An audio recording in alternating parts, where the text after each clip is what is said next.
Peanut! Oh my god, they said peanuts. Balls.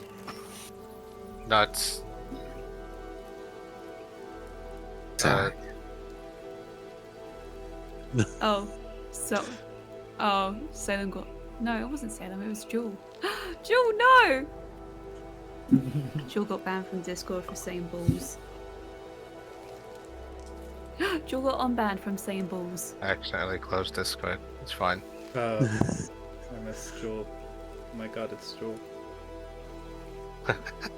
Yeah. How was everyone? I just woke up. Yeah. Yeah. Kinda same. I slept very late today. Sounds present. I've been awake since 5 a.m. Hold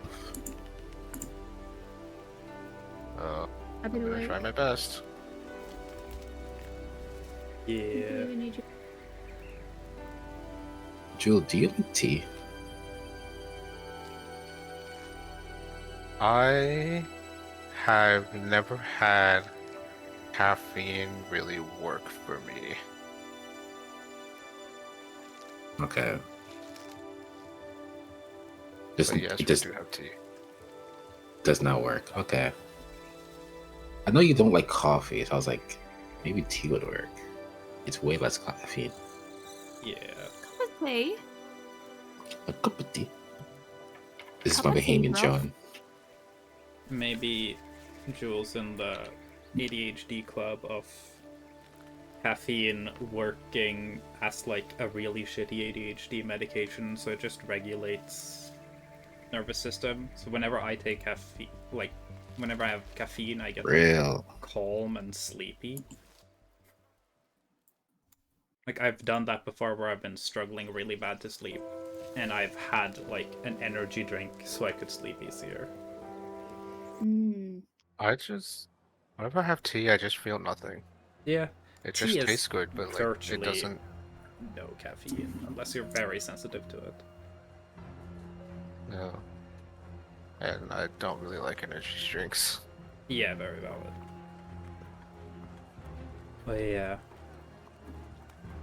Yeah, for the viewers, this might be episode 40, but episode 40 is kind of special because this is session 100. We've officially been doing this for 100 sessions. So prepare yourself for the least special, least ceremonial session as these trouble bugs fuck around in a town, or a big city, I guess, more accurate. And they set sail to the Grand Line. I guess we can roll for recap. There's 2 people that are exempt from recaps, so I'm gonna roll anyways. yeah.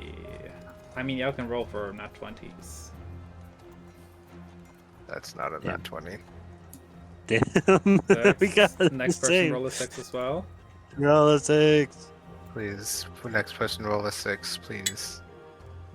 Double and pass on to the next I person. got you. 6-9 is pretty good. 6 is Could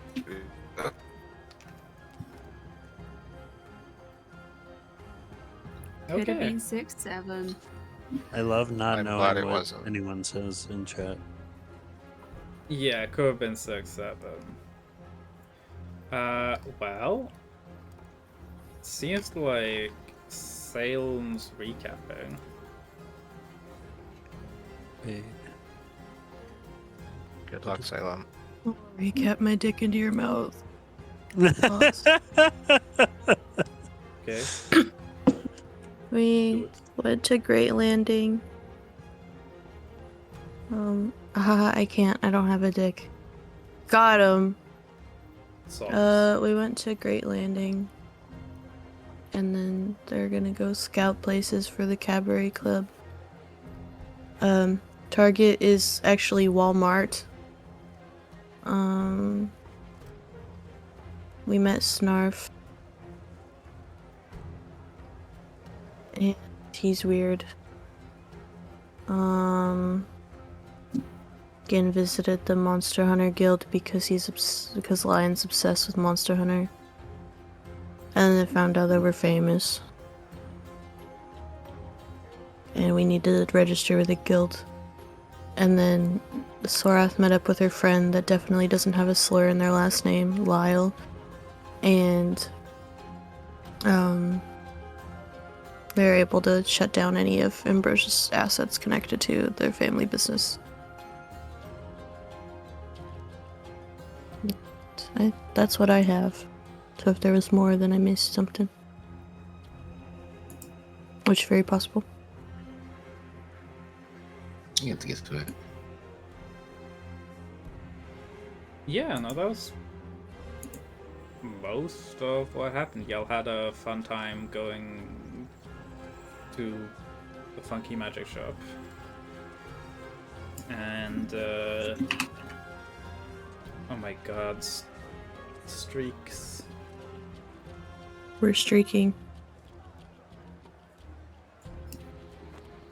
I love the Shell 3 streak, even though Shell's been there for the streams. I think you've been there for all those streams. There must have been one stream that I forgot to like log in on Twitch or something. Yeah, it's just funny the idea of like you being here the entire time, but Twitch is like, nah, they were absent. Like when when a teacher just skips you during roll call. Yeah, y'all got to Great Landing.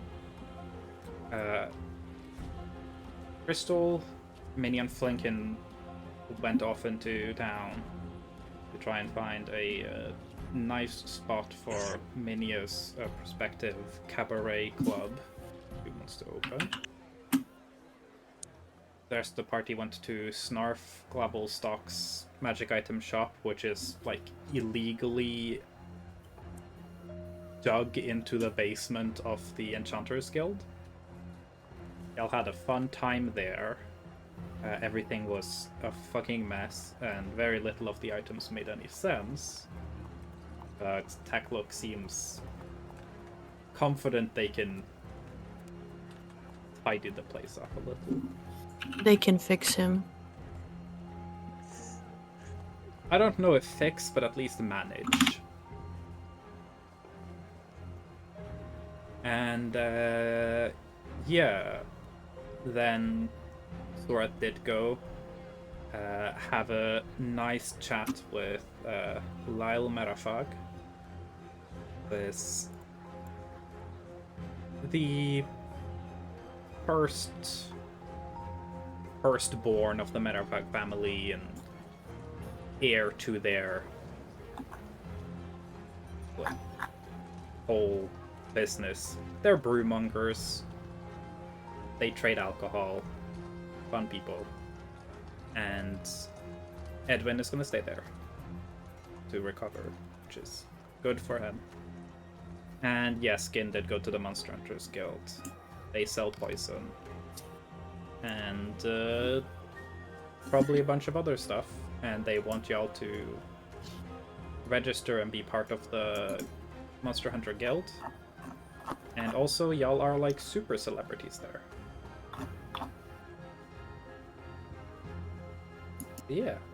Last we left off, it was kind of just the middle of this day.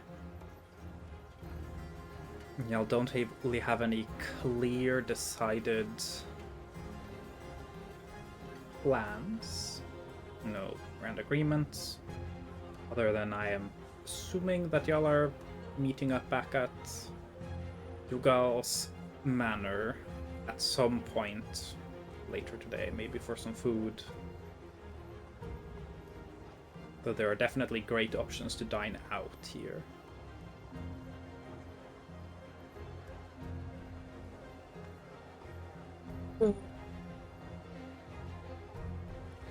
So I'm with Lyle, but I would probably go back to Gal's to meet up with other people that are done doing what they need to. Saying, I'm done. Running for the Batarati. Yeah. Does Gunther and Target have anything they would like to do before, like, the meetup back at the manor while in the big city? True. Target. This is something Crystal did do last session that Mel wasn't here to experience. Target is currently disguised as a different colored frog. Target is Okay. wanted here Yes. for terrorism. You disguised me, by the way. That yeah. Yeah, so I had Okay. Crystal disguise Target. Because Crystal's the So I disguise am not in my suit. Mhm.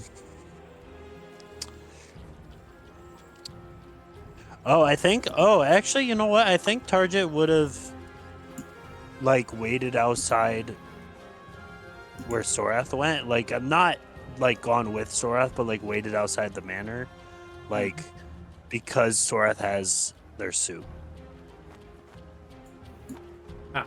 Yes. I mean, you could definitely also join into the manor. That's no problem. But I think Target would want to. I think they'd like find like a good place to eat or something, and like right outside and just like chill.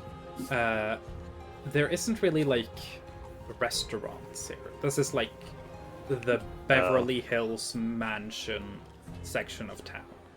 But if you want Okay. something like a nice place, they definitely have like a giant garden with a couple of bars set up just permanently. Oh, yeah. I think Target would like go to the garden Hmm. and just kind of like just vibe out with the flora and fauna, you know. Yeah. Just like you know, get the general deets from the local animals and stuff. Yeah. It is kind of nice being here because unlike Pleasant Valley, there is more than one type of plant here. Whoa. Maybe Technically in Pleasant Great. Valley, every plant was some like mutated variation of a heartroot tree. The grass was heartroot trees, the bushes were heartroot trees. this heartroot tree is made of heartroot tree. Everything was just some variation of a heartroot tree. Sorath is a heartroot tree, Yes. actually, Damn. to be lore accurate. Sorath famously is a plant. Yeah. A plant by the government. Snarf was right. Keep walking to grow. Or, I guess, blood in this case. Did sorry, I don't remember. Did you say if Gunther wanted to do anything in the meantime, just to kill time? Yeah. So, of course, Gunther did go with Sorath just to make sure Edwin gets situated.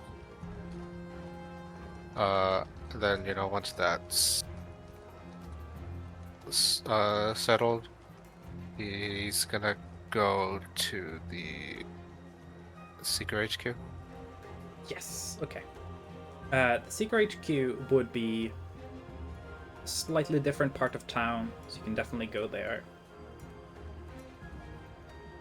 So in that case, Target's just vibing with the local flora and fauna. Can give me an animal handling check. I don't know if your magic item is functioning properly, but for everyone who has their magic items, feel free to just equip them. Because you did ask for a magic item that would let you treat some other creatures as summons, and I was like, it's a little simple. This has 2 little words, so I made it give you expertise in animal handling as well, because it felt accurate. Okay. So now you are the super animals. I'm the super animals. Suit. Should work, but I've had some issues with the magic item, like, coding. So it's not applying everything accurately. I don't know what the issue is. It might be a server-side issue. Do I have to click this red checkbox to make it work? Is that what? Yes, There that is just means already- you're using it. It's in use. Okay. That should apply any effects it gives.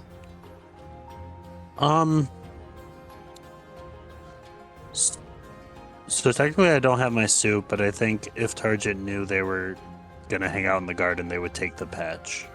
Yeah, you can. You don't have to have them attached to the suit. You can. They just have to be worn. So like, you could just Yeah. wear them on a necklace or something. Yeah. Target just, Or just has put it them in you your know, pocket. and yeah. Okay, so I'm doing animal handling. Yes.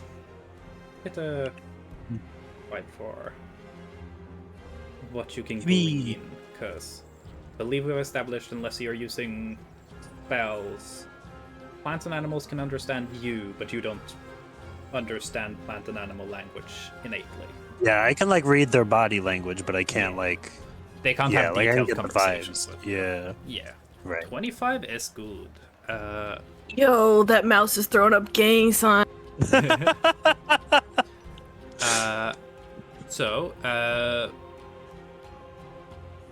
Do you want any more, like, does Target have anything they're looking for specifically, or do you just want me to give you the animal plant vibe check?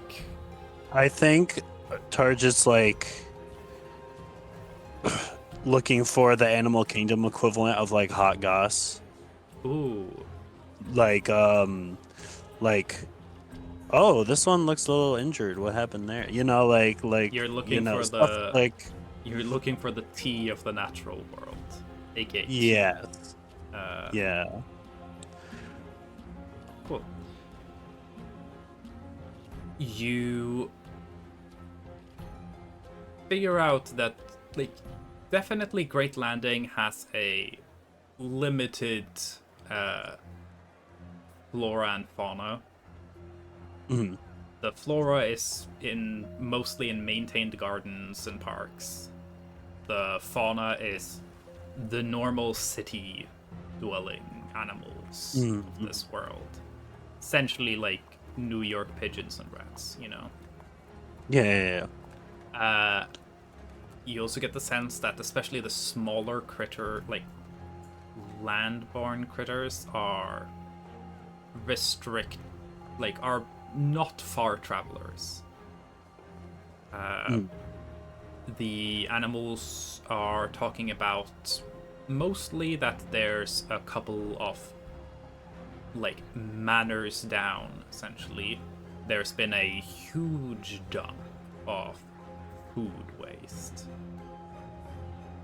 Oh. You gather that there's probably been an elaborate feast or party, and they've just thrown out all the leftovers, and the animals are like, guys, Let's there's a go. big haul in the trash cans at this house. That's probably the hottest goss right now. So, yes. Target's just like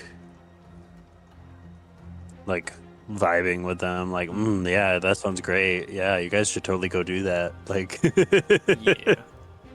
encouraging them a little bit. Nice. Well, with that, Gareth, do we? I know Mel just turned off their camera. If you're still here, we can do Crystal little journey. The doorbell is about to go off. I will be back in like Okay. 5 minutes. Then we can take Gunther's trip first. Delay Crystal's adventure as long as possible.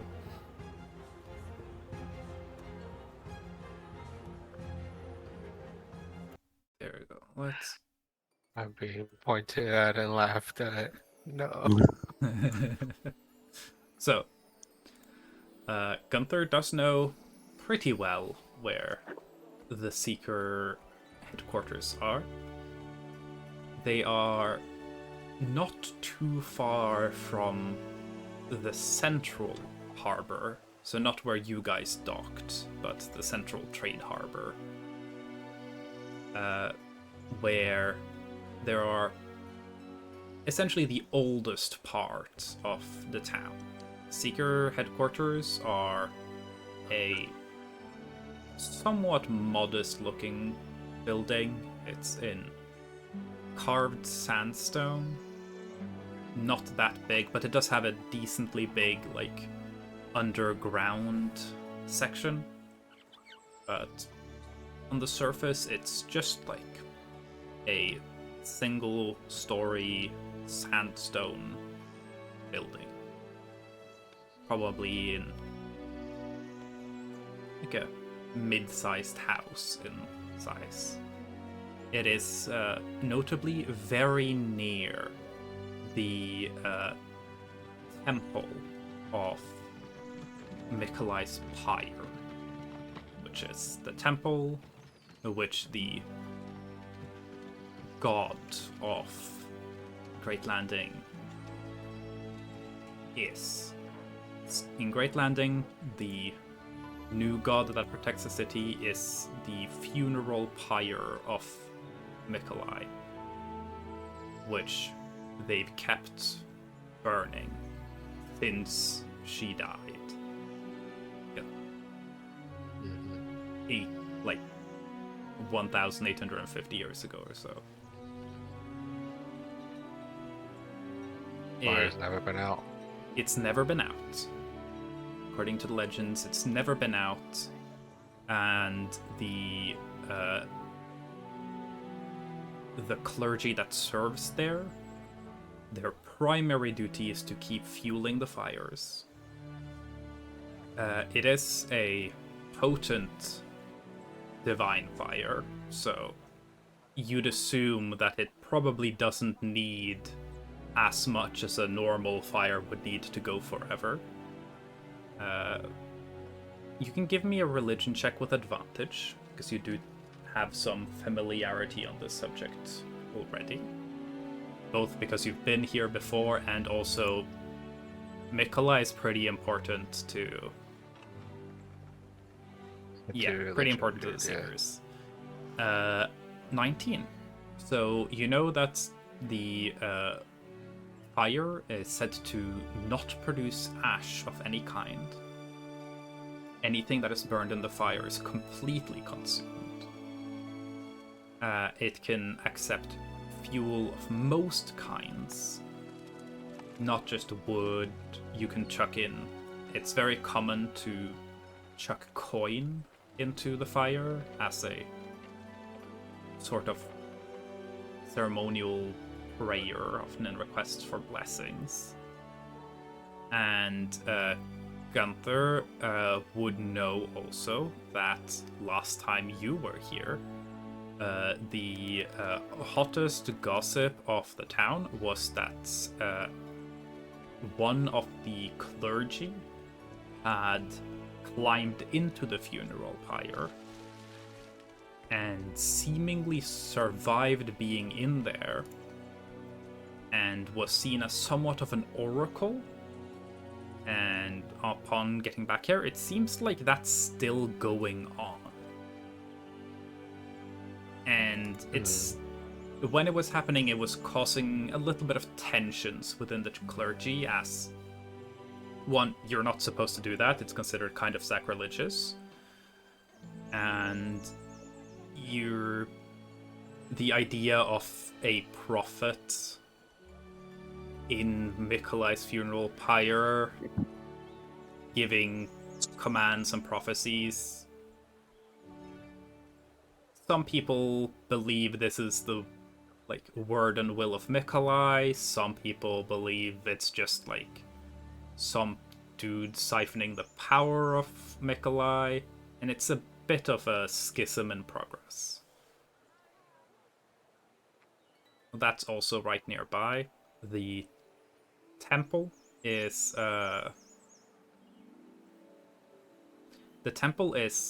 grand. Gunther would also know that the funeral pyre was just a normal funeral pyre, and the entire temple was built around it over time and has been expanded upon again and again and again. In design, I would compare it partially to like the Parthenon. So, not exactly, but similar columned open structure. A little Greek. Yeah. Okay. That's also Very in that cool. area. Essentially, Great Landing's old town. Yeah. I come back to this later. Yeah. You guys have technically not paid your tribute upon entering Great Landing. The Great Landing is not particularly strict about tribute, mainly because it's hard to keep track of everyone who comes in and out of this giant town. The borders of this city are probably bigger than the border lines of the Virlus cities combined. It's virtually impossible to keep track of. But you kind of are allowed to offer whatever you want. Some I people was just do about it. to ask if like we knew what the usual offerings are, or, like any preferred at all. Yeah, But no. Great Landing is too big, essentially, to have a Mhm. very organized system for this. The most common offering is just coin. Some people do it at, offer coin at smaller churches and parishes in the edges of town. Some people specifically trek to the temple to offer it directly to the pyre.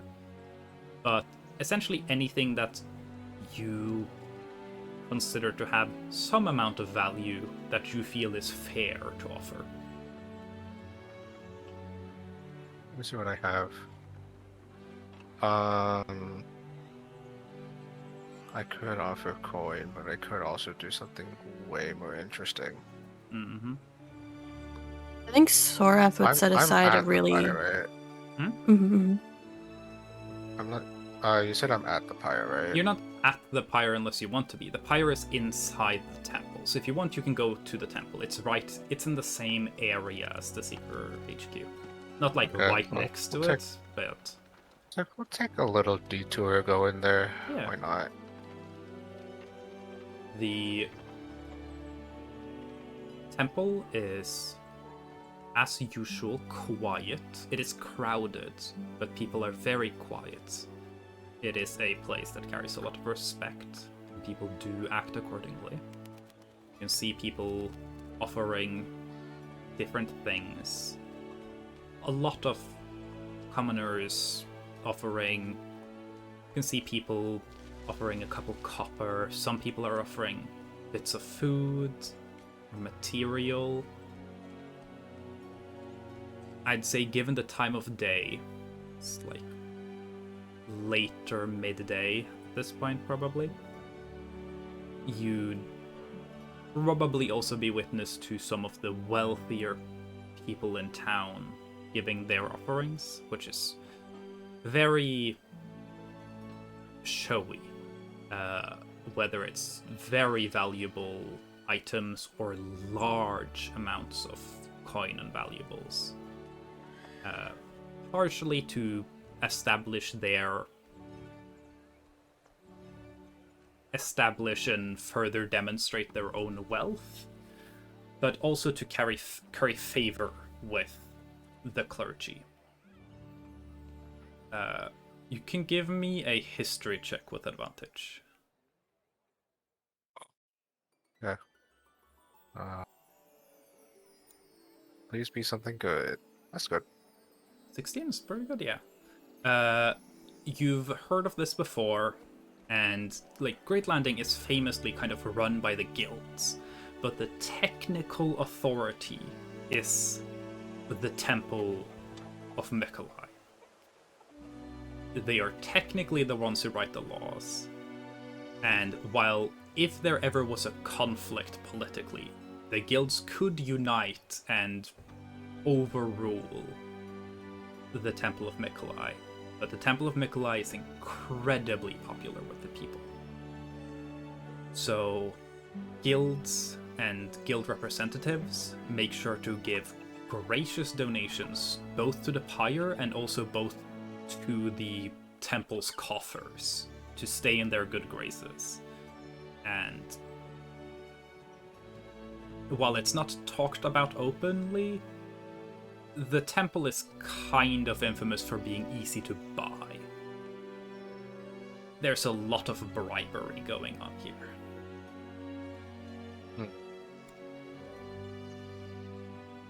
So, Alright, I guess I'm kind of glad I'm not offering money. yeah. You, in your current, appearance, you definitely look like you have some money or resources. So, you'd imagine that the clergy would probably scoff at you if you, chucked a loaf in there. But you're definitely not someone who's dressing as if you're extravagantly, wealthy or anything. And are you currently wearing any Order of the Seekers identifiers? Because I don't think Do I you even were have wearing any them in left? Pleasant Valley. Do I even have any of them left?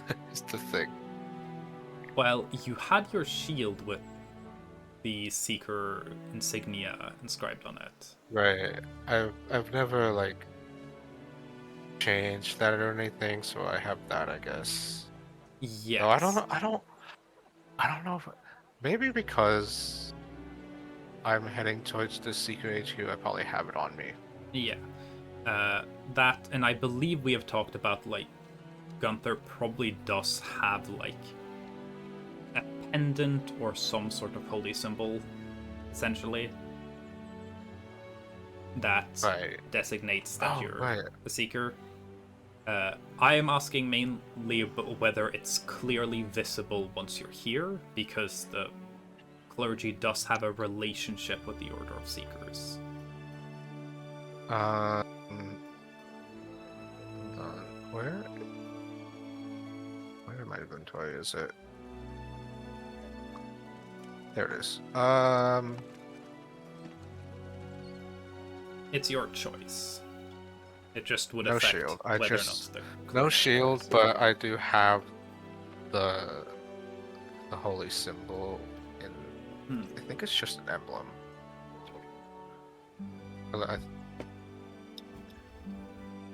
How is it fashioned? I guess it's a pendant. Yes, I believe you have an emblem on your shield, and I'm pretty sure we've talked about you having whether it's a pendant or just some other token that represents the Seekers, just because it makes sense that you would have it. Yeah, he has a pendant with the Seeker symbol on it, and it's visible. Yes. Okay. In that case, once you enter and kind of start approaching the pyre, there's a definite queue and a bit of a system for people to get to it. Some people do both offer and insist for you to go ahead of them in the queue. Mostly people who seem to be wealthy. The common folk are not as, don't seem to care as much. They are there to perform their sacrifices, whereas the wealthy and status seekers kind of make a bit of a performative point of, yes, their seeker, step ahead of me, you can have my spot. It feels very shallow. But Any who ask, I don't take up on their offer. I keep my place in line. can you roll a D100 for me? D100. To find... Oh, that's not too far away. Let's go. Hey! Let's go. Okay. That's my funny number. It's still the funny number. It is the actually funny number.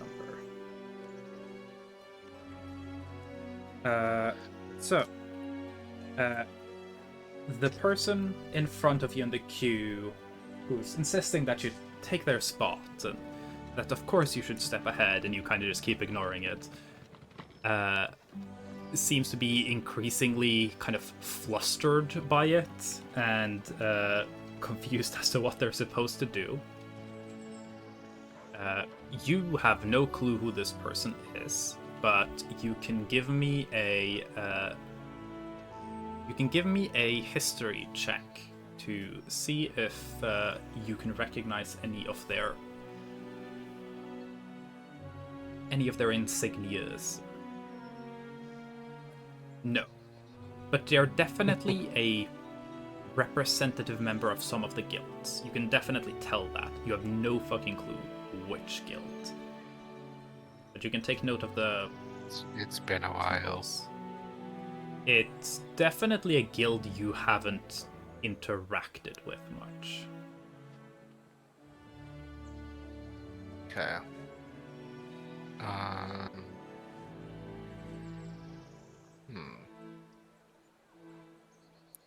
I guess I'll...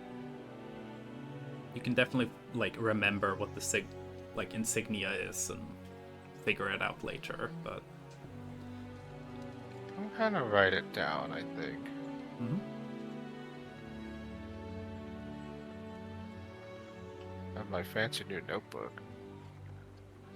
Yes, the insignia reminds you a little bit of, it looks a little bit like a sun that's either rising from the horizon or sinking below it. Either like a sunset or a sunrise. Yeah. I'm gonna try to draw the insignia of the notebook, and I'm gonna note next to it, recognize ? Anyone who checks their notebooks, New Point will see Gunther's message in the notebooks, which will be the first message in the notebooks. It's the first message in the group chat. So mentioned, the notebooks don't come with notifications. So I imagine that there's no immediate answers that very second, but especially That's fine. those of It's good to note for later. Yeah. I can definitely imagine, especially Target, who's kind of just vibing with some birds, probably sees it. Target sees it right away and says, "New phone, who dis?" Most likely in order What's of a who phone? sees No, it I'm would be kidding. Target, Gin, and then Sorath. Crystal Wait. would see it last, most likely, because Irrelevant. Crystal doesn't have their notebook yet. If y'all want to roll history checks, you can definitely do so. I would say that Thora can roll with advantage because Sorath knows the guild businesses more. I'm wondering whether Crystal should roll with advantage, but that might be up to Mel. When they get back. I will what would allow me to you roll the question, Mel. with advantage? Oh, hi. Hi.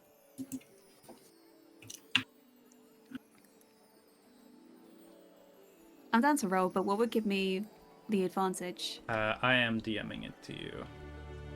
Oh, I'm getting a secret, guys. And the Seed Queen.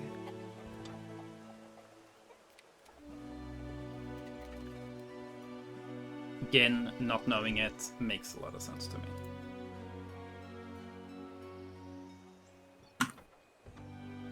Thumbs up.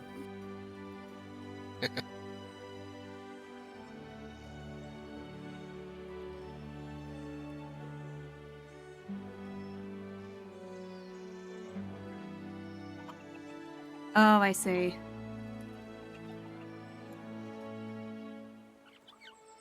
I was assuming no, because I don't know if it's a thing Crystal would...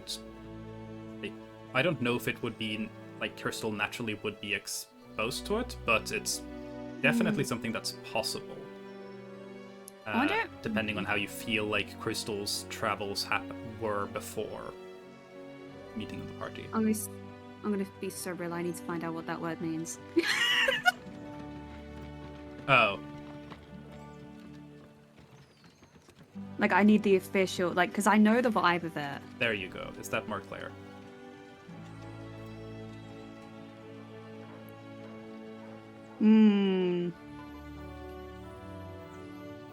No, I'd say no. Okay, I was then you thinking can roll maybe just she a would have done it. normal... Then I would say roll a history check with disadvantage. Okay, disadvantage. Just because you've been through Great Landing. And you definitely would have traveled with some people who might be interested. Okay. Well, Sorath would know. Crystal, you'd probably recognize the symbol as like, I've seen something like that. This is the insignia of the Whoremongers Guild.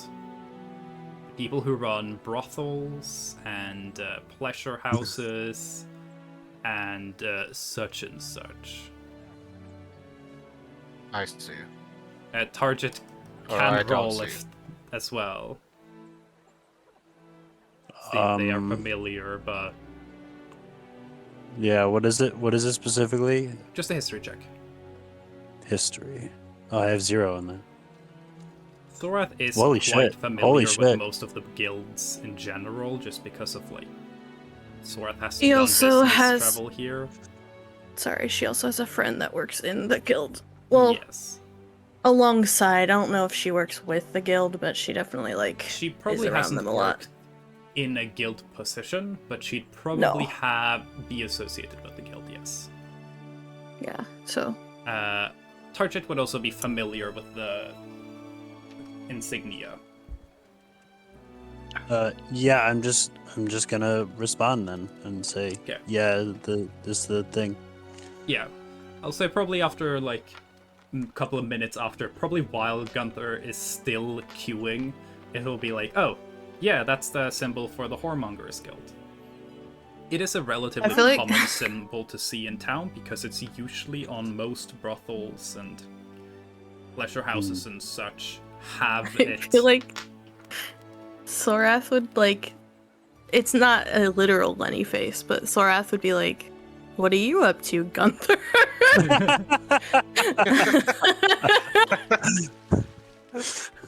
Like, hey, I didn't know you were visiting a brothel today. I could have shown you the good ones.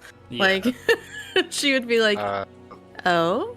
The So, you go. okay. In response to Target, he's gonna write thanks. In response to Thorath, he's just gonna write at Spire offering tribute.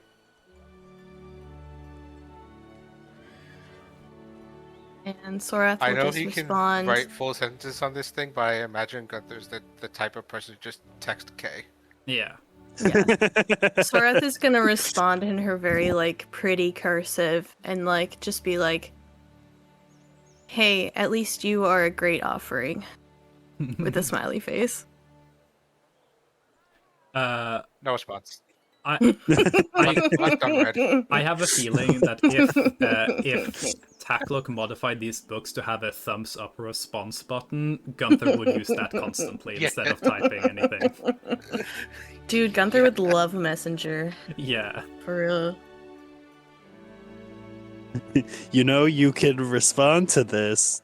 Don't ignore me. Thumbs up. So yeah, the Whoremongers Guild is known as probably the most like almost aggressively like strict guilds. They are here most like primarily to regulate and Good. keep the business as clean as possible. Keep our girls safe. Obviously the reputation of that line of work does carry stigma with it, and the guild is responsible for managing that.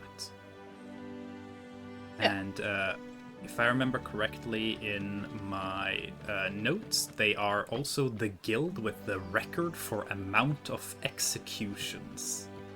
Amen. As Hell yeah.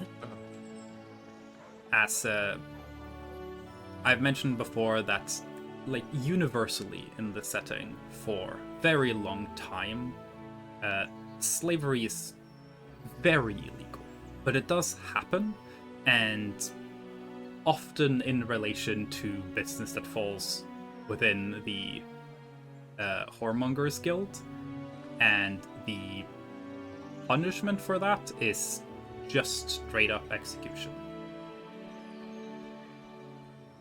So they're not to be fucked with.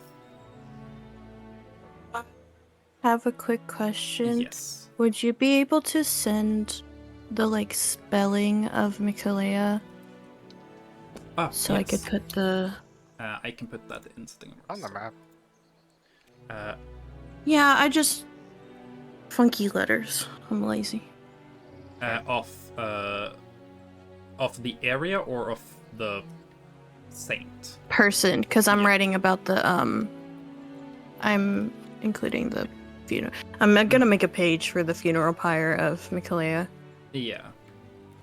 So my brain doesn't like to look at the word Mikalea. It fucks with me.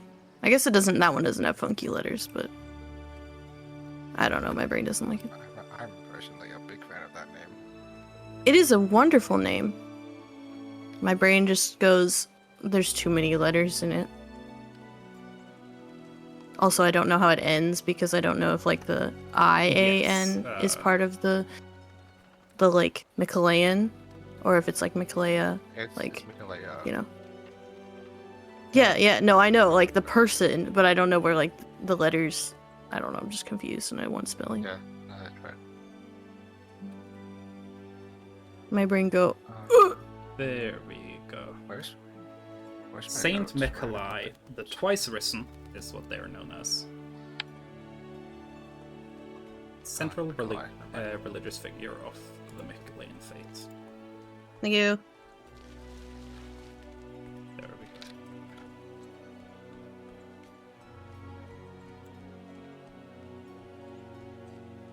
So yeah.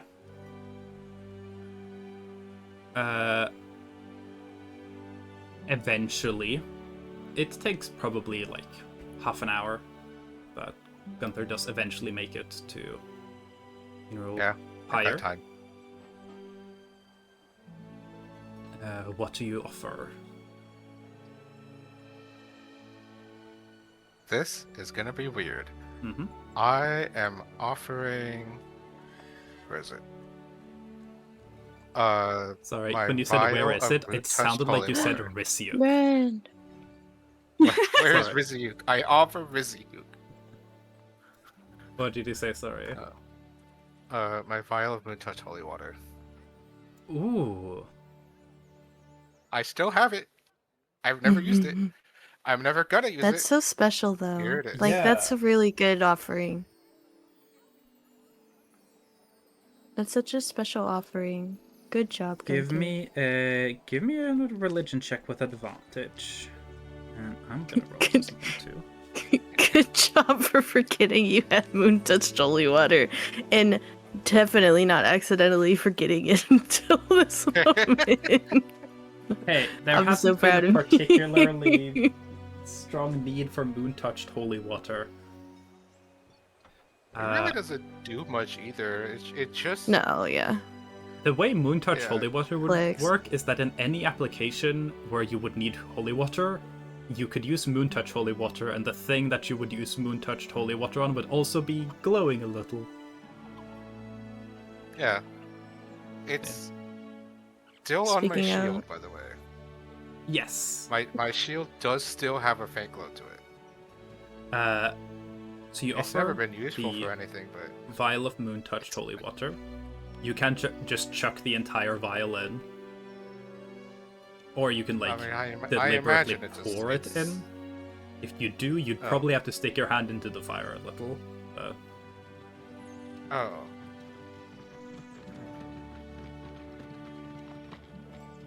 It's just a fire on the ground. So I'm just gonna toss the whole thing in. there Oh, are it's in. Hmm? Sorry, would you be able? No, this isn't urgent. Keep going. Yeah. I'm gonna put it in the note. There are clerics there who are observing all of the offerings. You've observed them intervening in certain moments. Sometimes because there have been offerings that they say are prohibited, and there are offerings that are they deem not of high quality enough. I would say from your observations from there, one thing that is very clear, they do not accept any living tributes. There are people who will occasionally, like, offer, like, a chicken A lamb or something. And or they're a like, if chicken. you want to offer a chicken, to, like, just kill it first and offer it as material instead of a living thing. So I wouldn't be able to offer a Berserk. Well, if you kill Risyuk first, technically, you could offer him, I guess.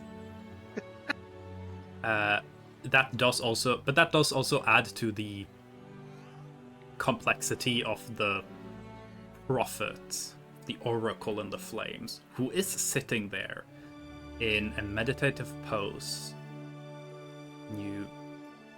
As you pull out the vial of moon-touched holy water, there is a silent nod of approval from several of the clerics.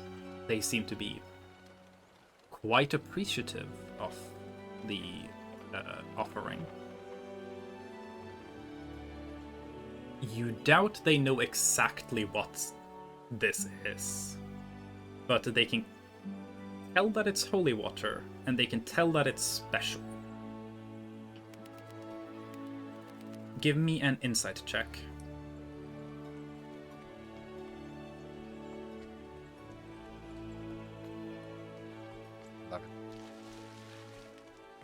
You can't be certain of exactly to what degree, but you figured that you have curried the favor of the temple. Okay. This probably could be leveraged for any minor thing. If you get into any trouble with the guilds or anything, you could probably leverage this to get out of it. I would also want you to make a religion check with advantage as well. How many And religion checks? It almost has to have in a holy place or something. yeah. The ring.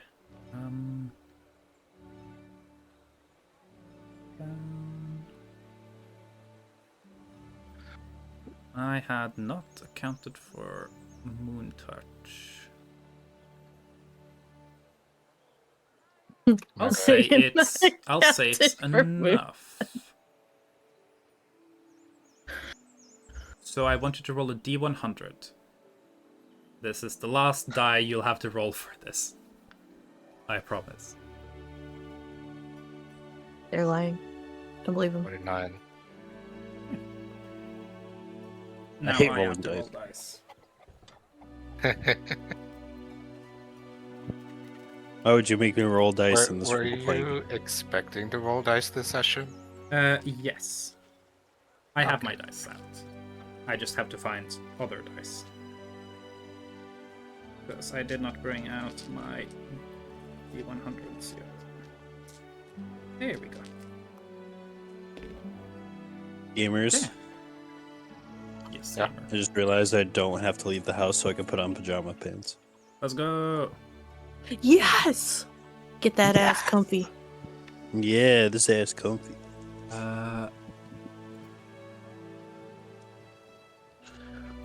Okay.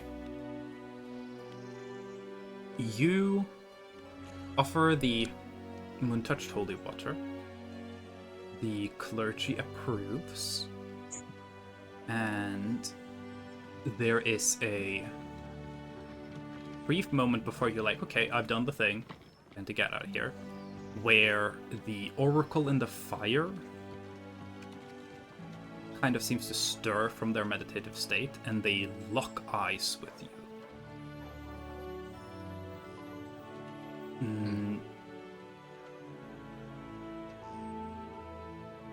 They seem to be, like, almost analyzing you. Their eyes are this unsettlingly monochrome, very light blue, just flat sheen, slightly glowing.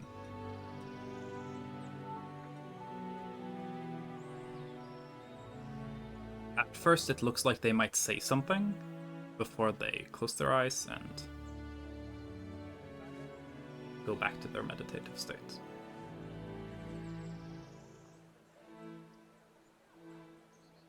Alright. You can tell that the clergy seem a little bothered by this. Not by you, but by the oracle.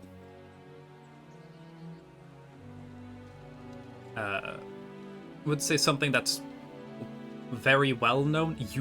It is really bad to, steal anything from the pyre, obviously. You're not supposed to take anything out of the pyre, and nothing living is supposed to enter into the pyre, so the clergy has no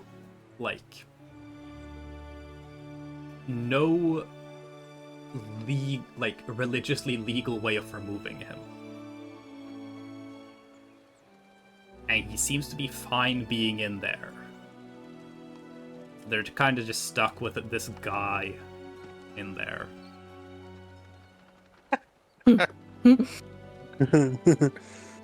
Real shit.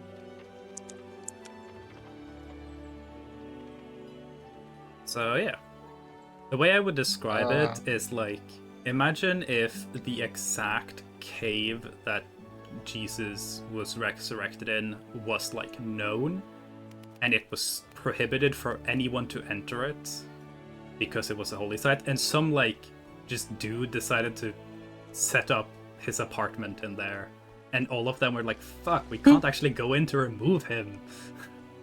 That's kind of the position they're in. Hell yeah. Yeah. Okay, well... I will say, you were dangerously close for getting something from the Oracle, which I don't think is what Gunther wants right now.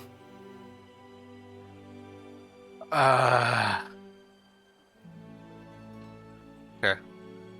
Okay. Well, I guess it is time to leave. Mm-hmm. Gunther leaving the temple. We can hop over to Crystal for a bit and then bounce back to Gunther visiting the...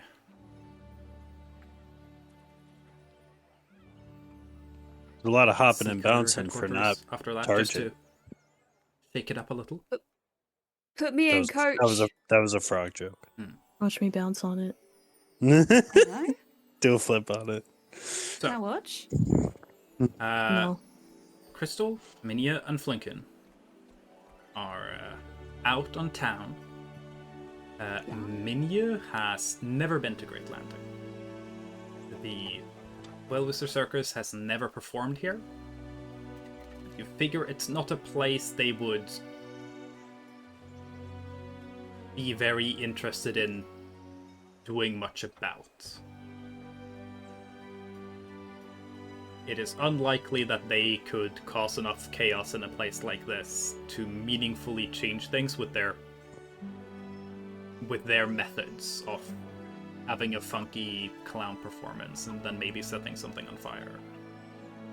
So it was never a priority.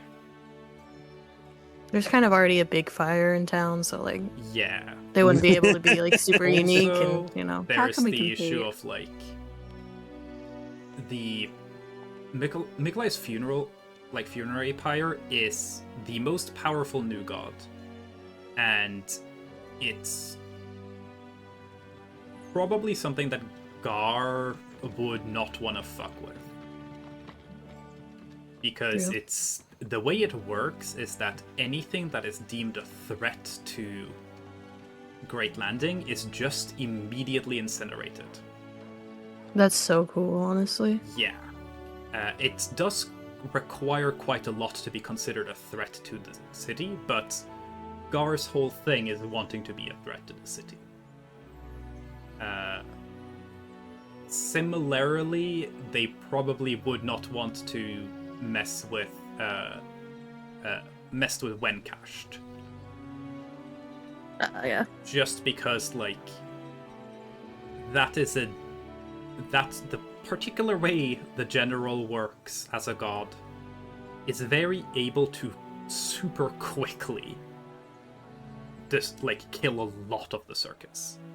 In Pleasant Valley, like, Aubrey is dangerous, but he's not like, oh no, you were mean, you committed a crime, I will intervene. It's like, well, are you a monster? No. Okay, that's for everyone else to deal with. So they're kind of able to, like, fuck around there. So, yeah. Anyways. Lincoln is familiar with Great Landing in a business sense. Lincoln has done trade here.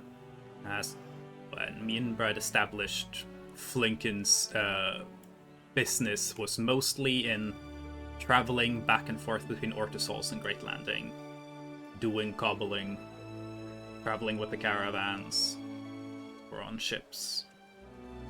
Fun stuff. So Flinken has a good idea of the business, profitable sections of town, and also does have some contacts.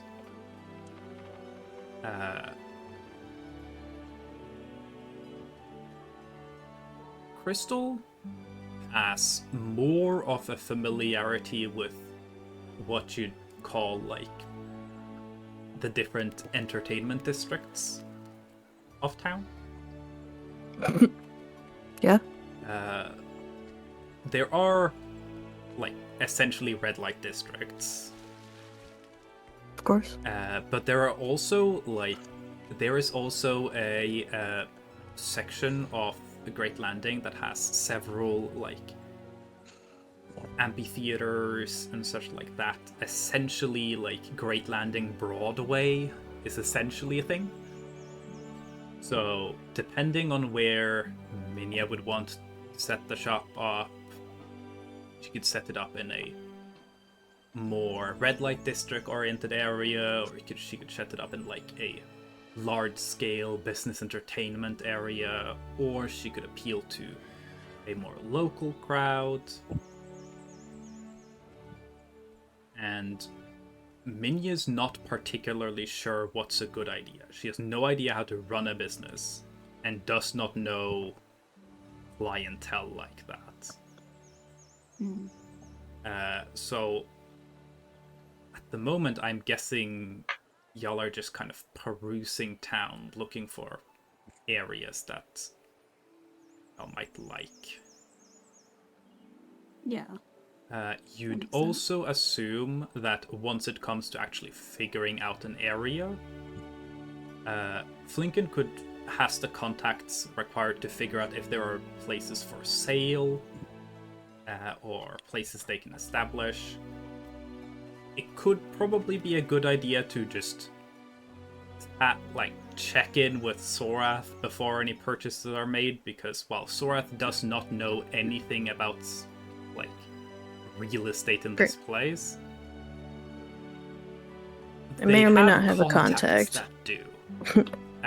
And if you're planning to set up a spot that you're hoping will be a significant addition to the party scene in town, having good relations with the people in charge of all alcohol is probably a good idea. I would say. Yeah. So Also, if Lyle digs the plan, Lyle might be interested in having a piece. I don't know. Lincoln would also probably instruct Minya that an important step will be Minya needing to register in the Performers Guild, as they offer a lot of benefits and protections. It's all about the guilds, baby. Yeah. And if she isn't part of it and tries to establish an entertainment business here, then suddenly she can't do business with any other guilds, and the Brewmongers Guild more or less has a monopoly on the alcohol trade, meaning she can't serve any alcohol, and yeah, it's very difficult to do business in this town unless you're approved by the guilds. There's a fee for being part of a guild, but it's not very significant. And if your business becomes successful, they take a cut of the profits, but it's not all that significant unless you violate guild rules, at which point they increase the cut they take for a period of time. Unless it's like a severe violation, at which point they'll either shut you down or try you in a court of law.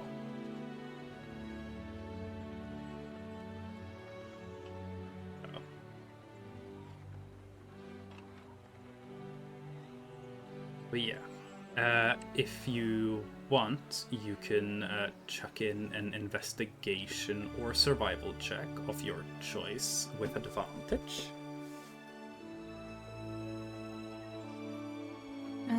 Let's go with investigation. With advantage. So I guess if Sorath knew about the plans, Sorath could probably just talk to Lyle about it while she's there. That's definitely something you can mention.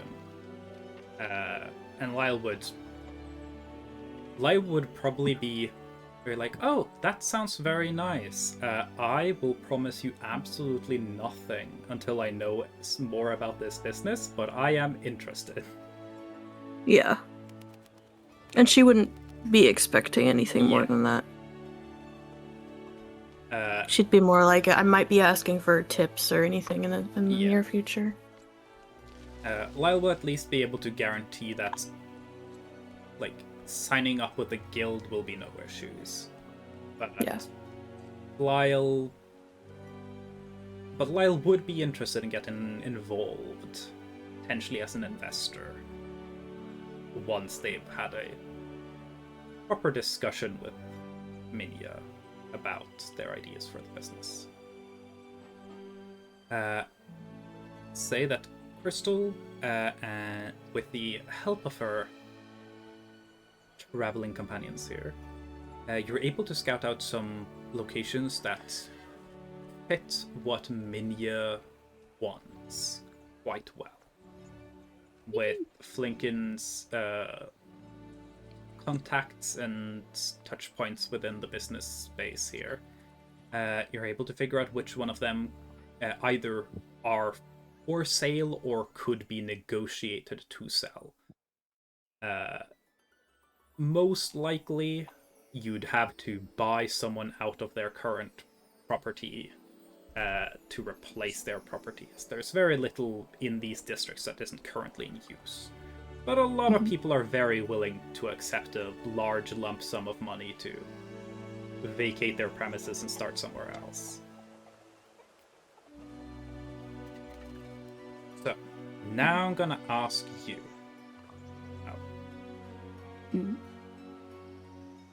In which direction do you think Crystal would want to influence Minya's creation of this business?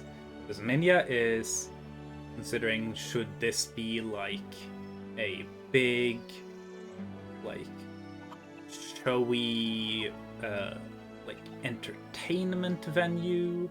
Is it going to be a bit more of like, is it going to be more like bordering on a strip club? Minnie's very open to everything and very excited about just ideas in general. Okay. Crystal would very much be like encouraging the idea of like go big or go home. So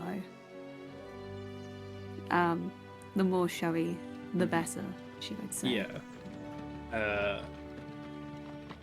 Do you think Crystal would have any weighing in on whether or not like it would be a like would it be a like theater-esque like performances for an audience, or would it be like a big dining place with entertainment? Essentially what I'm saying is that there is a potential, maybe perhaps slight chance that Minya kind of likes Crystal and would be influenced by Crystal's opinions and like interests. So just based on what Crystal, like what you think Crystal would be like, oh, that sounds fun. Oh, I like that idea. Okay. This is not I don't Crystal know. saying, start this business, do your business like this. This is Minya being like, oh, I'm kind of open for everything, and I'm just grabbing inspiration as it strikes. Yeah, okay. I think Crystal would kind of be interested. I don't know what it's officially called. But it's kind of like people dine in and eat, and then there's like a star performer with like dance. Have you seen The Mighty Nine? Yes. Kind of like the same place that Jester's mum. Ooh, yeah. That's definitely... Yeah, I definitely get what you're talking about. So, in that case, it would be probably something that intersects a lot of things. It's both a bit of a pleasure house with performance entertainment, with a religious restaurant, and probably also accommodation.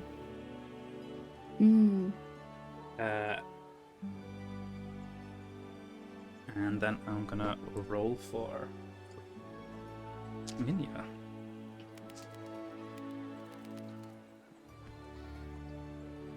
Yeah. I think Minya is quite interested in something like that.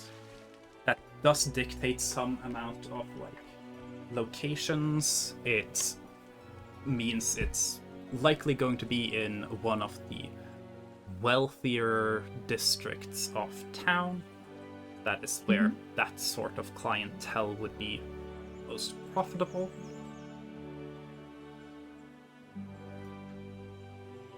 Based on who Minyas is as a person, I think it would be likely that it's closer to the Guild district than the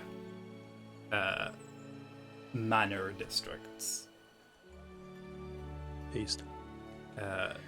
With the money that Minya has currently, it would not cover anything like the costs of starting and operating this. But y'all are kind of aware of that ahead of time.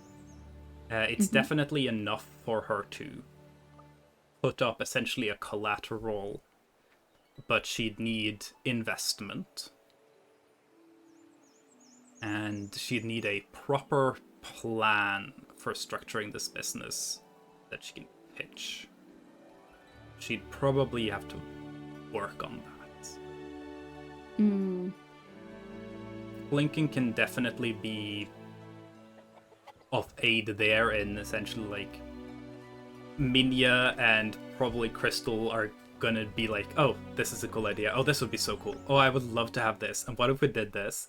And then Flinken's like, okay, that would cost that much. That would probably, we would need that. Okay, that wouldn't need to involve this guild.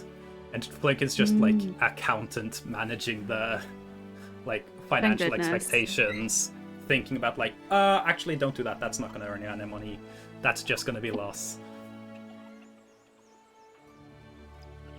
Okay, sweet. And I think there will probably be few locations that are like, oh yeah, we definitely sell to start, like, let you start a new business here. So you'd need some serious money and probably a little bit of pressure from the guilds to push someone out. But this is the high risk, high reward option for Minya. If this pays off, it could become a quite profitable venture. Yep. So, with Sorath chatting with Lyle, just floating the general idea, I would say Lyle at least will want to set up a meeting to like discuss.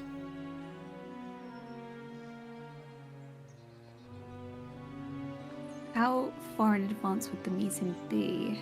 The meeting could be whenever. It's just to Okay. discuss, like, the ideas. The main thing is Minya needs to have a, like, idea for what she's pitching. But if there's one Yeah. thing she is good at, it's, like, creating and pitching an idea. She was Yeah. quite involved in creating the shows. So, Because I don't know. I know in some pitches, like people bring like example like products and stuff. It wouldn't be a product, but Crystal would be down to like make an example outfit for probably for Minya. But yeah, like, that could be something you could bring, like, create some, essentially like a style guide, yes. something like that. Yeah, definitely possible. I'd say, given the season, it would definitely be possible for, like, Minya and whoever else wants to join to have a meeting with Lyle, like, within the next days. Essentially just, like, tomorrow, but during the duration of your stay here. And whoever Sweet. wants to tag along with that could tag along. I would say Sorath would be there, just Yeah, I'd not imagine to. Sora be there. She wouldn't want to, like, chip in too much, because she wants it to just be like she's just there because she's someone that is connected with Lyle. So Yeah. if there's any confusion from the more professional end, she can help work out kinks for that.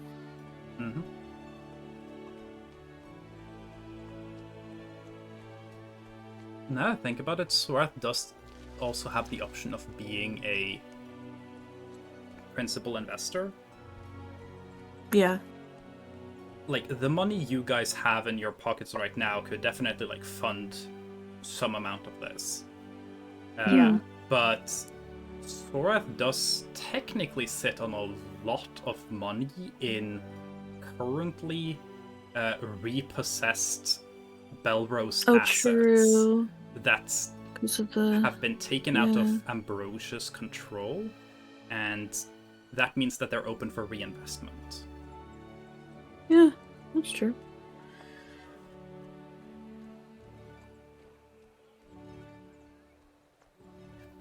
There's definitely an amount you could invest like that, but there's a hard cap before it would probably get Emrys pissed.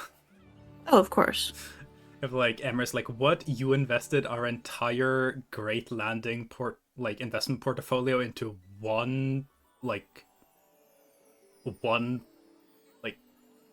fancy entertainment club? Are you crazy? But yeah.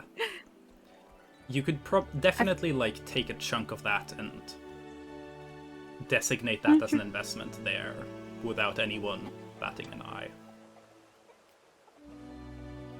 Emrys will probably ask about it at some point, but it won't be a significantly meaningful thing.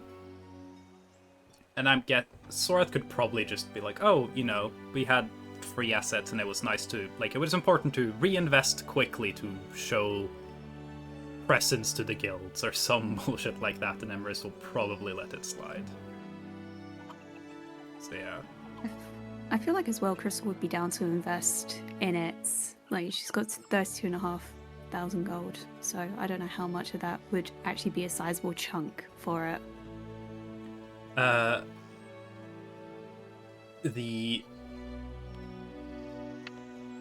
You could invest most of that, and you'd be a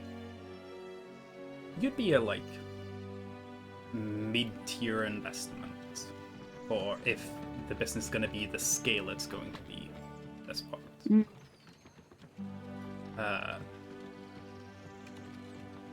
yeah.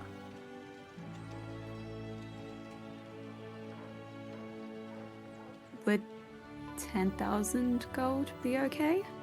Yeah, that would definitely go a long way for like opening like costs. If you put that down right away, that would also give Minya a lot more starting capital to like argue the investments. Yeah. Like, negotiate those at a better rate. Alright, in that case, take my 10,000 gold. I will take notes. Older people can also invest into this. I doubt that the campaign is gonna last long enough in-game time that y'all are gonna start to see like dividends of this, but technically your characters will earn like profits from investments, I suppose. Become sugar daddies and mummies and MBs. Yeah, I'll invest.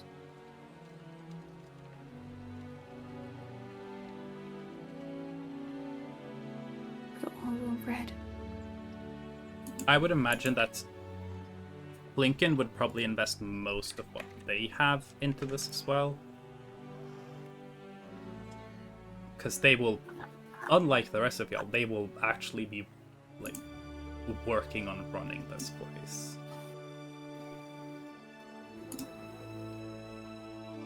Okay. Yeah. If anyone wants to invest like some amount of the money they currently have, you can tell me amounts and I can put that in. But... what would be a good amount? Sorath will invest a bit of their, like, the Great Landing repossessed assets. Enough that, like, she'll have to kind of justify it to Emrys, but not too much that Emrys will just immediately revoke it. Yeah, you stretch the line for, like, hey, I was in Great Landing, I asked for all of the assets to be, like, repossessed, and we needed to invest some of it so it didn't seem like we were just pulling all our money out. You straddle the finest line where Emrys would be probably still upset, but not willing to intervene, I guess.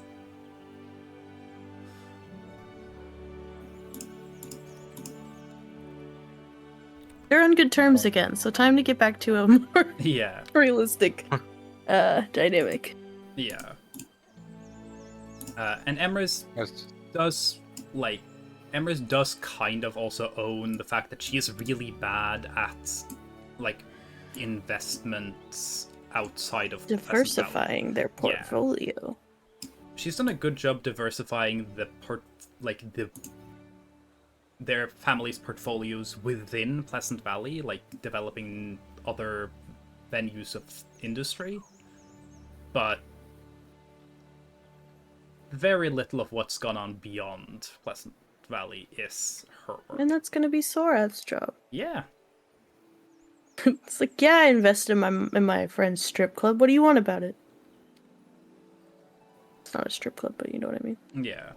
this will be kind of high class. Yes, there will probably be some involvement with the Whoremongers Guild, but it's not a brothel. I would think so. directly. Yeah. The way I would describe this business most accurately, that probably not everyone is going to get this, but this is like, what if the Verdigris house had a giant like performance scene in the big dinner area. Chat, we've been watching Apothecary Diaries. Yeah.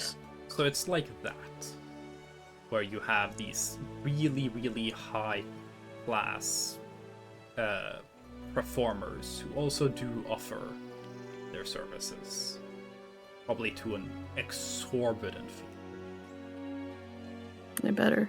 Yeah. Yeah, for anyone who wants to invest, anything below 2,000 gold would probably not be a meaningful investment into starting a business here. Think of 2,000 gold as kind of a share, almost, I guess. 2,000 gold? Yes. This is looking to start a business in probably the most expensive area of town to start a business in. Okay, I'll offer 2,000 gold. I will also offer 2,000 gold. Okay, cool.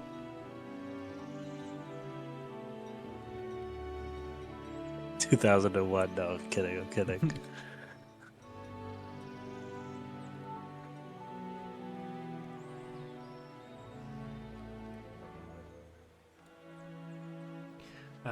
Cool.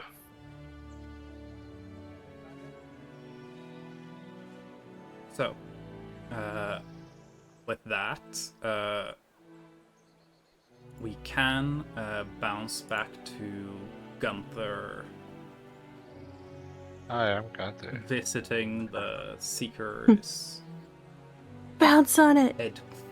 headquarters. Hi, I'm Gunther. Watch me bounce on it. God damn.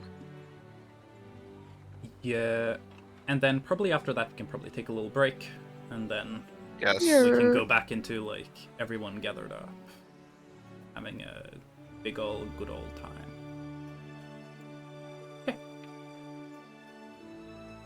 Blinken is the organized, responsible one. Bread. Jewel was trying to say that Bread was a responsible adult. In the Flinken beginning. is not the organized, wasn't, for responsible sure. one. Flinken is the one who knows how money works of the three of these people. Flinken is the one that understands that things cost money, Business. and money is not free. That's That's crazy. that's Flinken's responsible input. No fucking way. I just tried to go, but I hurt myself. Oh, Start no. coughing. No. I wanted to do that, but I went. I didn't see earlier. I was not looking at chat for a bit there. Okay. Well, Gunther, having had an interesting experience at the temple, you take the 2-minute walk. God, I've been walking for so 23 long. months. Thank you, Mel, for subscribing.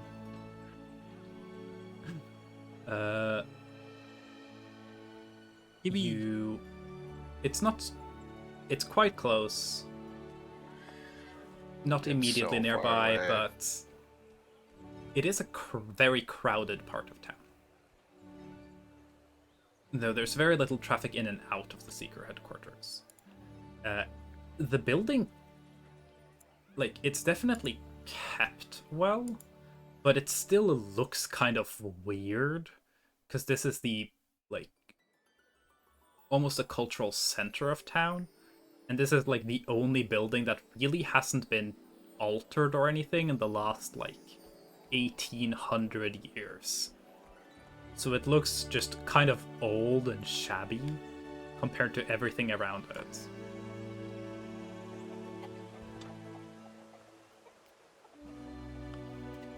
The Sanso building does have the Seeker insignia over the main entrance. But other than that, it's simple, modest, as you remember it.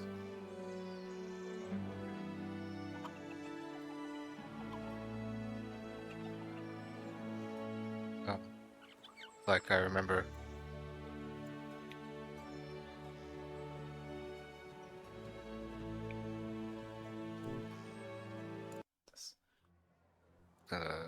Walk on in, I guess. Walking in, the door is not locked. It's just kind of old and heavy, and you kind of have to shove it a little to get the budge open. Yeah. So you push open the doors. You're greeted by the cooler, more comfortable interior.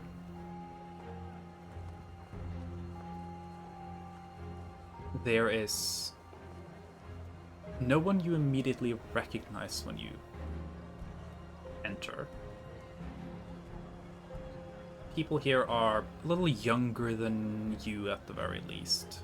Probably apprentices or fledgling new recruits who are doing the part that Gunther skipped of being a seeker, where you like help out around the headquarters while you get some training before you're assigned to actually study under someone.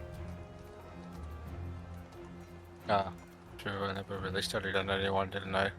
Yeah, you kind of just walked in and went like, "Hi, my Hi, dad hire was the me." coolest guy you've had in centuries, and I'm gonna go find him. So, are you gonna like? You're not gonna say I'm not part of your group, so like, I'm a seeker now, essentially." My dad works for technically Nintendo. didn't lie on my resume. No?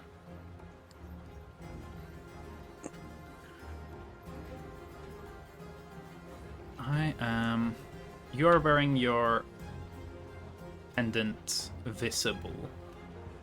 Yes.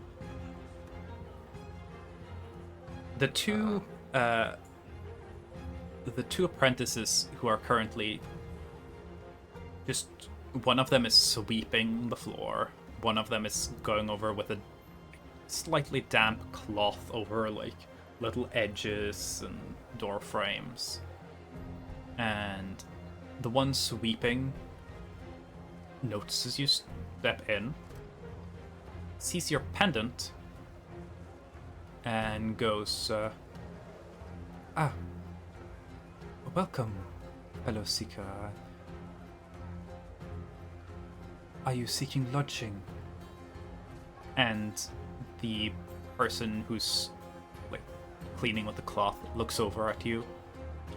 You can tell that the person sweeping does not know who you are. The person with the cloth definitely does, and walks over, like kind of half sprints over to the sweeping apprentice and just smacks them at the back of the head and goes, "It's Gunther Osmond!" And they immediately both like get down on a knee in this like reverent bow.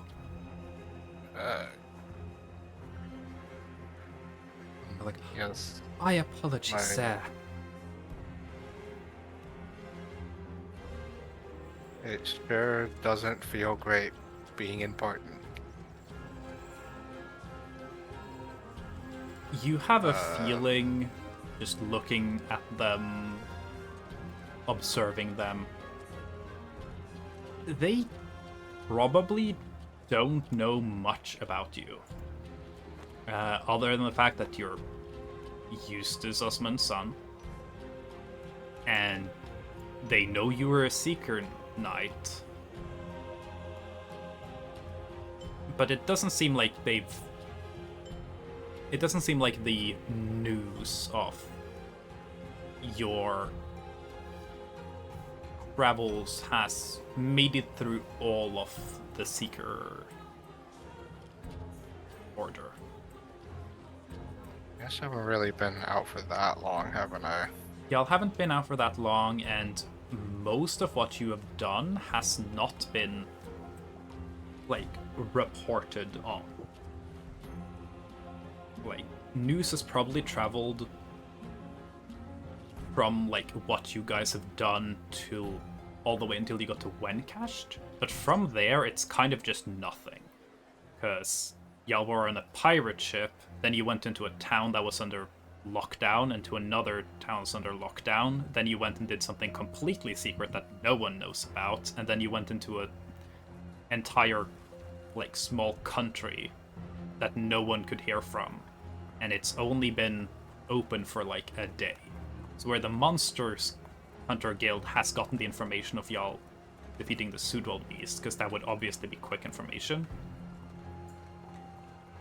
it doesn't seem like the journeys of Gunther Osmond has made its way through the entire order. You assume Auden Athax, at least, knows some of it. That's his name.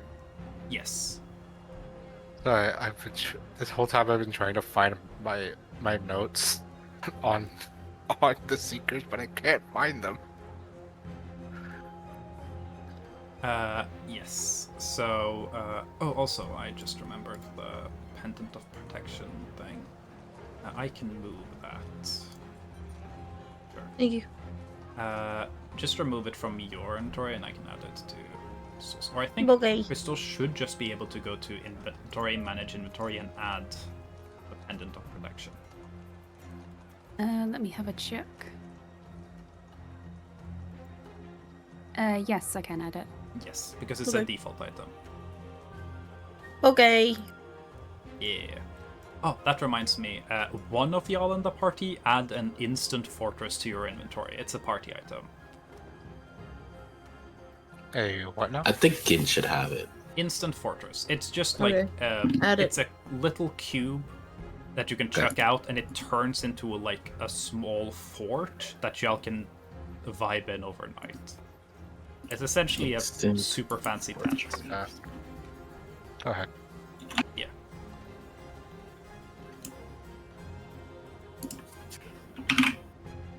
But yeah. You definitely figure that Auden Athax has heard about more or less what the other guilds would have heard about. Because his whole thing is staying informed. So. But he'd definitely not know anything about, like, Scar Canyon or Debaya, or many details about what happened in Pleasant Valley. He'd know that y'all were involved in fixing things in Pleasant Valley, and that y'all killed the Sudwell Beast while there. So yeah. Anyways, you have two apprentices who are very awkwardly kneeling in front of you. One of them has planted his, like, broom into the ground like it's a sword. The other is just awkwardly holding a wet rag. No, there's no need for that.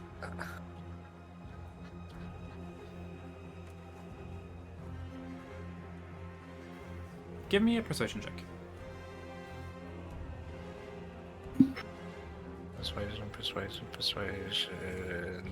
Hey, 25. that's real good. They get up. They seem to relax.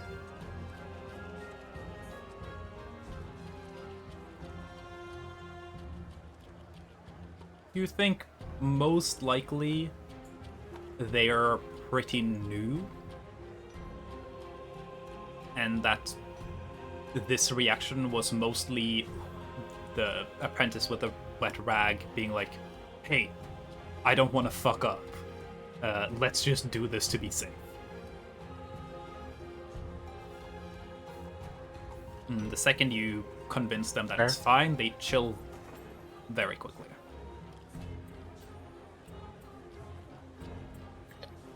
Listen, do the two of you know if Auden Ethics is in today? They look at each other. The Prince of the Broom goes, yes. He would be, I believe, in the process of having his lunch at the moment. Would you wish to be announced?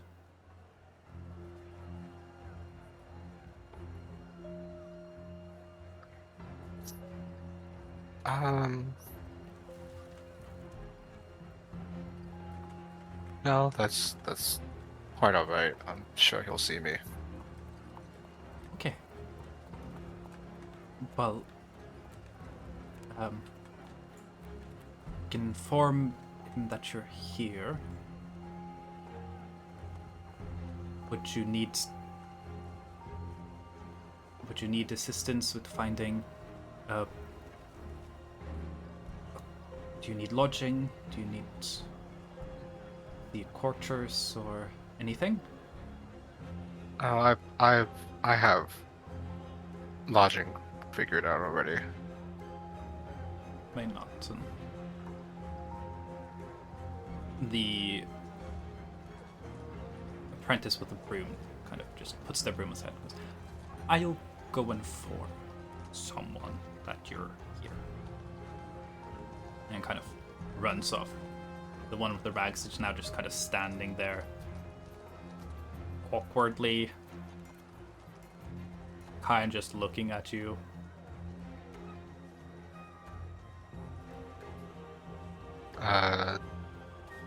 So, are you new here? Yes. I joined just about 2 months ago. How's your apprenticeship going? Well, it's going great. Give me another persuasion check with advantage.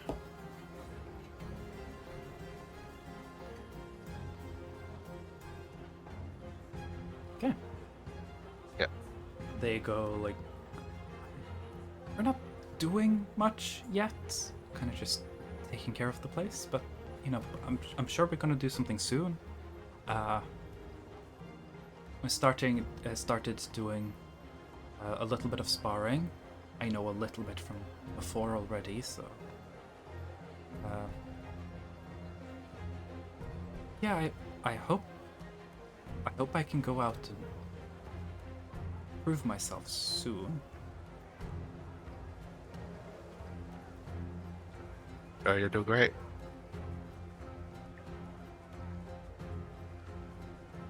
He lights up with like, there's like a pride, but also like a assurance. You gather that Auden or whoever is responsible for these kids probably hasn't instilled a lot of confidence in them. So just that compliment seemed to be very much appreciated.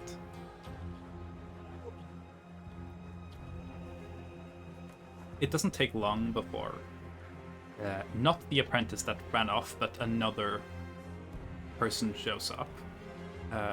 They are an established Seeker Knight, you can tell based on their gear, but you don't recognize them. You've not met this person before.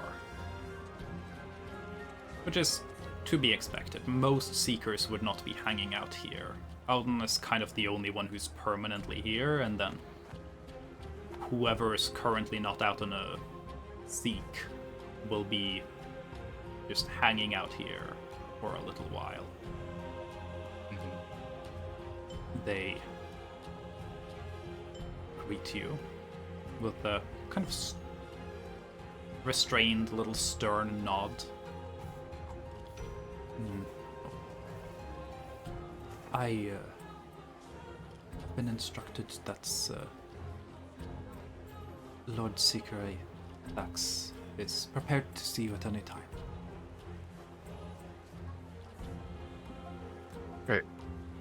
Why don't you take me to him? Will do. And they lead you down the stairs to the underground sections of the Seeker headquarters into the kind of central hall, which is the meeting place for the Seekers. It is somewhat large, definitely so large that it would struggle to, like, the Seekers would struggle to fill it up even if they added every apprentice to a meeting. Kind of a relic of past times when the Seeker Knights were actually a big order.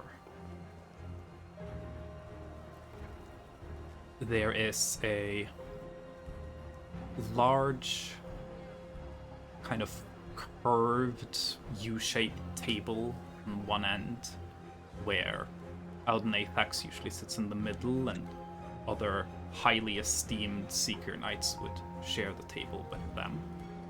And then several long tables that the rest would sit at. Though, current moment, there's also a smaller table kind of in the middle of the U section, the big table, that has a couple of chairs set up, probably because there's not need for much else. And the other Seeker Knight that has been taking you along here just says that, you can have a seat there, but Nathax will be here shortly. I'll go ahead and sit down. That Seeker Knight then leaves. They look kind of restless. You figure they are kind of itching to get back out again, but are probably waiting for some sort of mission.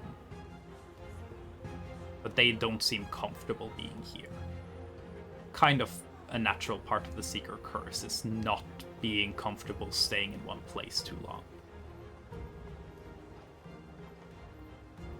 Could not be me. Yeah.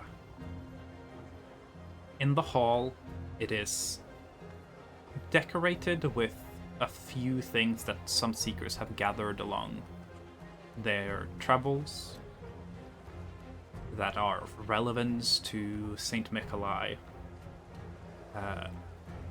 There is also commemorations for specific Seeker Knights that have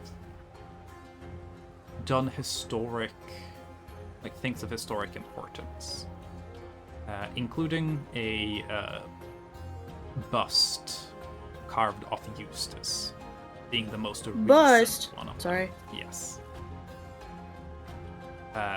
It is bust carved of Eustace after his death that you have seen before, and I would imagine that Gunther wouldn't be particularly fond of it because it doesn't really resemble him that well.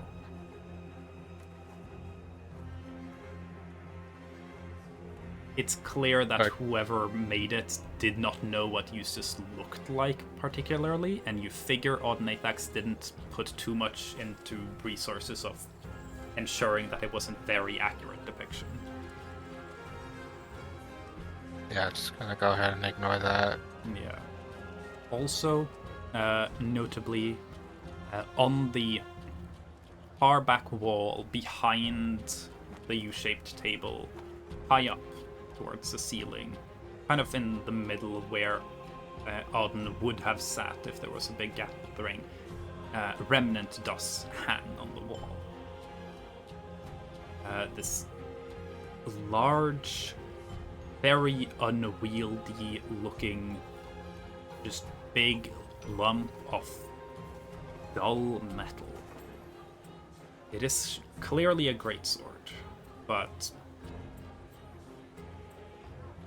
it looks like it would be difficult to actually cut anything with it. If you swung it around, you could probably beat people with it just like as a bludgeon, like it's a big club. But it's not it doesn't look in a good state. You know, there have been efforts to try and restore it, but all have failed, and the prevailing wisdom is that this might be how it always was. And it never was this gleaming, sharp blade. And there is some amount of, like, mythical pride that some of the Seekers take to, like, the idea of, wow, imagine how great a fighter, how great a knight, like, Hewlin would have been to do all that he did with just a blunt sword.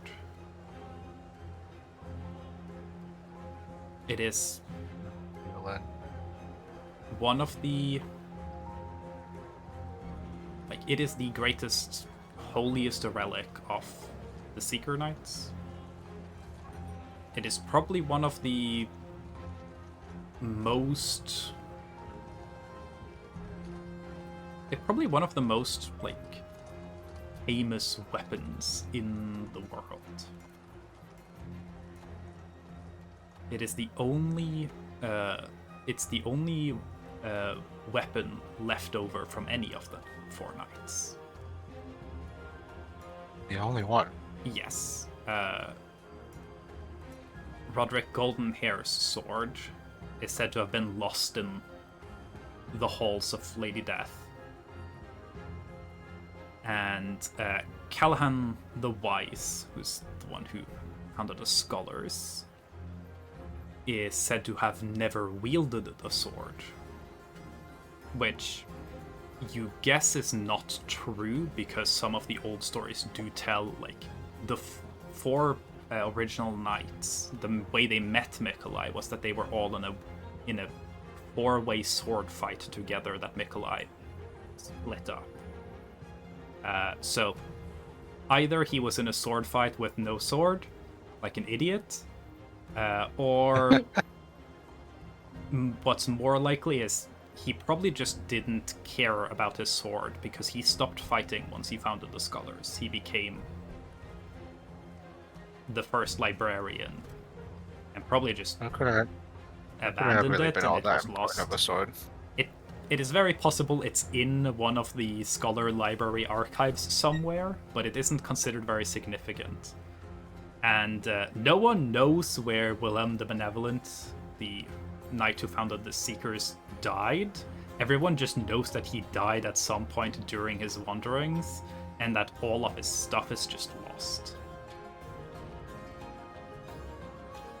There isn't a marked grave, and very likely someone probably found it sometime after he died and picked it up, and it's probably just out there. People are, if it hasn't broken or rusted, like, to bits by now, maybe someone's still using it. But yeah. Turns out it's actually that sword that I was supposed to get in Fielda. Yes, exactly. So yeah. It doesn't take long, though, before Odin Athax arrives. I can check his name in the Setting of World stuff as well. For everyone.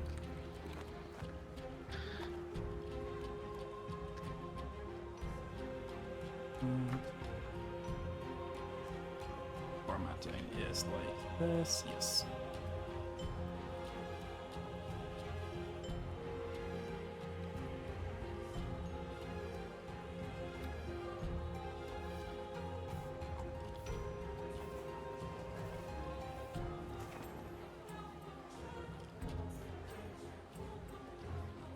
There we go.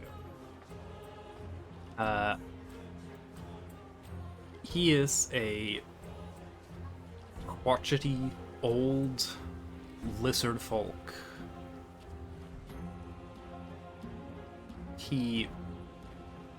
You're not like 100% sure, but he looks like noticeably older than when you last saw him, even though it wasn't that long ago you last saw him. It's probably been like a little under a year. How did he do that?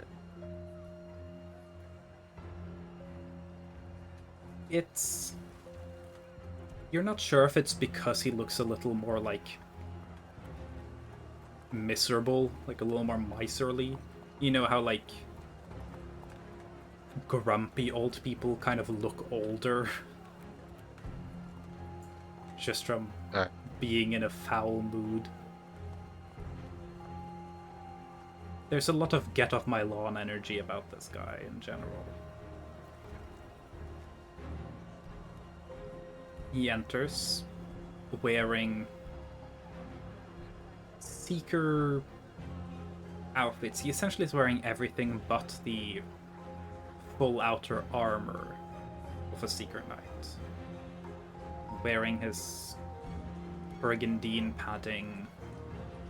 It is all heavily ornamented to in every possible way signify that he is a Seeker first and foremost. But me, I just have a fucking pendant. Yeah. No one but him does this though. Like, Edwin does not.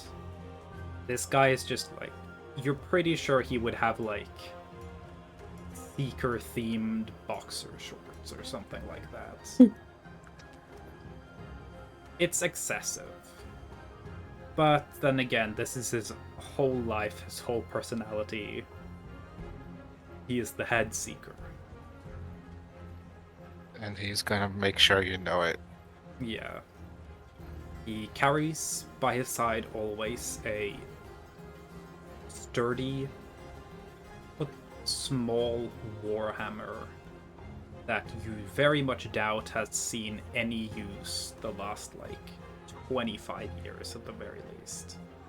But he still carries it because, you know, he's still a knight, even if he hasn't done anything or left the neighborhood in like a couple of decades. He sure is a knight still.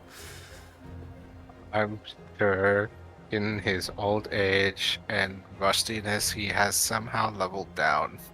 Oh, yes. It would not surprise you if he is no longer capable of like the levels of Viram Deluthi that he once was.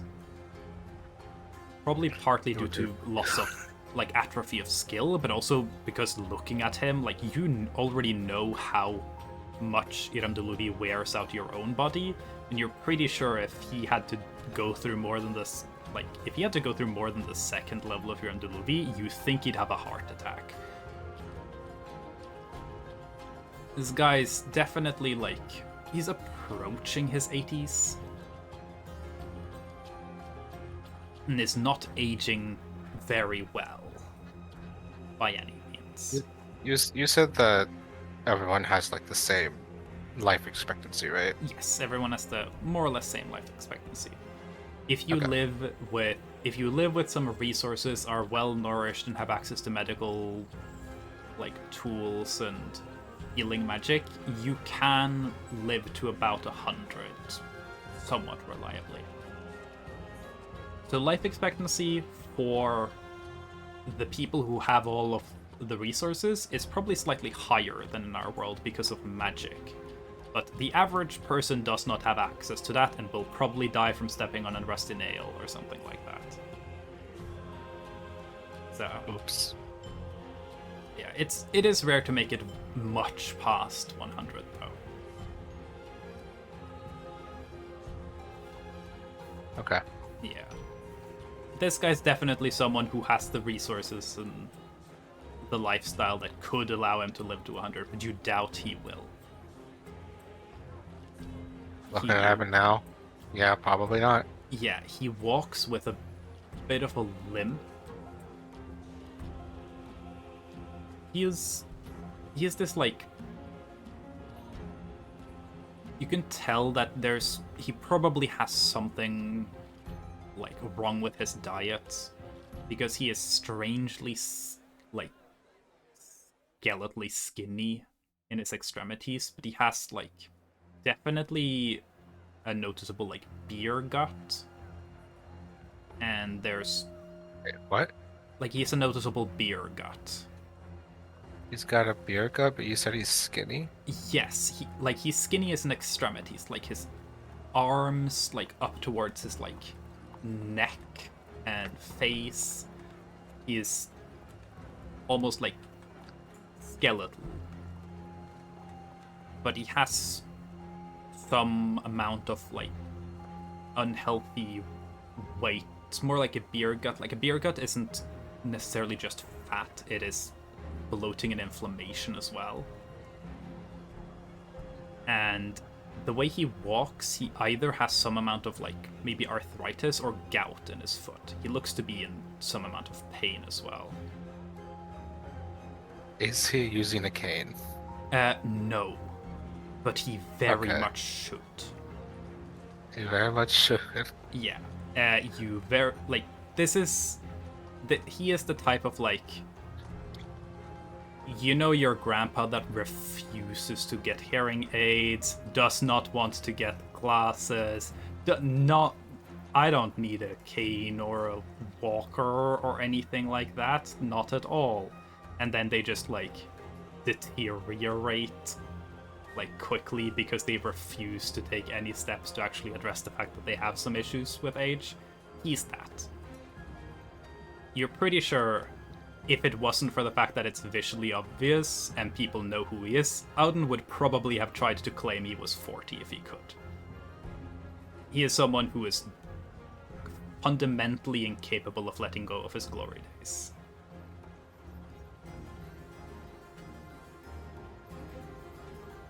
The way he looks at you when he enters the room is also with this, like, both kind of exhausted and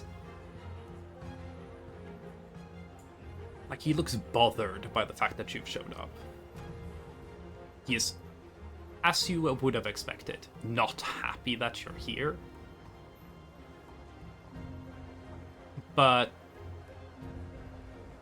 you probably don't need to insight to tell that there's still part of him that is excited to just extract whatever information you can give him. He is still heavily driven by the Seeker curse, but you know he does not respect you or care about you, and probably would not have been bothered if you'd been reported dead along the way. He's an hateful old man. Yeah. Edwin might suck a lot. Alden is probably worse, but you just don't have to deal with him much, because you can just leave and he will never, like, follow.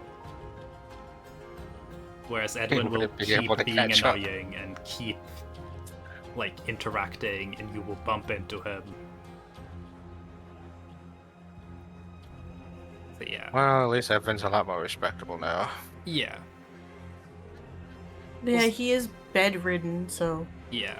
Like, Edwin is I mean, a he's been shitty before that. person, but he has some noble goals, and is like, at his core, there is like, he is someone who's there to help and try to do good in the Yeah. world, even if he is very selfish and he does care about glory and he doesn't really respect people that much. Auden's literally just here for the mission. You're pretty sure if it would let him get closer to finding the old gods, he'd probably like eat a baby. As Yeah. far as you know, he is the one that is most captured by the Seeker Curse. Willing to do more or less anything to achieve his goal. Which is funny because he never leaves. He never leaves. Because he has essentially convinced himself that, the most effective thing is if I help manage all these idiots who will never achieve anything without me as a talented manager. He believes his own hype. He really does. And based on the state of the apprentices upstairs, you think he's doing a pretty good job because none of them seem like confident that they'll achieve anything in their lives.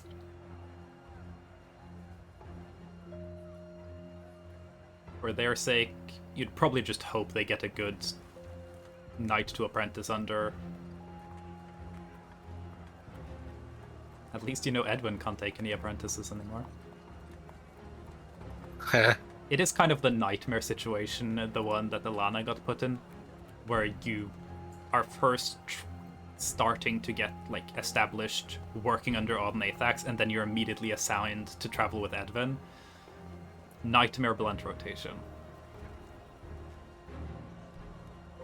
What happened to Alana?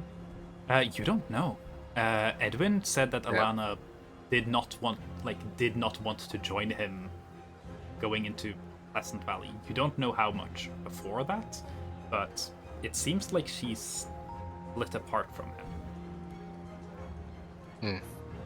It's possible that she was able to prove her status as a full Seeker Knight before then, or she might have cut her apprenticeship off early.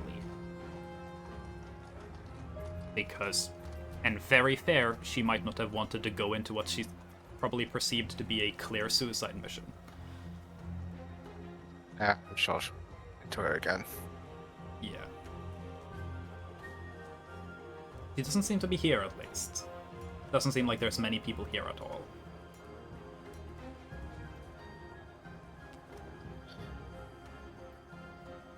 But yeah.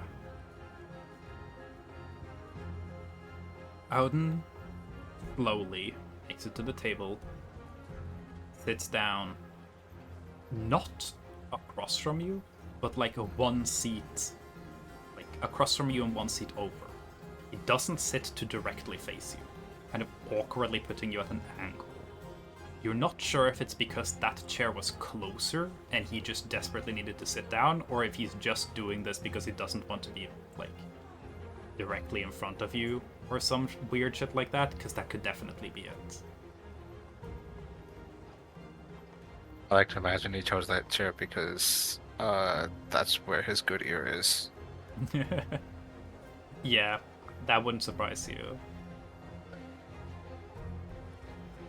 He sits there for a bit, kind of just looking at you.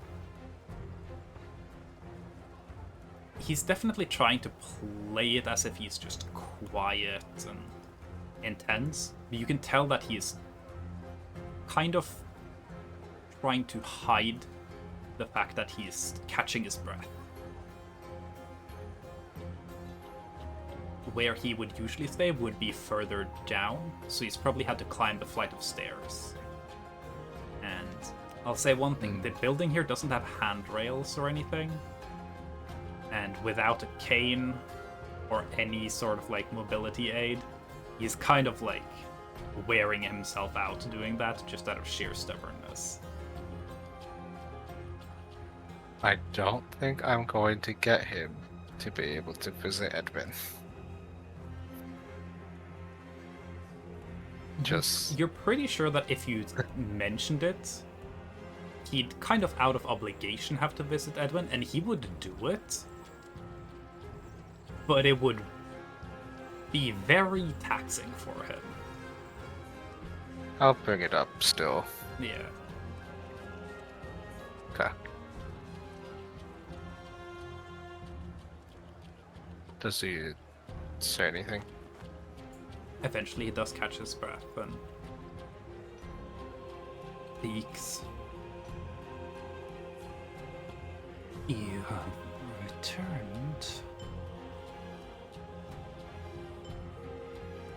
I hear you have been active in your travels.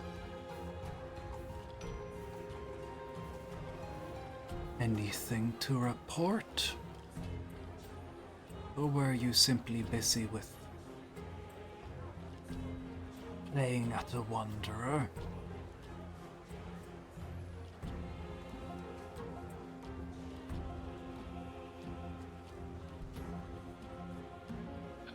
Yes. A few things to report. Sure.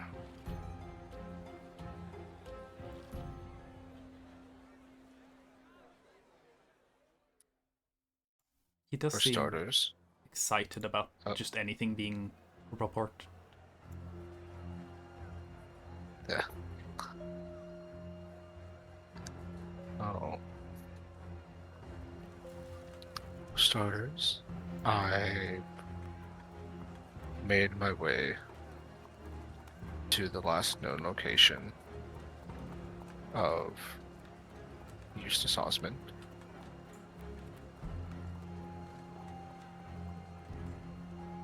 To which I found Eustace Osmond. He is alive, sir. His mouth, like his jaw kind of falls open.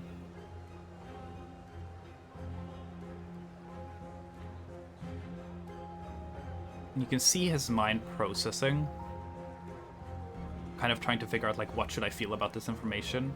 And you think at some point in that processing, he decides, I'm angry at this information, and starts looking kind of frustrated or upset.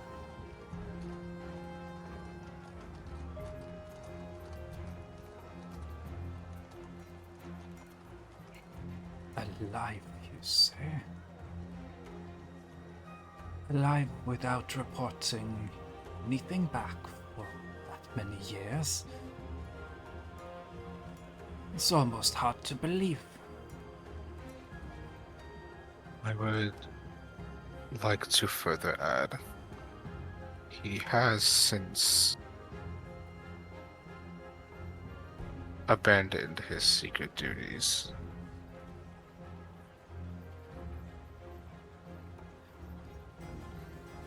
Doesn't seem to come as a surprise. Well, probably not because he was expecting it, but because he thinks so little of Eustace that he's like, of course he would abandon his oath. He's a deserter. I knew it.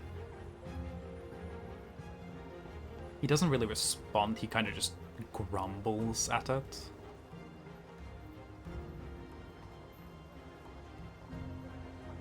Hmm.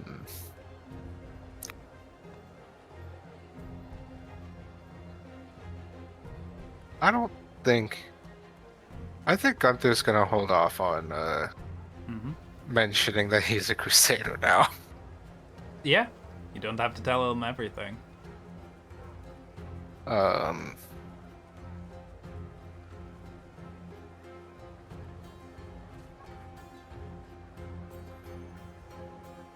Trying to think. Okay. While I was. Oh, okay. While I was there, the door at the bottom of Scar Canyon said to lead to the old gods.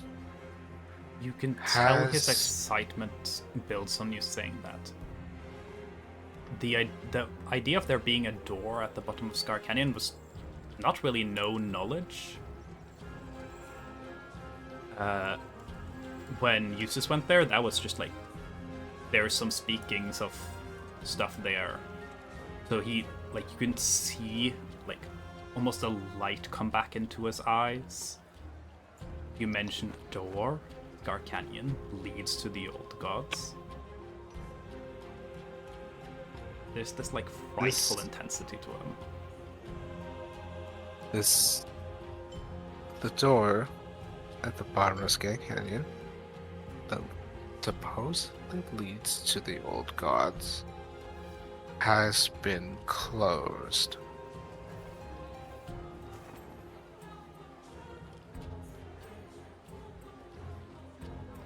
All the excitement that was built up in him immediately drops. He grabs onto his warhammer and kind of just smacks it against the chair next to him. It's like definitely dents the chair, but it's not powerful enough to break anything. The chair kind of just tips. And he got this unfazed. Yeah. You would not know this actually, but he does curse in Norreth, northern language. You can recognize the language that is being spoken. I just don't know what don't know it. You can tell it's a curse because he just says a single word in just immediate fucking anger as he smacks a chair with his hammer.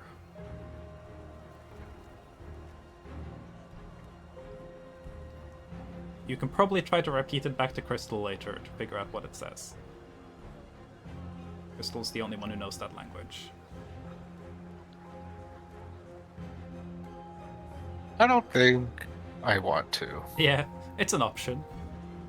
But not an option you have to take.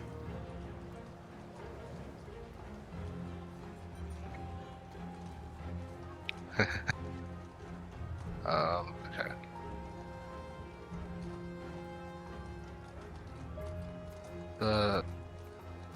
What was the Dubai Rock?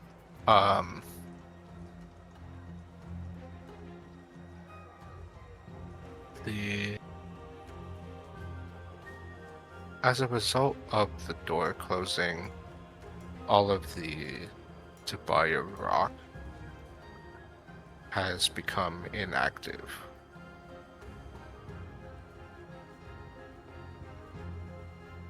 No longer being a source of energy. You can see his mind working again, putting together timeline.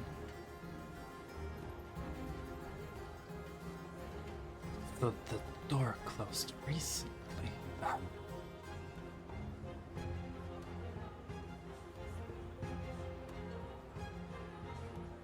Sorry, say that again?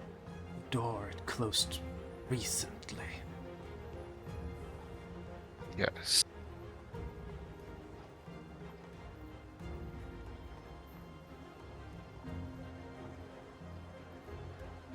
Would you know why?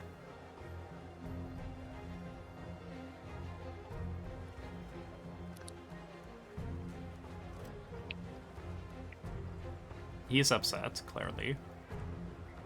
Well, as an empath. As an empath, this frothing old man, like, swinging his warhammer around the place, probably upset about something. Oh my god, no way.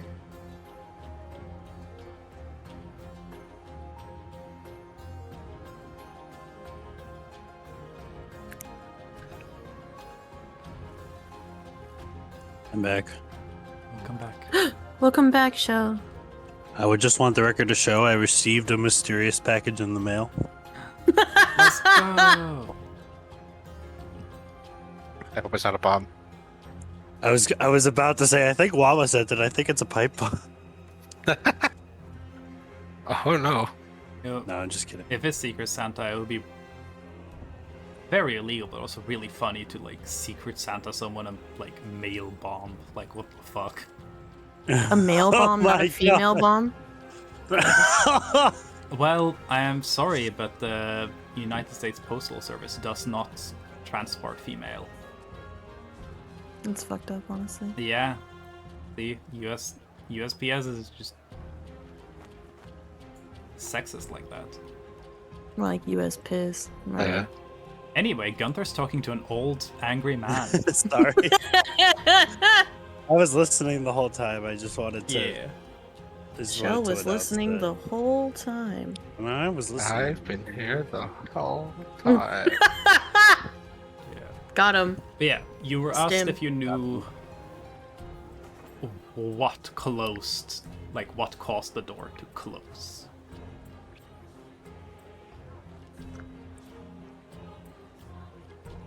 Unk's not gonna get it, just fucking lie to him. I'm gonna continue to lie to him. Mm-hmm. Hell yeah. I'm just gonna say I don't know. When we arrived, it was already closed. Give me a deception check. Yes, lie to this bitch. I'm gonna roll Yeah. for Auden. I'll note Auden does have decent insight, but I'm rolling with disadvantage because this Because old he's man is old. frothing at the mouth, upset right now. Okay. Bro's got I'm gonna use a rabies. lucky on that, I think. Okay, Do yeah. it.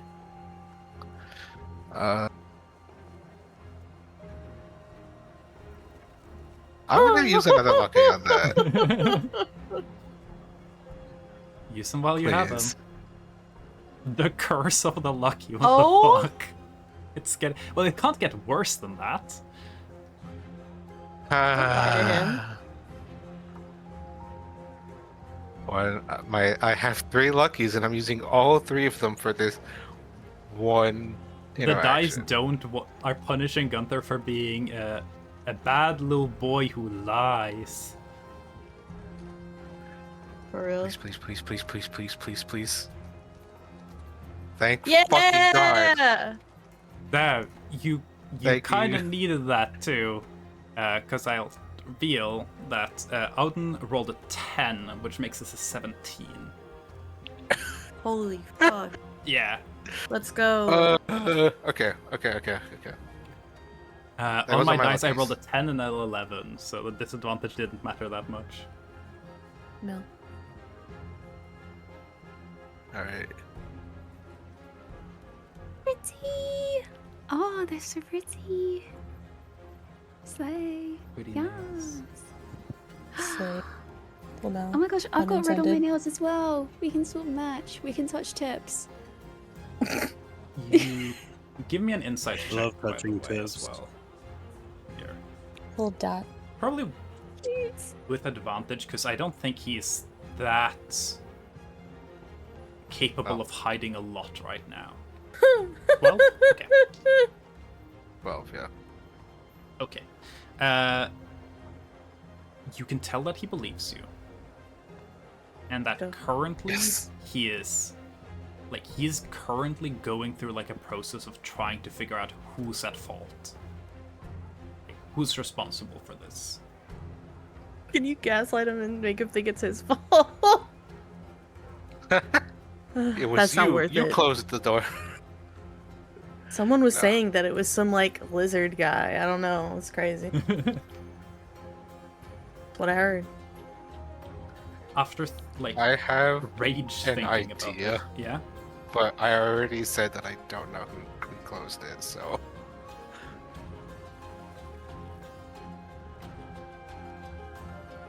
Eustace.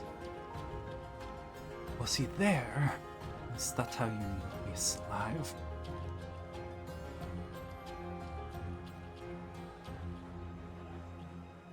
Sorry, one more time? He asked if Eustace was there, and that's how you know he was still alive.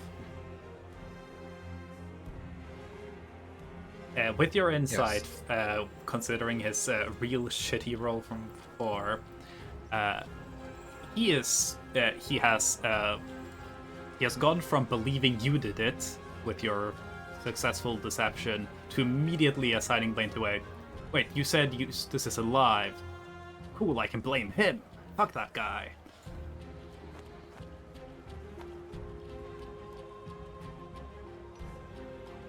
Fuck yourself.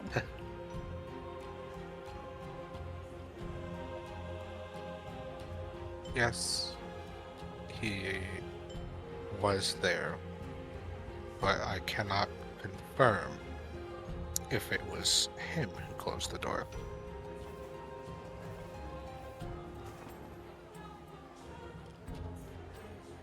That doesn't matter. He's a Fox News groupie. Yeah, it is very clear. You don't need to confirm anything. All he needs is Eustace was there. We have no other obvious explanation for what closed the door. I didn't even know a door was even there. Yeah, he has heard about this door, and that's now his favorite thing in the world, and Eustace ruined The it door. for him. What's Well- a door, bro? What's a door? I mean, Scar Canyon is pretty nice this time of year. I guess maybe For now, the but first time ever. Yeah. It's still probably quite cold there, but that's fine. If you start traveling now, you might get there by, like, beginning of fall. You know? They won't have any lodgings there, though. No. There's nothing there. You can tell Fire's not even Alden's, there. like, formulating a narrative of what's happened in his head.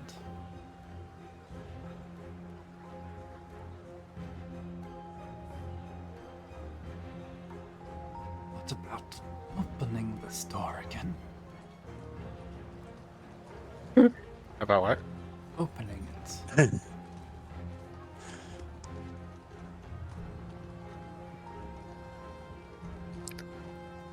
I really, really want to lie again.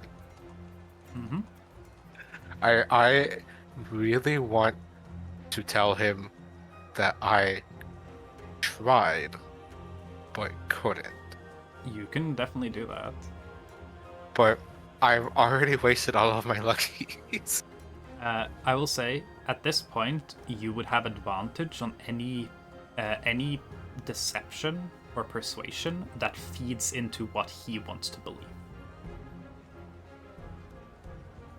So as long as it doesn't contradict with his Fox News designated narrative, you have advantage on the check. Okay. I mean, I guess I ultimately don't really care all that much if he believes me or not. Just as Yeah. long as he believes that it wasn't me who closed the door. Yeah. Okay. I attempted to open the door, but was unable to. Give me that deception with advantage.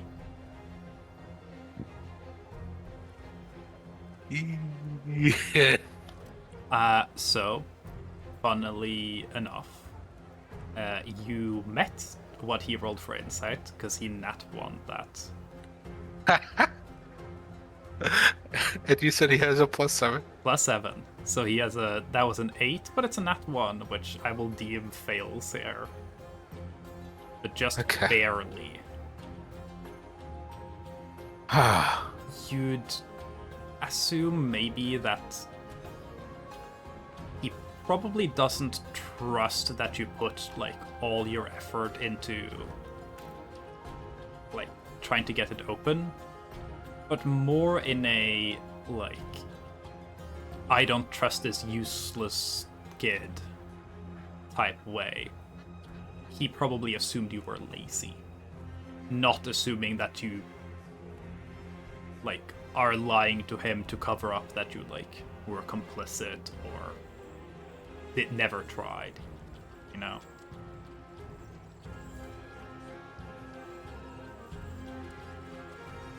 Okay, I'm gonna need to know everything you know about this store.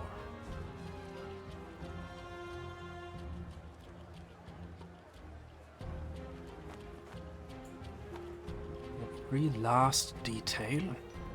Every last little thing to keep in that head of yours. Now.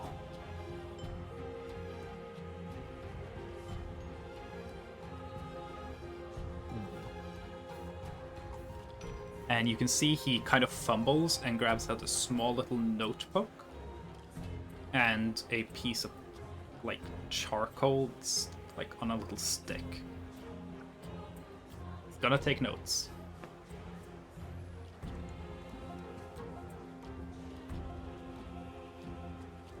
I'll be honest, I don't remember much about this door.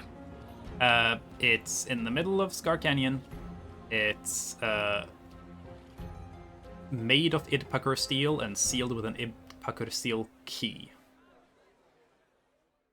Those are like the facts about the door, besides the fact that it was open and leaking radiation, and apparently the old gods are through it, but it kills everything or whatever. But in the closed door narrative, it's made of Idpakur steel. It seemed to be locked with an Idpakur steel key. Oh. I'm gonna tell him this, but structure it in a way where I heard it through, like, folk tales, rather than someone who was directly involved. Yeah.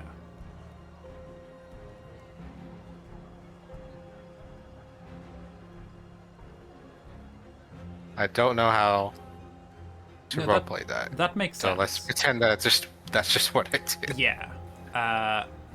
Give me a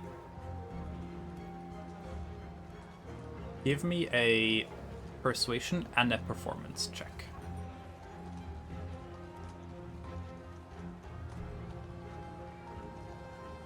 You do take the advantage on both of these. Is it persuasion and performance? Yes. With advantage on both? Yes, because they're feeding into his narrative. This is the thing that could have been utilized when, like, in Debaya, if y'all had interacted a lot with the Crusaders. If you can get their curse to work in your favor and feeding into their narrative, it's very easy to convince them of fucking anything. Because they're hardwired to want to believe. Cool. And I personally don't give a shit if he decides to go to that door, because he's not going to be able to do anything. So the way it would make sense, given the fact that you said that you went there, you tried to open it but couldn't do it, so it implies that you did see it, and you can confirm there is a door, and Confirm there's a door. And I would. you can structure the description of the door more as like, from what I was told, from what I heard, it was Idpakur steel, but I don't know how to identify that. Because out in Athax probably wouldn't be like expecting you to be able to identify Idpakur steel by sight. But I can. You can. I'm not going to tell him that, though. Yeah. Upon hearing that it's made of Idpakur steel, he does snap his little pen, slams his fist on the table. You can see him kind of instinctively recoil a little bit. Probably hurt his hand doing it. Does not make even the slightest dent on the table. No, the table shakes a little bit, but his hand is probably gonna bruise more. You're pretty sure, like, if there was a combat encounter between the two of you, you could have probably beaten him. Like, you would have a fair shot at beating him in an actual fight when you first met him. He definitely had more levels than you when you were level 1, but he is frail.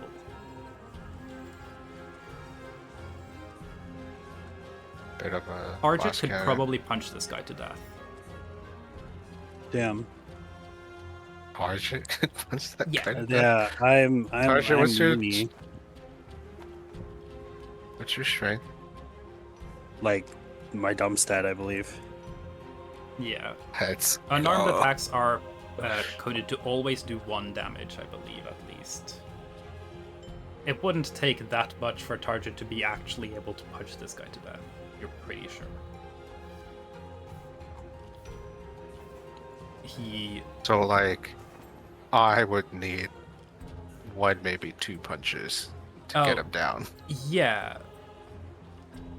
You're pretty sure if you smite this guy, he just ceases to exist. I've done that. Yeah.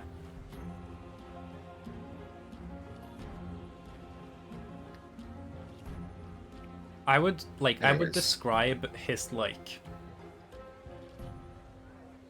health, like health-wise, his condition is like, what's that Simpsons character? Mr. Burns with a beer gut. Damn. Oh, yeah. You could probably, like, if you flipped this table onto him hard enough, he'd probably die from the injuries without immediate medical attention.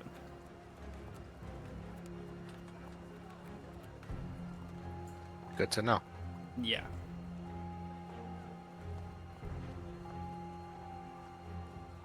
Okay, yeah.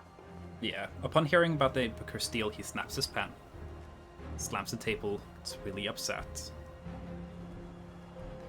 And then he tries to shout for the Seeker Knights that escorted you in.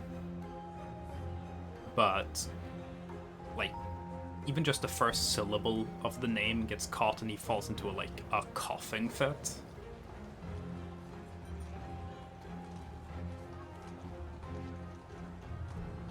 And I still have more to report.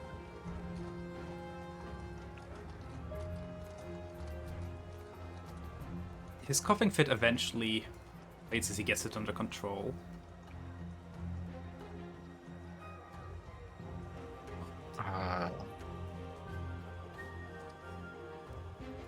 Yeah.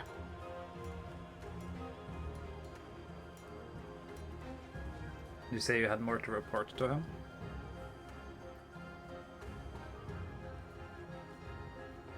Yeah, but I haven't said that yet. Okay, yeah. Oh, you haven't said that to him? No. Okay. I thought you said that in character. Never mind. He's kind of just...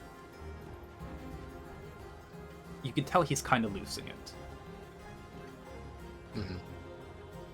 Whatever he had already, he has lost it officially.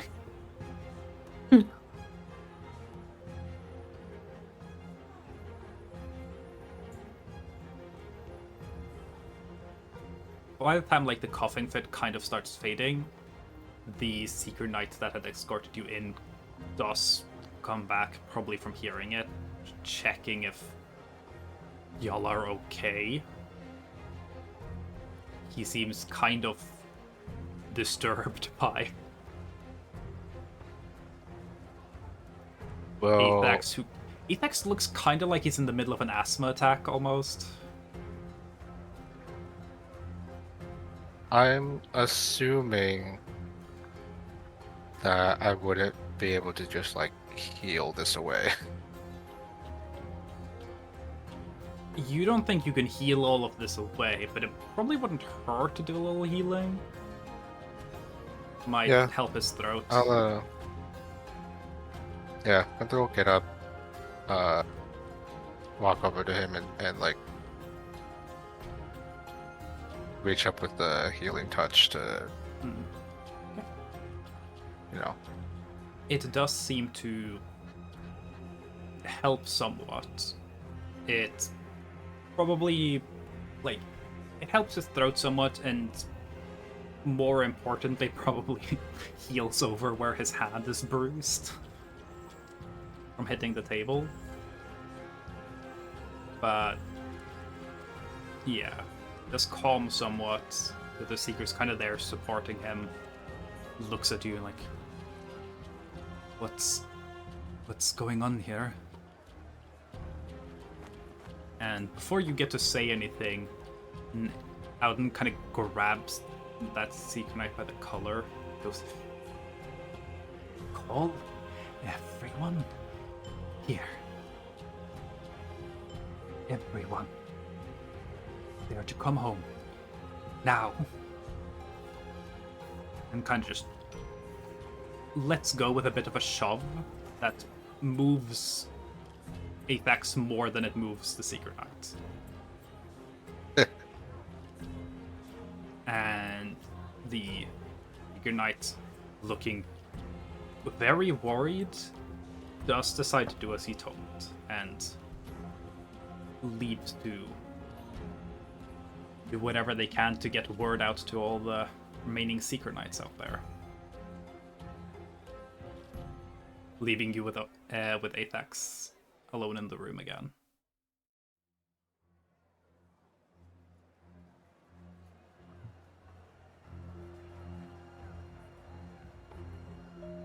Yes, I have more to report, sir.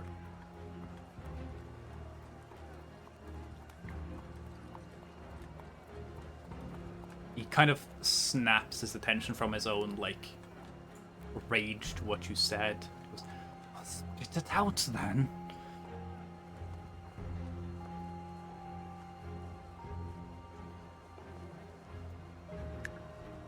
I imagine Gunther is very much not intimidated by this man. No. You figure he'd probably be quite intimidating to, like, a small child because he looks like a fucking fairy tale monster at this point. He's definitely got, like, old man who, like, the little kids ask someone else to go pick up the ball once it gets on their lawn. That type of spooky. But he is not threatening in the slightest. Yeah. Okay. Well, Gunther can at least go back to his seat. Auden does not sit down. He's kind of standing, leaning on the table. Oh, Gunther's gonna sit down. Fuck this Yeah. guy. The rest of my report is unrelated to Scar Canyon, but still important. He nods, clearly less interested.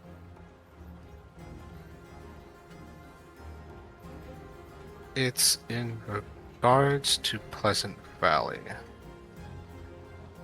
It has somewhat recently been overtaken by a... How would you describe it? Like a void or... The way I described this out of it character. was that the way it visually appeared for everyone outside was that it was consumed in this great storm. But Okay. what actually happened was it essentially fell into another dimension, fell into another plane of existence. Okay. Oh. Pleasant Valley was somewhat recently overtaken by this storm, you could say.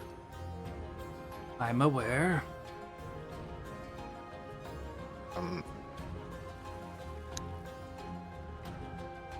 Due to some circumstances, my party and I made our way into Pleasant Valley, and now that storm has been lifted, so travel into the valley is possible now. I heard. During all of this, a certain... I don't remember his last name. Ifler. Ifler, yeah. A certain Edwin Ifler, who was also in the valley, became gravely injured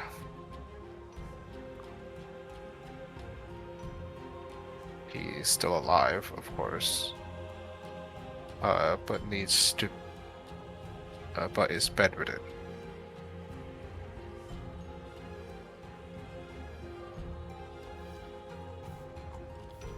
He's here? Odin probably repeats the same, what you assume to be a Noreth curse word. More quiet this time. He's here? I'm completely ignoring that. He's here in Great Landing. Staying at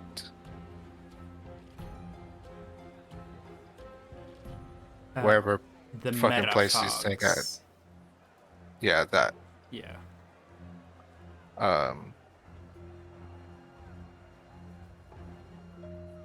And he has asked me for your visit.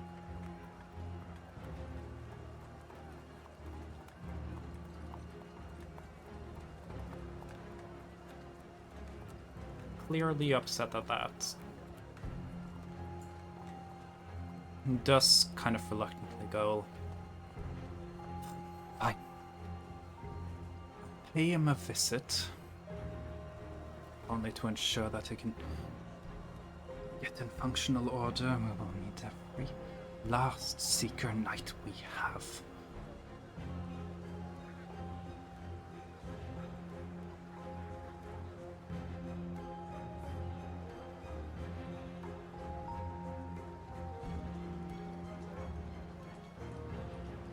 That is the end of my report, sir.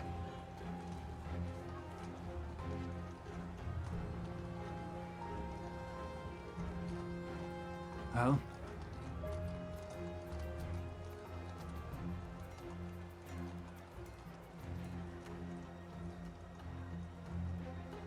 I have much to attend to then.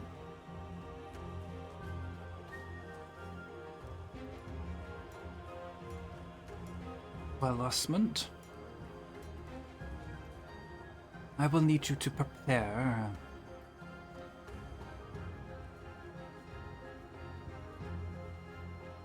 We'll need to take the order. The entire order. To the canyon. And you will lead the expedition. Every last one of us.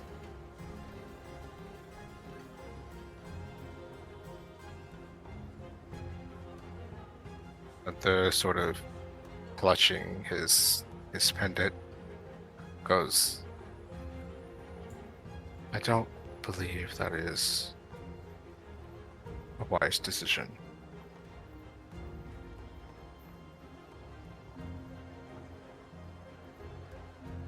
Not speak to me of wisdom, boy. I have led this order for nigh on 50 years. I would know. like to reiterate, sir, interrupting him. Mhm. I am not saying the order should not go to the canyon. If you wish to go, then very well. There is much to investigate, after all. However, sir, I do not wish to be a part of this investigation.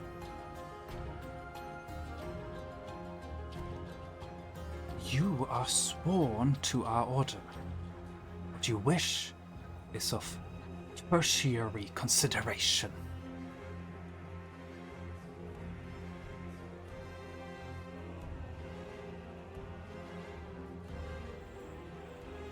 Remember when I said I have met Eustace Osmond? He doesn't offer a response. My goal is to find him again. Whether with the Seekers or not.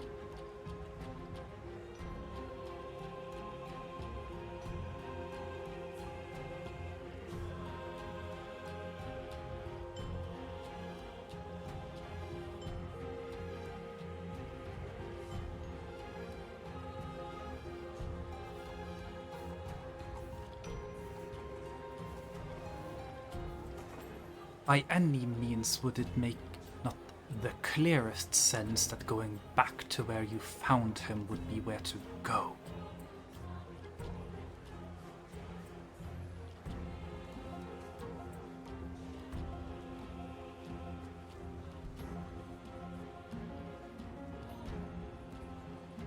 You will lead the expedition that is final.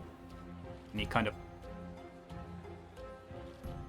grabs his warhammer and starts to like make his way away from the table, using the warhammer kind of as a staff to support himself.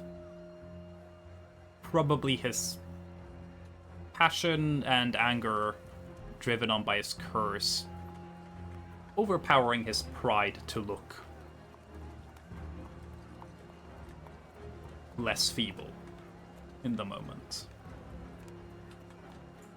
He still does take quite a while to leave the room, so if you want to say anything else to him, you can like do so or stop him from leaving.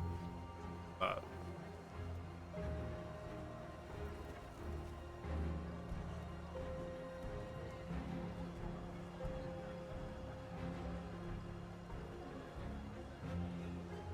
It doesn't seem I'll be able to convince you. However, I don't quite care. And then Gunther's gonna take off the pendant and very loudly slam it on the table and start to leave. hear this, turn, see what you're doing, and as you're leaving, he will start slowly, kind of desperately hobbling after you while yelling, "You get back here, Osmond! Back here this instant!" Don't think I can't see right through you, sir. You don't quite care for me or my father. I care And for frankly, our cause. I don't care quite for you either. We swore an oath. The oath is what matters, boy. Maybe to you.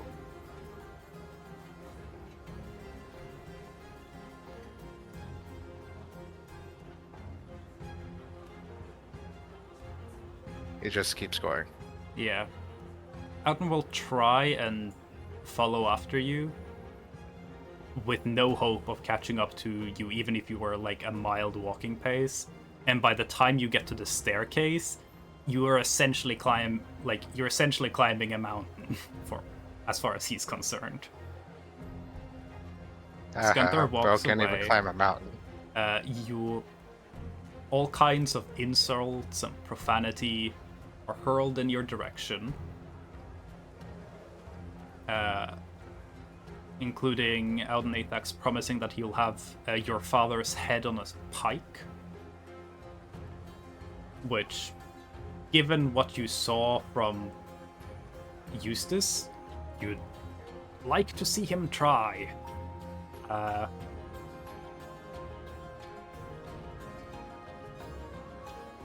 But yeah, you leave,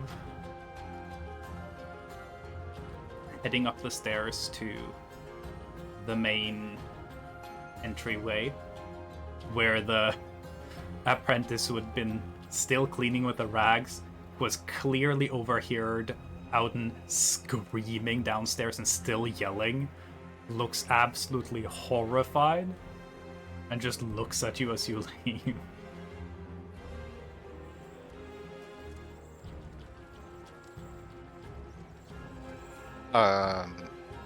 The only parts of what he would have overheard would have been Auden Athax having a violent coughing fit and him screaming at you afterwards. And calling you all kinds of cruel things. I'm just gonna, before leaving out the doors, turn to the apprentices, tell them, I suggest a different path. It just keeps going. Give me a persuasion check. I'll say with advantage.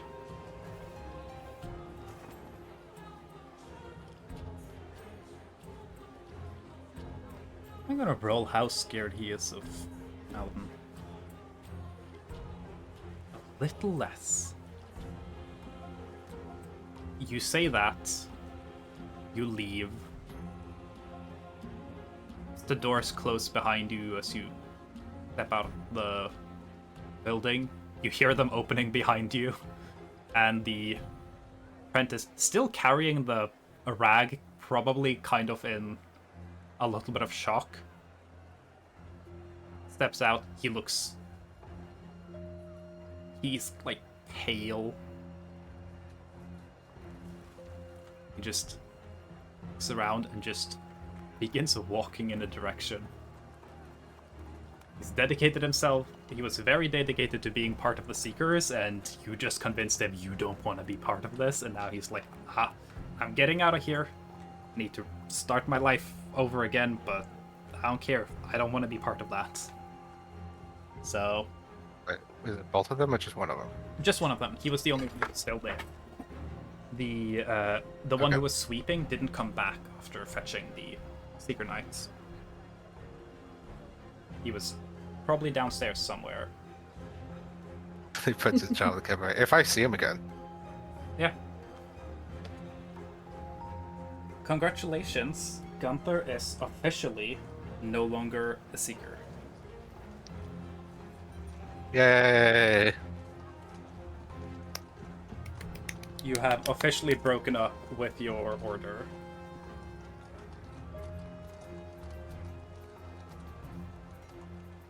I'll be honest, not what I was planning today, but fuck it. Yeah. Might as well. It's definitely... Might as well, I mean. It's definitely a massive loss for Odin because he didn't think positively of Gunther at all. Then Gunther comes back with the most useful information they have gotten in, like, probably centuries. Gunther is by far the And I have closest, more that I just have not disclosed. and Gunther finally establishes himself as a useful resource in Odin's eyes, and then immediately quits. And he just learned that his other, probably second most valuable asset is bedridden. Right as he wants to start an expedition to send the entire Seeker Order to Scar Canyon. Which most You know likely what? he Fuck will. that guy. You think, like, there are two paths to Scar Canyon. You know he would not survive crossing where the ridge mountains meet over to Amangath. If he's impatient The other enough, path will he take probably might forever. just get himself killed, forcing them to go there. He could probably survive the long trip around. It would just be slow. But by the time they get to Scar Canyon, there's going to be nothing they can do about this door, and he'd be lucky to make it all the way there. I've essentially killed him. Yay! Let's go! Either he's going to die on the way there or make it there and die of a heart attack. Yeah. Yeah. You don't know much about the other Seeker Knights, but if there isn't anyone who is, like, influential enough and has enough, like, sway, Alden would just force everyone to cross the Raincatcher Ridge. And he would 100% die on the trip.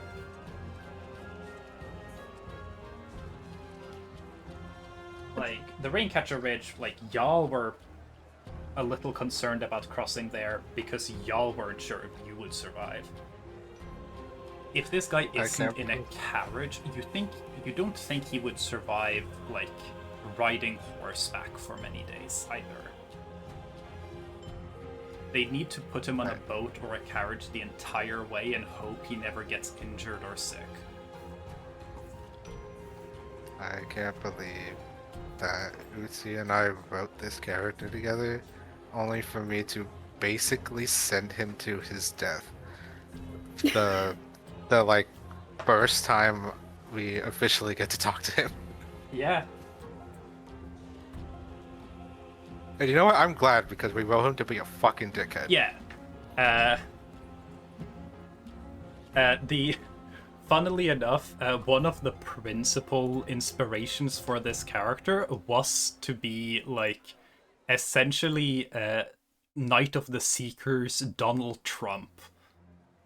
Yeah. He's a sick, frail old man who believes he's the most like important, influential person in all of his order's history, who doesn't understand that other people have needs or desires, and believes that people are just resources for him to command around.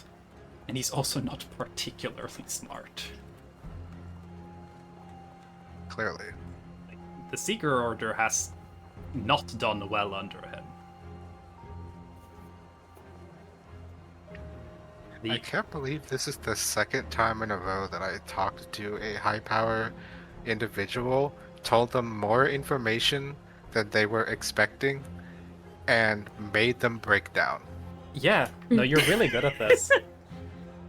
Maybe this is how you guys beat Gideon. Just Gunther lore dumps on him till he dies from a bomb. heart attack. Alright, time to get autistic. Yeah. So having done that, I guess Gunther makes it towards the manor to go have like brunch with the crew. Yeah? Okay.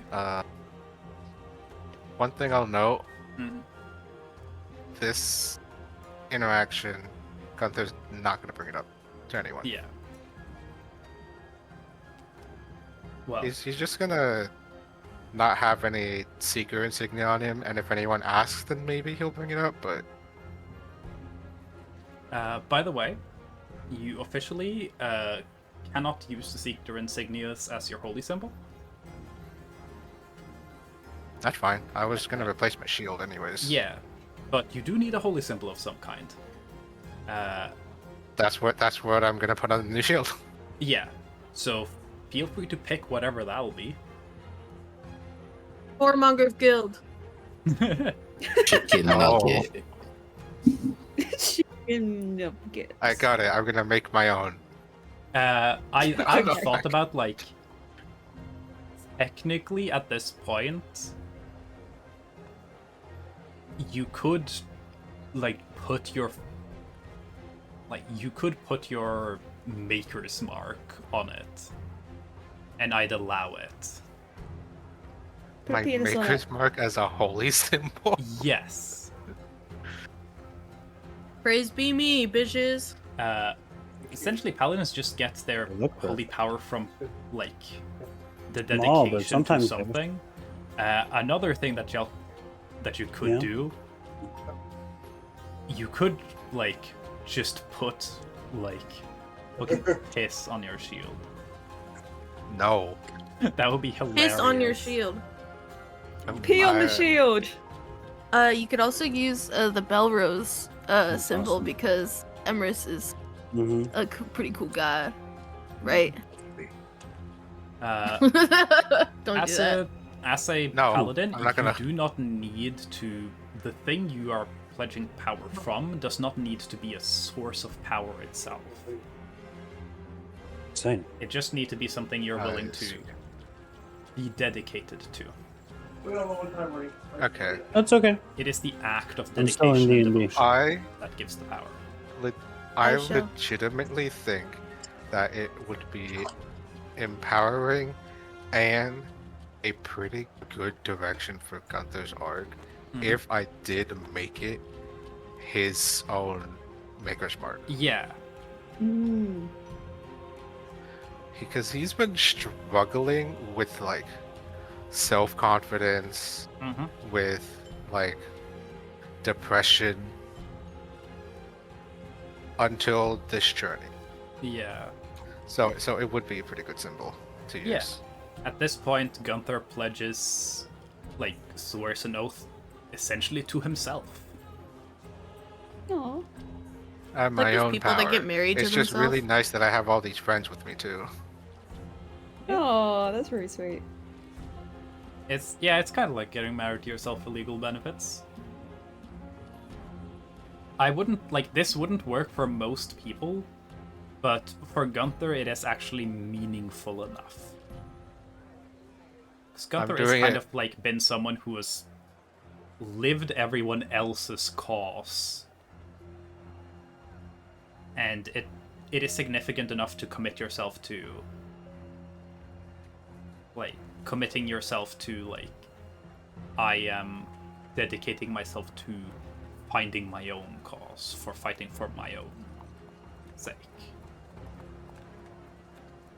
I'm doing it. Hell yeah. I don't even remember what Gunther's Maker's Mark looks like. I think I have details of it somewhere. It's also in the document for the art references for Astro. That's in art and images, way up there somewhere. I found it. Yay! Yeah. Well, anyway, before y'all go hang out again, I think we're gonna take a break here. Because this has been a long section so far.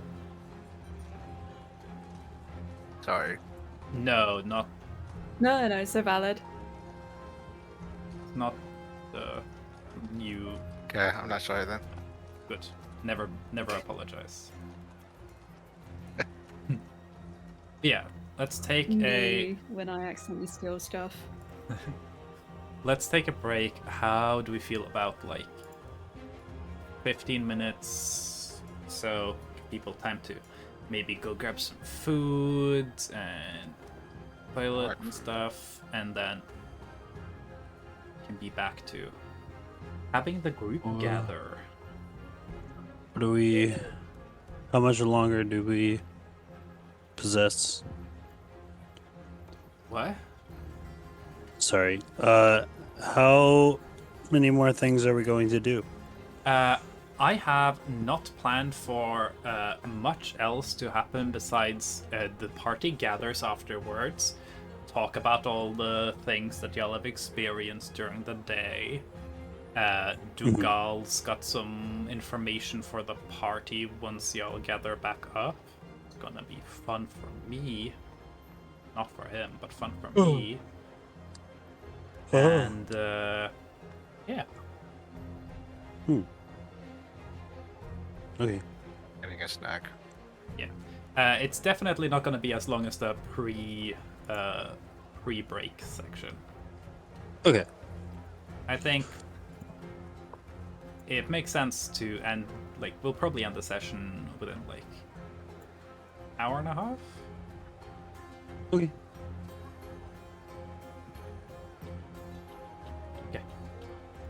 I'm gonna put us on the Be Right Back theme. And I'm going to go take a piss. Mel is here, so y'all can do the Mel break scene thing that y'all have been missing the last little bit. I'll be back in just a moment. Thank I you want to so much for roll. handing me the mic. I want to roll on the Sands under table. Yep. I want you to roll sleight of hand. Okay. Hold on. I have to make up a new character because Tarja is not in Yeah, it tells In you it's not universe. in this world. It has to be you as a character sheet. So whatever your Okay. sleight of hand bonus Okay, is. I'm just gonna roll a d20 in our chat. Without we any don't- modifiers. Without any Yeah. modifiers. So 13, and then my modifier is 6.9. Okay, so you rolled 13 plus 6.9, so that's going to be 19.9. I'm afraid you're 0.1 off. No! Sans Delta, Sans under table. Now, Because it's been your birthday this year, Shell, I will allow you to reroll. I'll do well. Let me see. Hold on. Everyone calm down. Oh, that's an 18. plus my my funny numbers, my You're 6.99. 6.9. Yeah. That is a critical hit. Sans is now in love with you. Do we get to go to the bone zone? Not just yet. Sans does not do Okay. that before marriage. Okay, so I have to marry Sans if I want to go to the bone zone. Yeah, exactly. But But oh my gosh, So what's I'm this? gonna- Sans pulls out a wedding ring. Oh my god. oh my god! And it perfectly fits your ring finger. Oh my gosh. Yes! He's proposing to you. Sans starts crying. He's so happy to hear that you want to marry him. I jump Um, into his arms. Sans will try and catch you. He is not used to catching people, but he will try his hardest. Mhm. So let me roll for Sans catching. Let me roll a d4.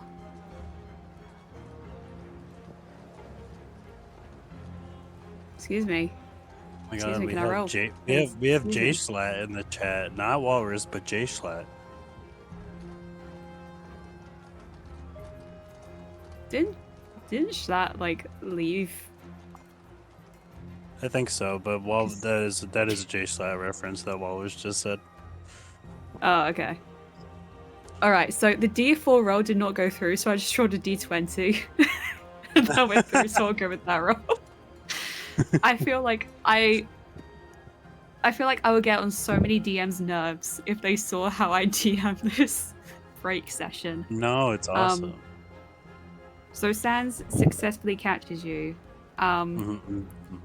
and he actually gets buffer, like, through catching you because he really wants to show off his muscles to you. He has no muscles, but his bones just kind of get like, I don't know, Big. they form a muscular shape. All right, we're doing a quick break in this session, in the break session. Who wants to see Satan's nipples? I pulled a card. Satan has nipples. He's wet. Just like me, for real, for real. Thought you Looks were gonna- breedable. He is so breedable. I thought you were gonna He's so- say. I thought you were gonna say. All right, we're having a break. All right, Utin, take it away. No, it's not Uzi who handles the break session for the break session. I'm back. It's actually Is it you, me? Shell, who It's handles the me? break session for the Okay. break session. Okay, Utin, you just missed most of the break session. Where the break session is now on a break. Oh, And okay. apparently I'm the DM when that happens. So all right, so you're in the woods, no one's around, and your phone is dead. Who's that there in the bushes? It's Shia LaBeouf. I rolled to Riz. He stabs you. You didn't let me roll. No, you didn't run away, so he stabs you. Oh man. Do I have to make a new character now? No, you're not dead. You roll to survive. Roll Oh. a Constitution saving throw. Whatever your Constitution Constitution, saving throw. whatever your Mel's Constitution is. What do you think my constitution is, guys? I don't know. Sorry, I just died. I thought that was your answer. I rolled a 10. Okay, so he goes to stab you, and like your how do I put this? You really feel it. Like it's very painful, and you like give into the pain, and you start to like fall over. But what's this? It's Sans Undertale, and he comes in with the blaster, and he Oh my the gosh! And caster in his blaster, and arms, he obliterates Shia LaBeouf. wait, in his arms is his wife Shell. Oh my gosh! It's the That's dream right. team. We never left the break session. It was all a prank, guys.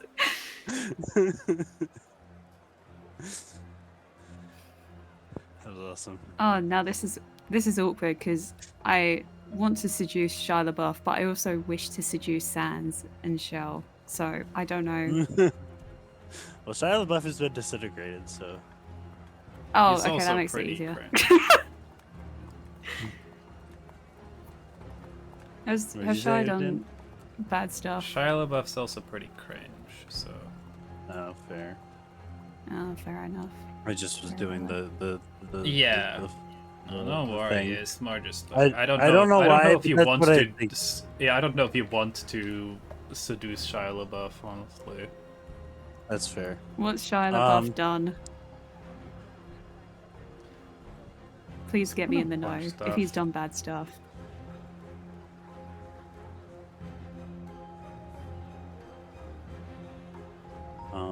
there was like Yeah. he had like a sexual assault and sexual battery case and another domestic abuse case, Oh dear. and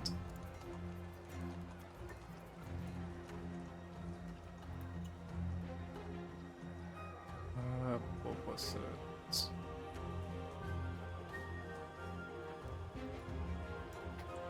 Yeah.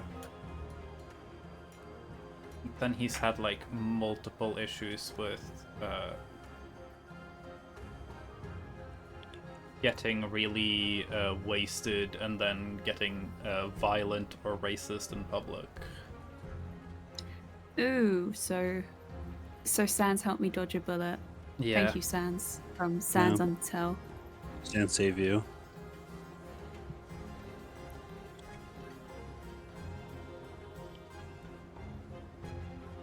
I wave at Shell. Way back. I blush I and I offer wave you my back. hand. Oh my gosh, I offer you my hand.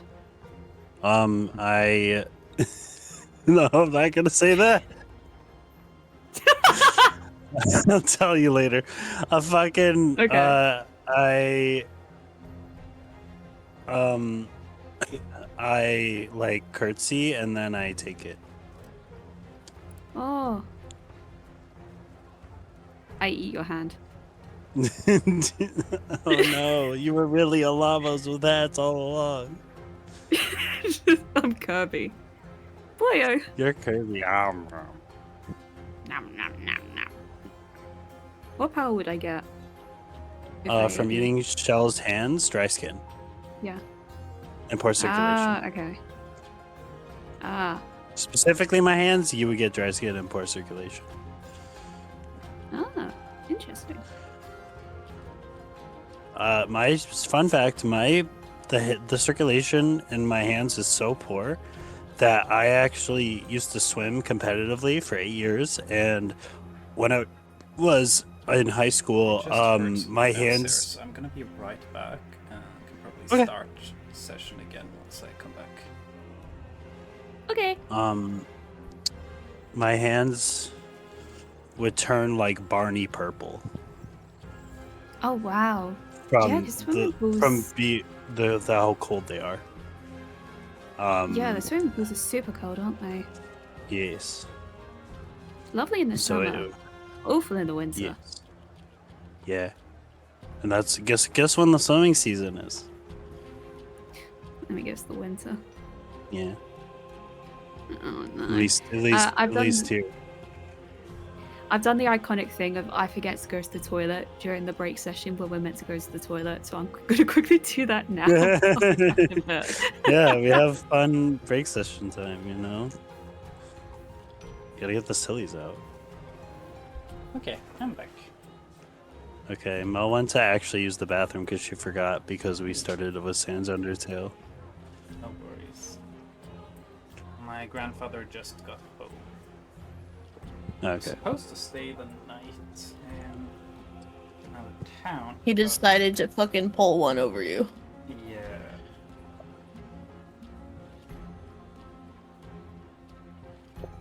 Yesterday was like, just a heads up, I'm gonna be leaving early tomorrow and I'm gonna be gone all weekend. I was like, okay. Nice, but apparently no. What a bastard. Grandpa died. It's okay. Oh god.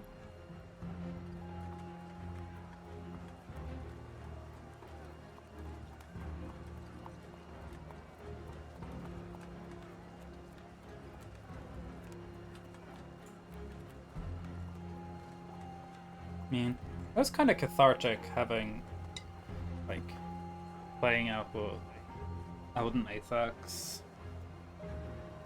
Because it's finally someone who's, like, being a piece of shit to Gunther, that Gunther can just go, fuck you, I'm out of here, you don't matter. Got him. Yeah. It was liberating. Yeah. Mm. It's like, it's essentially what Gunther probably needs to do with every authority figure in his life, with the exception of, like, Benny Gawain.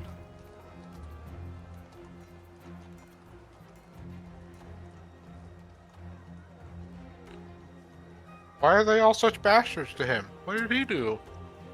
Well, Gunther did commit the serious crime of being written by Jewel, who wanted a lot of suffering and misery for this poor little boy.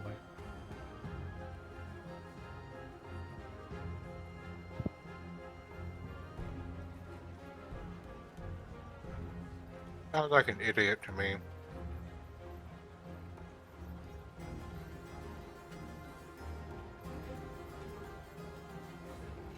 What is?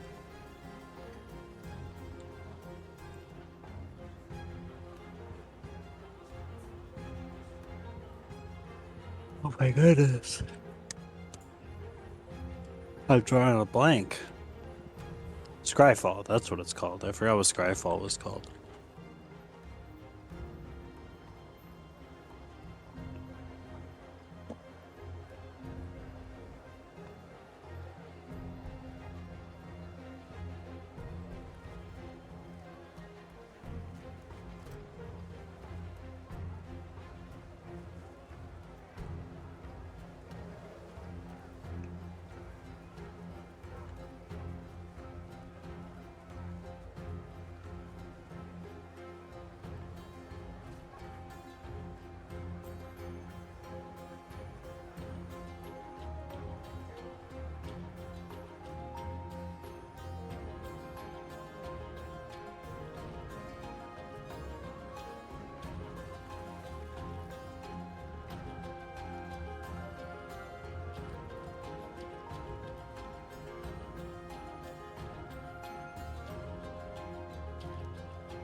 This is throwing me a little bit because let's do.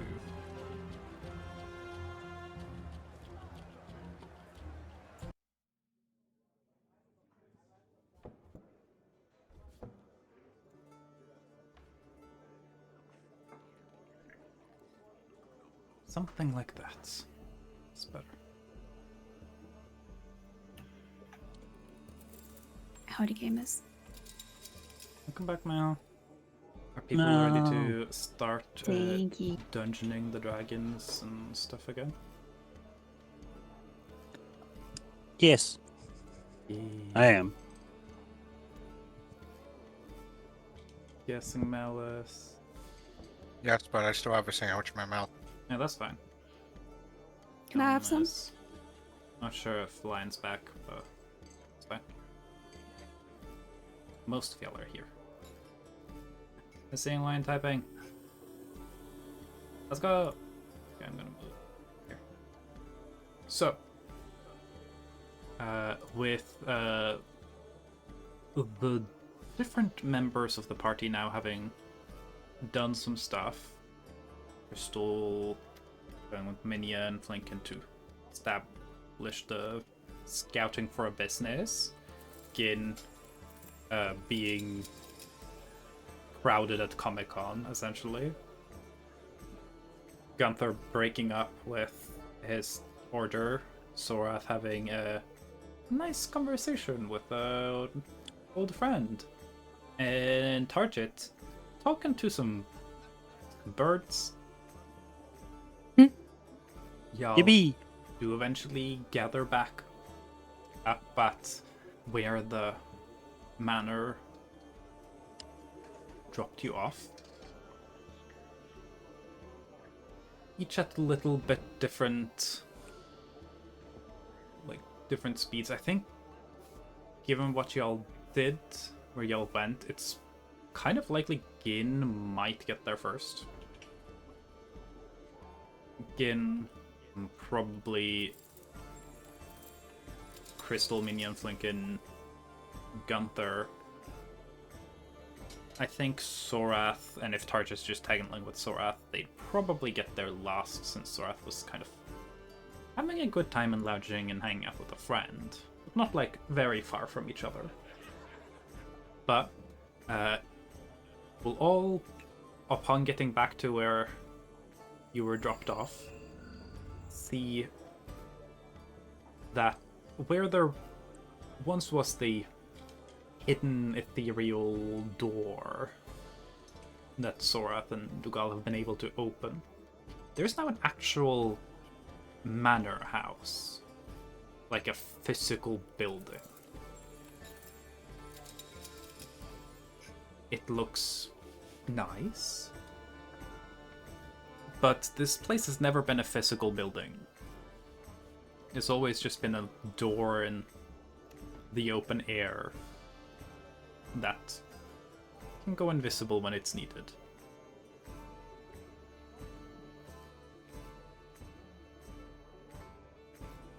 It's probably most confusing for Sorath, because Sorath is the only one who explicitly knows that this isn't how this manor works. For the rest of y'all, it would probably just be like huh, that's weird.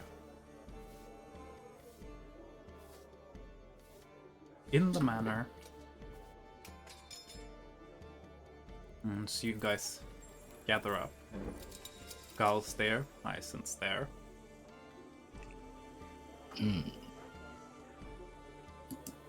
There will be... It'll be ready for like a nice late lunch for the lot of you.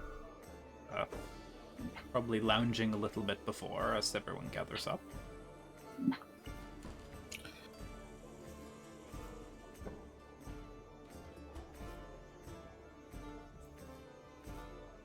I do want to ask you, Jewel.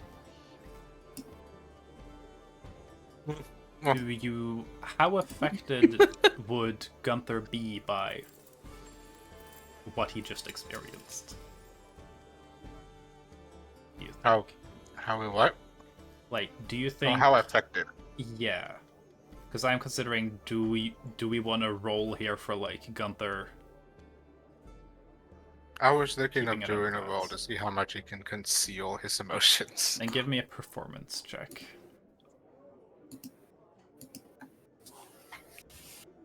Okay.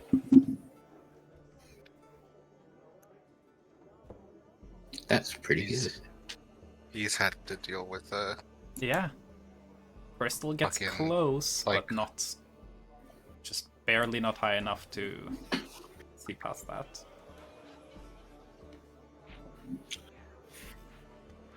Gunther, Unbothered. Yeah.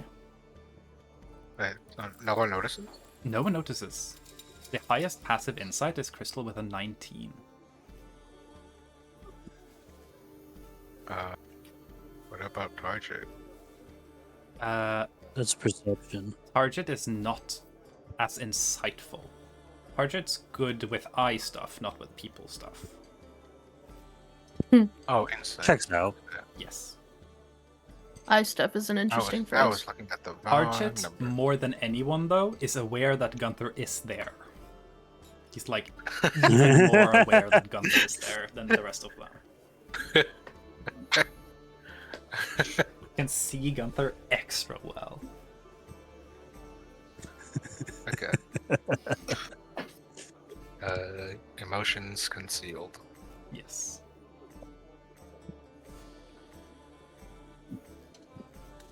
In my heart, I'm like the idea of Gunther being on a slight like adrenaline high of like, holy shit, that just happened. And just like probably definitely still bothered by the experience, but there's also just like a wow, I just did that. Huh. I'm fucking free from these lunatics. I like to What imagine the fuck, like the meme of the people like flirting with each other at the party, and there's a guy in the corner being like, they have no idea, and that's just Gunther in the corner being like, they have They no have idea. no just idea officially I left just his killed sneakers." an old man.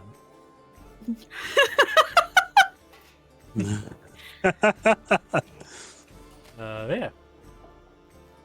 Y'all will filter in group by group. In's there first.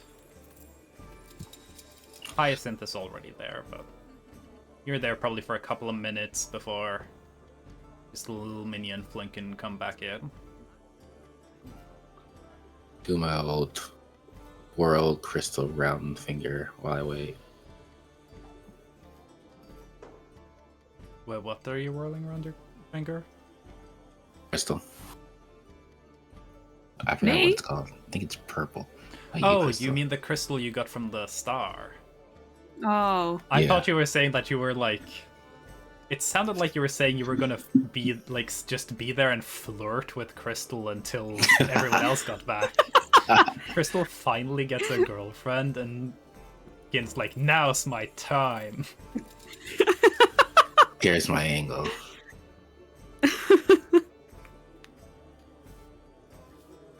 Yeah, Getting confirmed home record?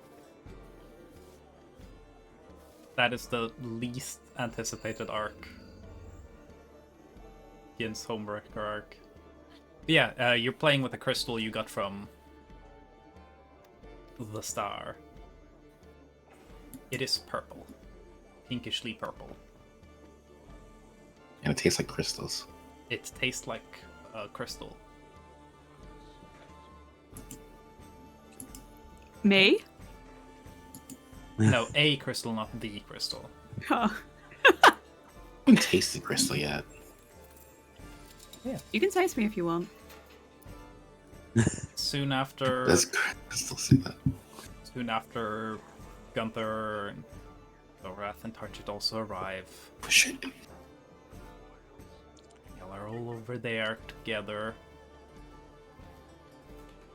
Dougal is not there to greet anyone when y'all arrive. So for a brief moment, it's just y'all and Hyacinth.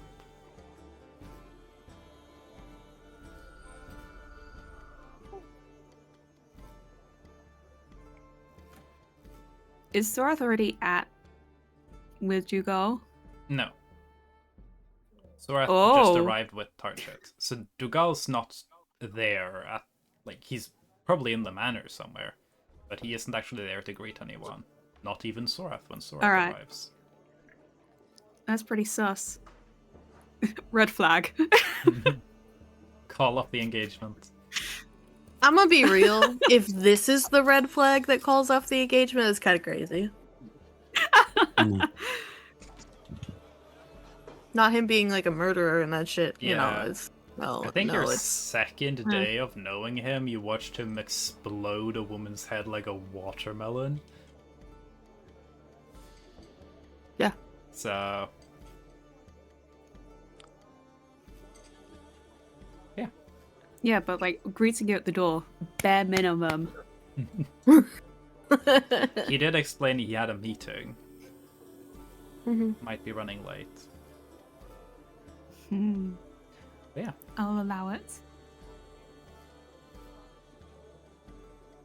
I'm guessing that y'all, in a little moment, just briefly discuss bits and pieces of what y'all did in this bit of waiting time. Gunther does not mention anything that happened at the Seeker headquarters. Do you mention that you went there at all? I do mention that I've been there, but the only thing that I would bring up is that I asked Apex to visit Edwin. Okay. So everyone has a vague idea of what everyone's doing.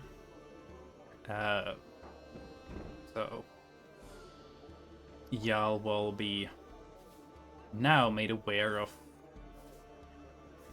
Yin's news from the Monster Hunter Guild. So yeah, y'all are celebrities, but it's kind of contained for now. It is, for those of you who like to be less bothered, it is definitely bad news though, because that is like prime candidate for spreading this shit as wide as possible.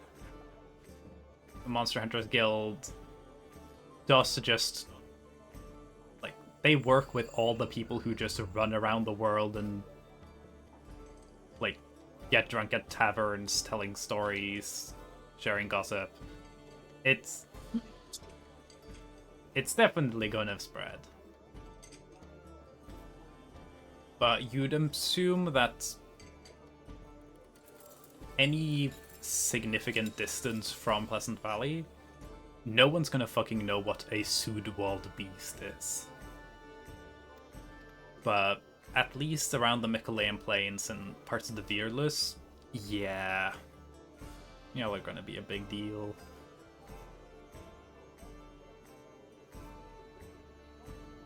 And y'all do have an offer to officially join the Monster Hunter Guild.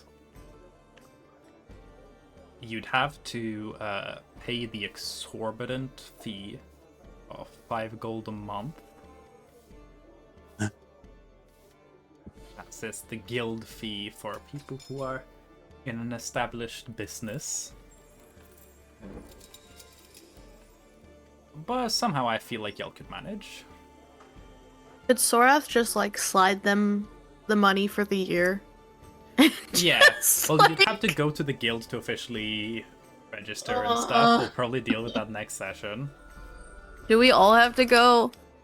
Technically, we don't all have to go, but they did say that either you need to have everyone here or you need to send someone who is declared legally able to represent the entire group.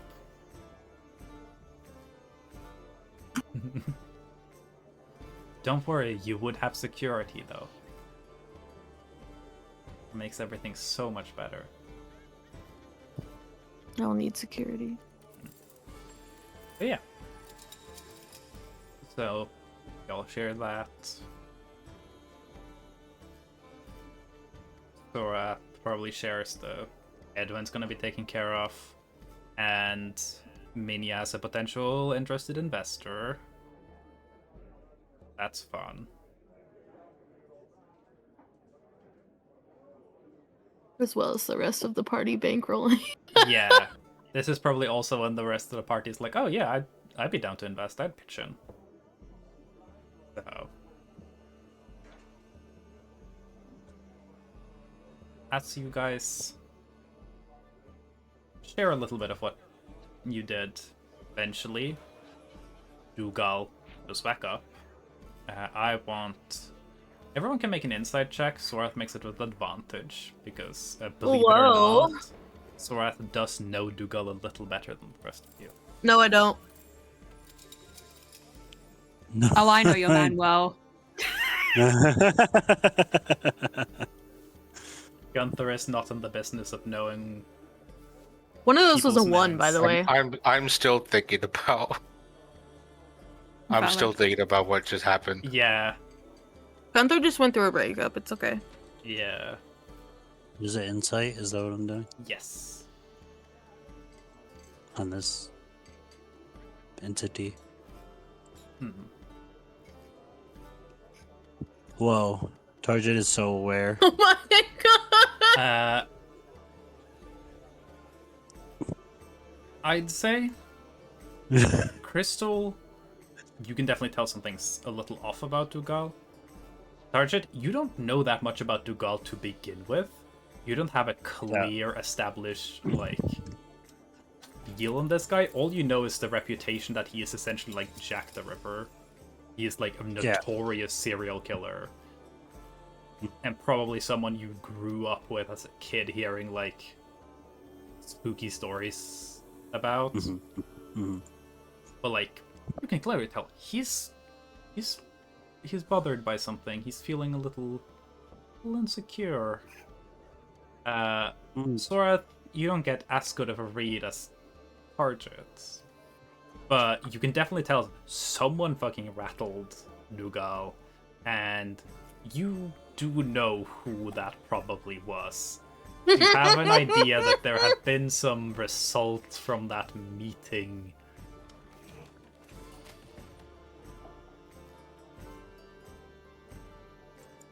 So, yeah.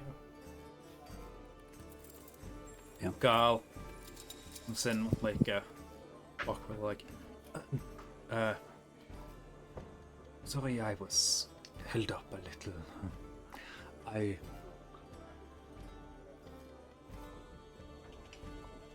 Let's have something to eat. I am famished. And he sits down, takes like a big breath.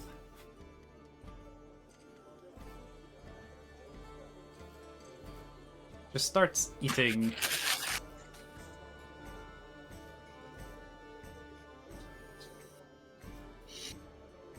Roth will go and sit next to him.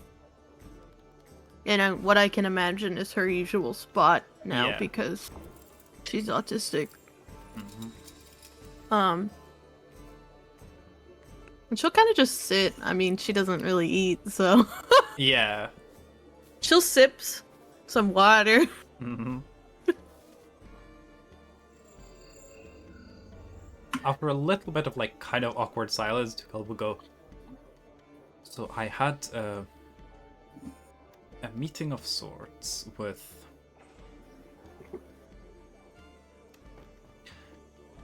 who doesn't matter as much right now, but I can get into details later. But there have been some changes.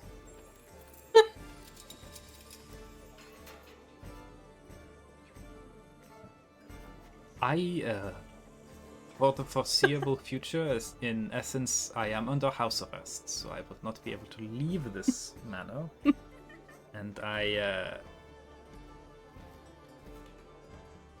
my powers over it have been diminished somewhat. You can probably tell by it. As far as I could tell, existing.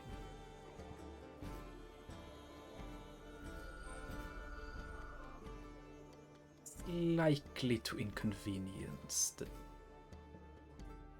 travel somewhat. For which I am apologetic.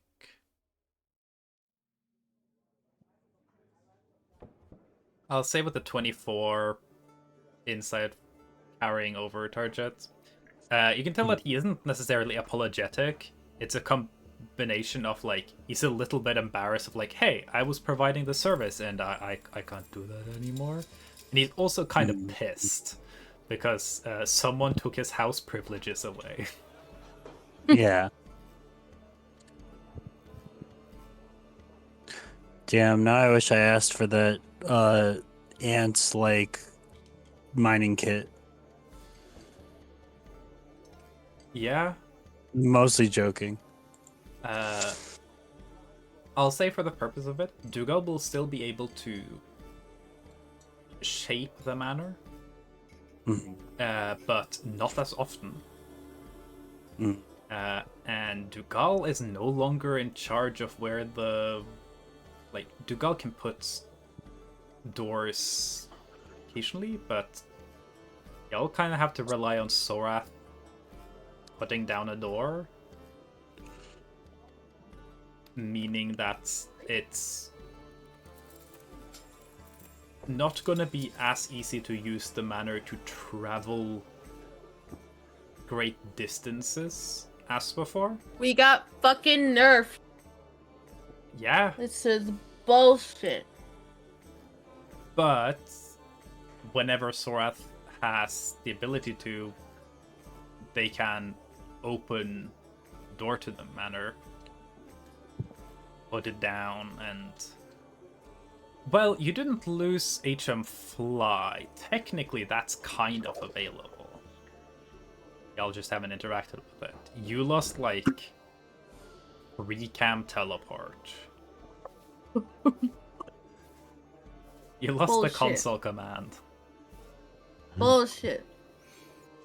The closest thing to HM Fly is the Scholar Library Teleportation Network. Huh. I didn't think you could be house arrested. I was not aware myself. It is an unwelcome inconvenience.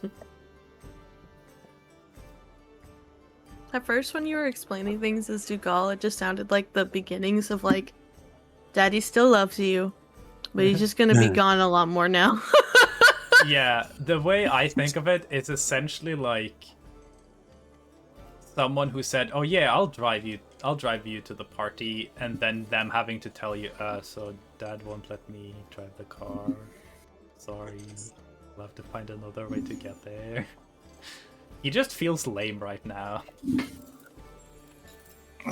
Yeah. We did start this adventure on foot. I think we can end it on.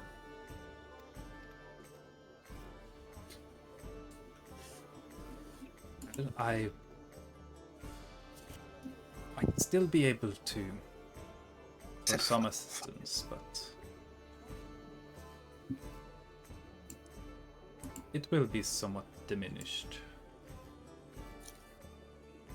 I can still offer resources. Sorath will have access to the manor, though somewhat occasionally.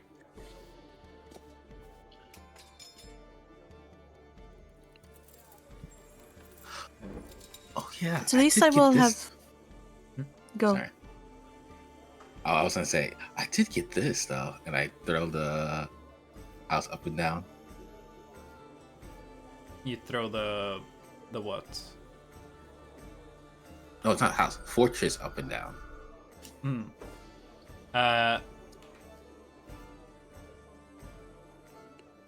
So Crystal does not know what that is, but Pronelsus explained how it works.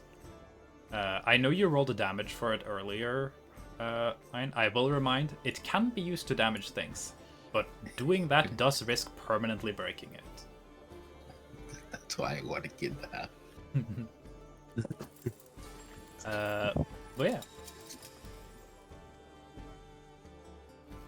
At least I will have less need to worry about you while we are attending to our various adventures. Hyacinth Less need to chuckles. worry about you causing issues, I should say. I've been managing fine.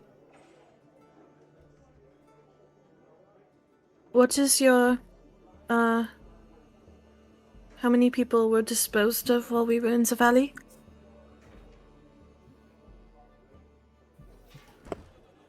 That was tying up loose ends. As I said. And thus, I hope you can agree. Some people really just should be taken out of commission. Do you think I the did not people say it I was wrong. associated with were particularly good people? No, you were not good people for a while. My point exactly. Still, I have to worry less about your getting in danger if you are to stay in the house, and it is not as if you cannot get things from outside. I am sure if you were to arrange things, Hyacinth would be welcome to assist you as needed. I would much appreciate if we could talk about anything else. So, what's your days been? They say Got kind a of lot of poison. disinterested as they just go back to eating their food. So I got this one, and I pull out the poison on the dinner table. That's my It That's awesome. seems that we are celebrities now within the monster hunting world, which will prove to be an issue, but we can get you registered and I can pay off the fee.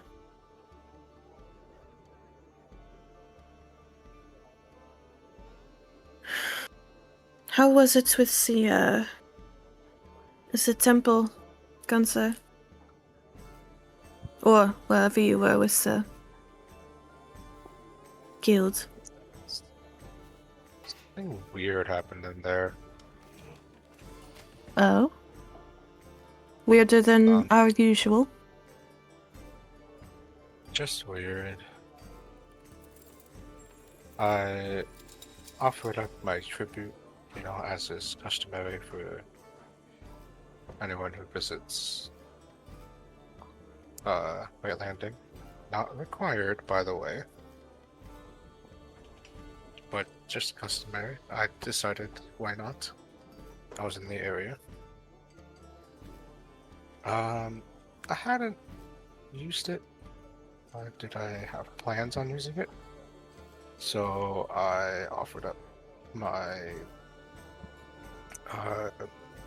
the new touch water that we got from Orders Halls. I figured they would appreciate it, and they did. The oracle that was there seemed to give me a look before going back to their meditative state. And I am unsure as to why. I think Flinken would probably know about this, but I think Crystal would be the only other active party member that would be aware of the guy in the fire, because that was happening when Crystal went past here. But from what I imagine Crystal's experience was, it was like, oh, there's a guy in the fire. I guess that's just how it is. I called him Frank. He didn't tell me his name, but I thought Frank would work quite well for him.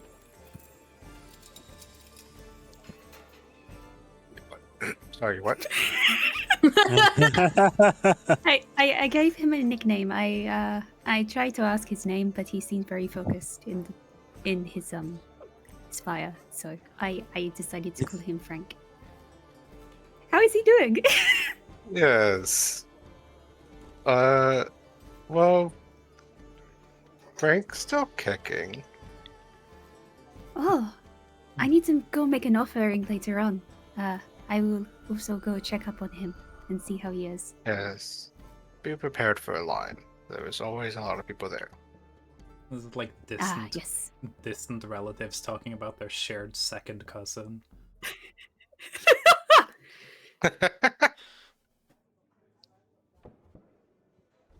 But yeah, it was a bit strange. How'd you call it? The clergies? Yeah, clerics, the clergy. Clerics. Clergy, whatever.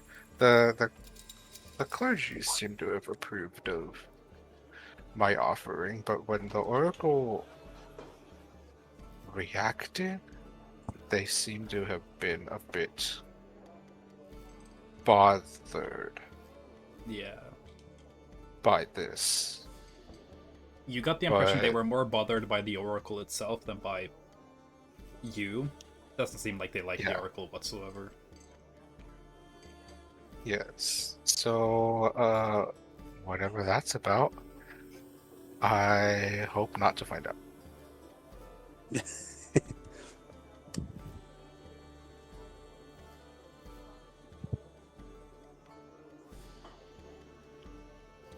I was considering whether Target would know about this, but then I remember that Target has actively been trying to avoid this area for quite a while. Yeah. Well, I wonder why. Target hasn't spent that much time in Great Landing the last year. I feel like, right. not gonna lie, Sorath is gonna kind of poke fun at it a little bit, but not a lot. Like, I think she would just be like, hey, you know, just don't, like, destroy a town or anything anytime, like, leaving.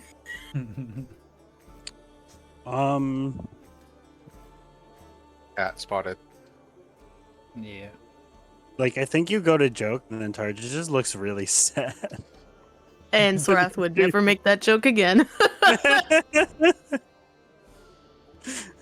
Zorath makes a haha funny joke about, haha, all your friends died.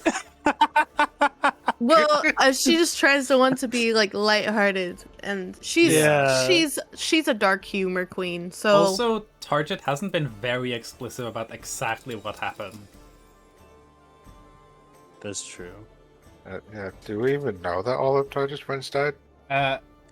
Well, okay, wait. So you would know that you wouldn't. I don't think you would know that yet. Y'all know I think that the way that y'all know that that Target was involved with this terrorist group. That situation caused the town to essentially get ruined, entirely wiped out. And Target seems really bothered by it, but I don't think specifically Target has mentioned, yeah, my friends died during that. I think probably Yeah. what Sorath would have said verbatim was like, "Hey, don't go getting banned again." Like, Like Like- don't commit more Brad. terrorism.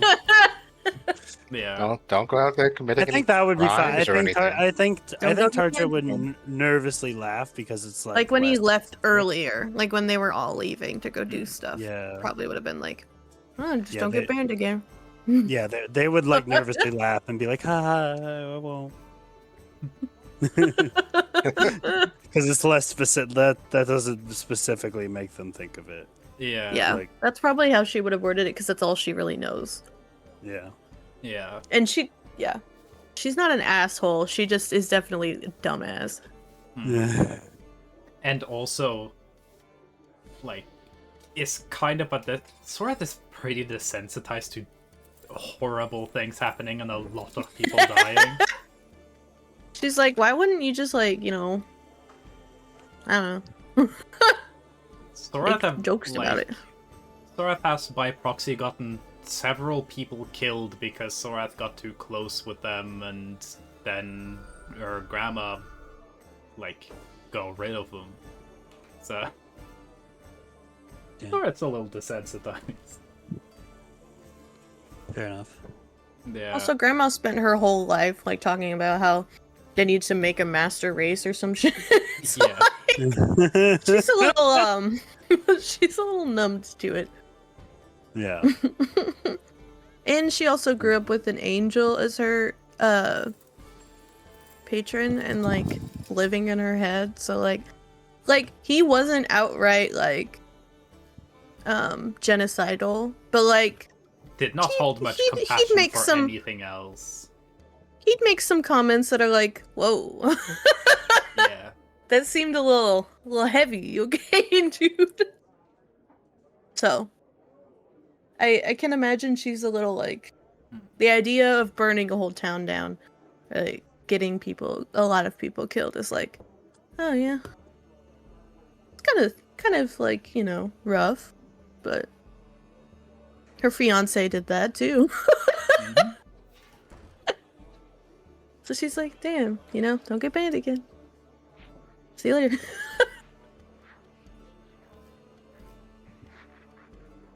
Yeah.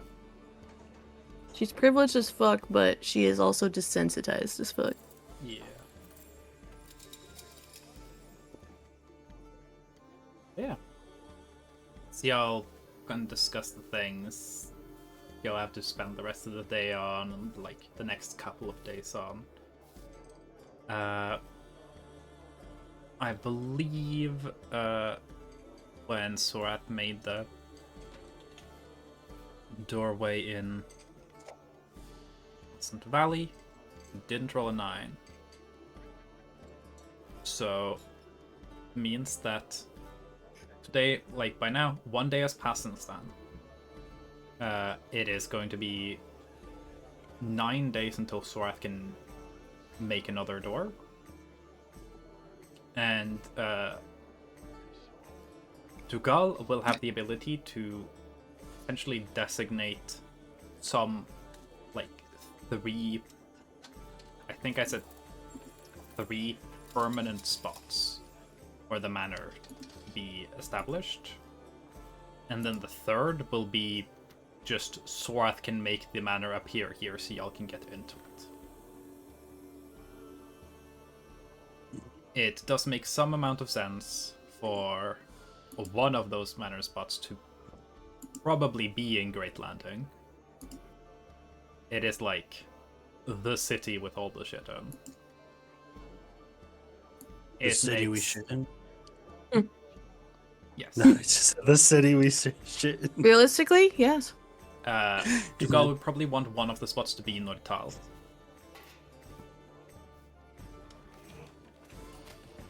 And then what they'd recommend is if y'all are going to get in touch with the scholars about Gin's archaeological expedition. I have to do that. I mean, if you want the archaeological expedition, all those resources, yeah, then That would be in New England. no. So the place that would start from would be South Cape, very Okay. southeast tip Mhm. of Imperial Horst. That's where it would start from. But they said, based on where you said you were going, meet us at the library in Alta Optat. And that they would fix the rest. While none of y'all have good knowledge about it, Dugal has actually, a long time ago and not very successfully, studied at a library. He got expelled because he didn't finish his... he essentially failed too many classes and got expelled. That is unironically the lore of why he made the demon contracts. He fucked up his university classes so bad, he went like, hey, Satan, can you just do the thing so I don't have to take this fucking exam? And then he fucked over his entire life. Real. So having it at least be a town with a seeker library is smart. That is a good resource to have access to. Alta Optad is also a somewhat important big city, but it could be another city. I mean, my brain is like, I feel like South Cape would be pretty nice. Yeah, Kin South would Cape laugh, would but take you there others now. directly. The only issue with South Cape that Dugal would raise is that the position of the library in South Cape is kind of shaky. Because everyone Okay. knows that the second the current pope dies, the chance that another peaceful pope is elected is incredibly low. And the second there's like a warmongering pope, they are going to close the library. Because the library is viewed as a foreign influence. So that would be like kind of a less reliable permanent residence. Dugal could probably change it over time, but it would take some effort. Althauptstadt is just an worry option, about but having- it's kind of close to Great Landing. Y'all could I just... worry about having our like Hmm. permanent spots so close together. Yeah. But if you get on the Scholar's good side, which isn't particularly hard, as long as what you're giving them is information about the world, they just want lore. And something like the archaeological, like, expedition into the Singing Sands would probably be enough for them to be like, okay, you can use our teleportation network between the libraries. So any one of them does technically take you to all of them. And Sick. there is a, I believe I've only really in detail talked about the libraries with Ju. But there is one, as mentioned, in Althauptstadt, and there is one in South Cape. There's also one in Kangaram, which, if you all want to hang out with Halia the Judicial Presence more, could be an option. There is one in Nurta, all the way up in the north. Dugal would say can set up the manor there, but Nurta kind of sucks. Like, it's a city, but it's kind of a research outpost, and it's cold, and it's very boring. So it's Lot like of- Antarctica, got it. Yeah. There's also one in Ningguam, and one in Layman's Crossing, and one in Okaila-Sinu, which also is cold and kind of boring. It's another, like, northern research outpost. For, like, resource and practicality purposes, I would say Althauptstadt is probably, like, the most just pure, this is a city with a lot of resources, but it's also very close, and it would bundle all of the permanent residences kind of in a region. But Nwingwam, Lehman's Crossing, or Kangaram are all really good options that Dugal is very favorable to. South Cape, they don't really trust putting anything permanent there because, you know, someone would try and demolish the house the second the political situation shifts there. And Nuerta is cold and boring, and Okaila-Sinu is literally not a city, it's just a research outpost. So it's like worse Nuerta.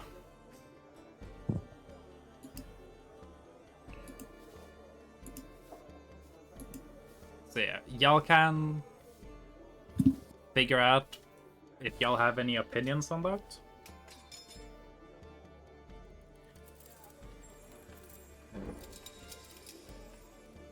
But remember, as long as you don't do anything to, like, really piss off the scholars, having access to any library once you do this, like, research mission will give you access to all of those places. It's a fast travel network. I got this.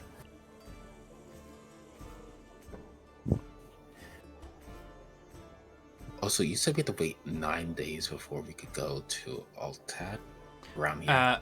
No, not necessarily. But you have to wait 9 days before Sorath can make another door. So the only way to go somewhere else is for Dugal to make a permanent door.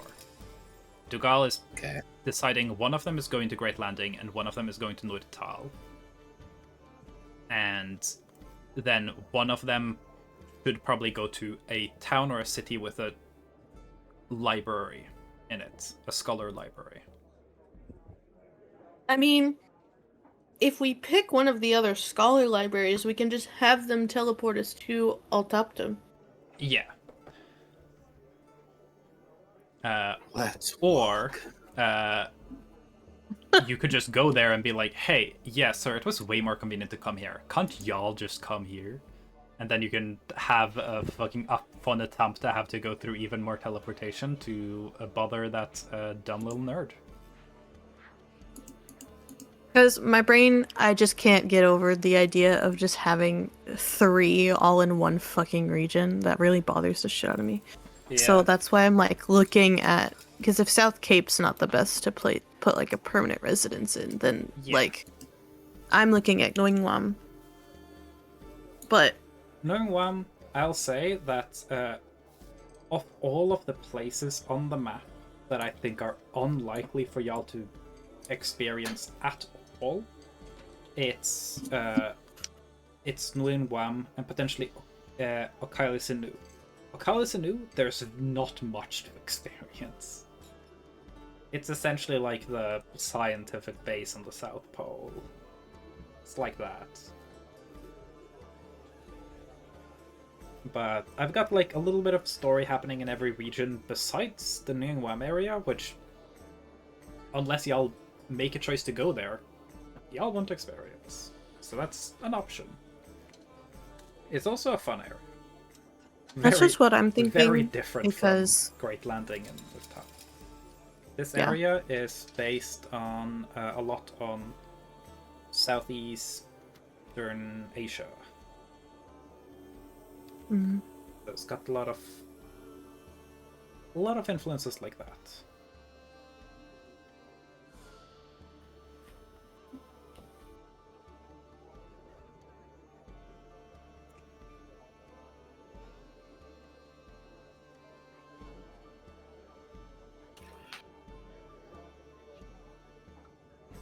If anyone has any preferences whatsoever, they can voice them. But I don't assume y'all will have it much to say about this.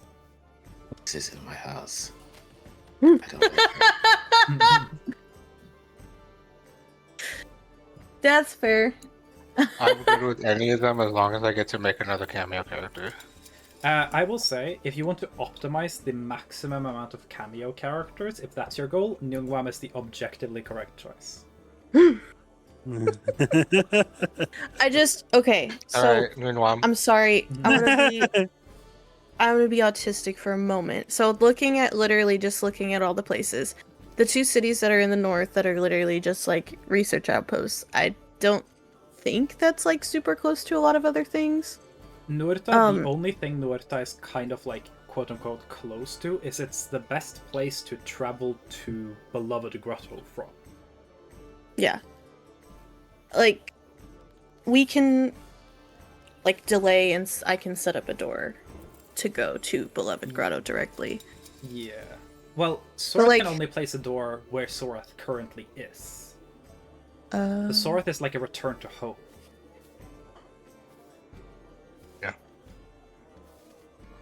So Okay. these will be the only places you can see. go with the manor that you currently aren't at.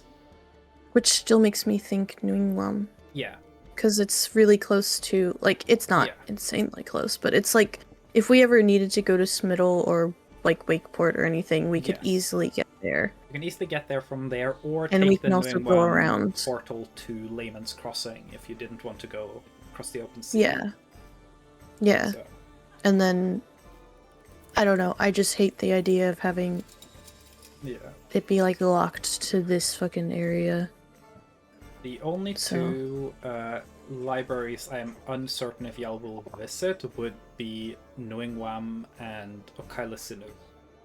And I think it's, if y'all don't put the manor in Nguyen, it's more likely that y'all somehow go to Okaila Sinu than Nguyen. Oh yeah, my reasoning for not Layman's Crossing is that we already have a place that's on the Flood Sea, so if we need to get across it, we can just fucking stick with Great Landing and either go, like, I don't know.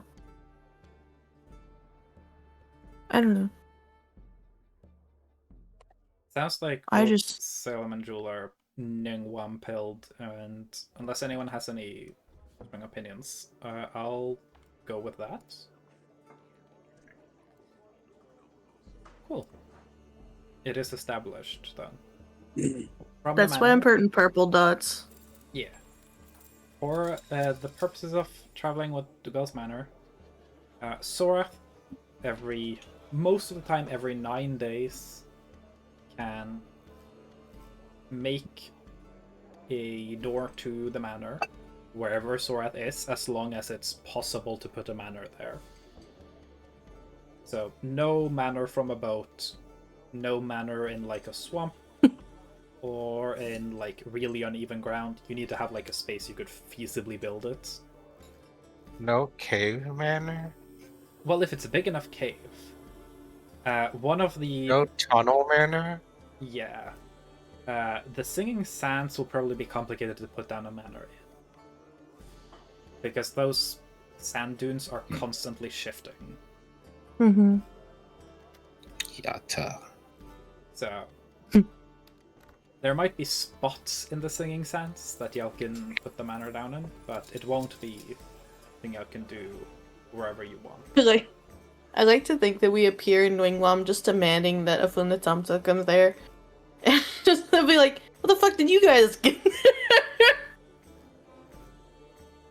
Last time we saw him, we were just traveling with a carriage and like on boat and shit. Last time you saw him in Kangaram, y'all were like, yeah, we're gonna cross over the Raincatcher Ridge by Amanguth most likely. And he's like, cool, well, in that case, meet me by Altaupta. That is the most convenient spot for y'all to meet. So I'll see y'all there. And y'all show up on the literal opposite side of the world, being like, bro, we're in Ningguam. Why aren't you Come here?" on, dude. Fucking catch up, dog. Yeah. That's funny. Cool. That is now established. So we're walking to No. Altapad. No? If you can say it, we'll walk there. Altapad. I did create this.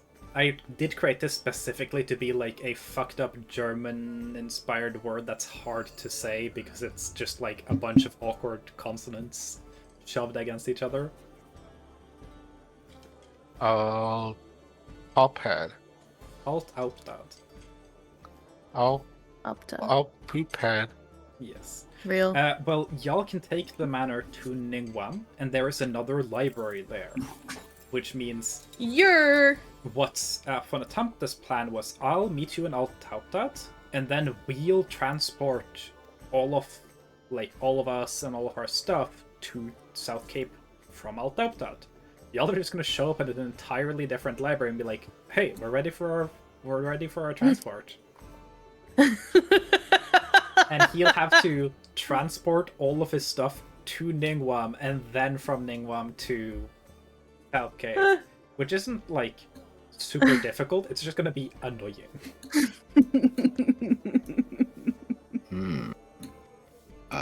So we did know that they could do this. Alright.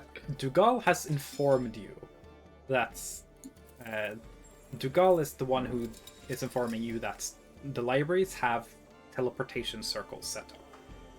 It is the only complete set of like active teleportation circles. Up when Tamta was like, just come to Altauptad and I'll fix it. I'll order transport and everything. I'll handle it. But didn't go into any details. Dougal's the one who's like, oh, if y'all are going to Altauptad because you're going to South Cape, you can just go to any library and they can technically get you wherever.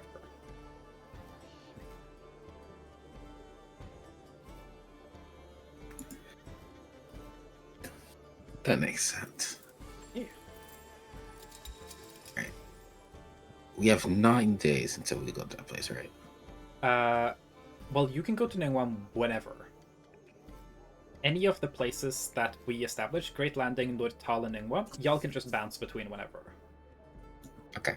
And then every 9 days, Sorath can make like another door wherever y'all are, so you can go back, and then you could go from there to any of those places. It's like a temporary spot. That's what Sorath can do. Hell yeah. But Sorath's point would always be the one that's moving around, and Sorath can only put down a new spot by going to that physical location in the actual world and putting the manor there.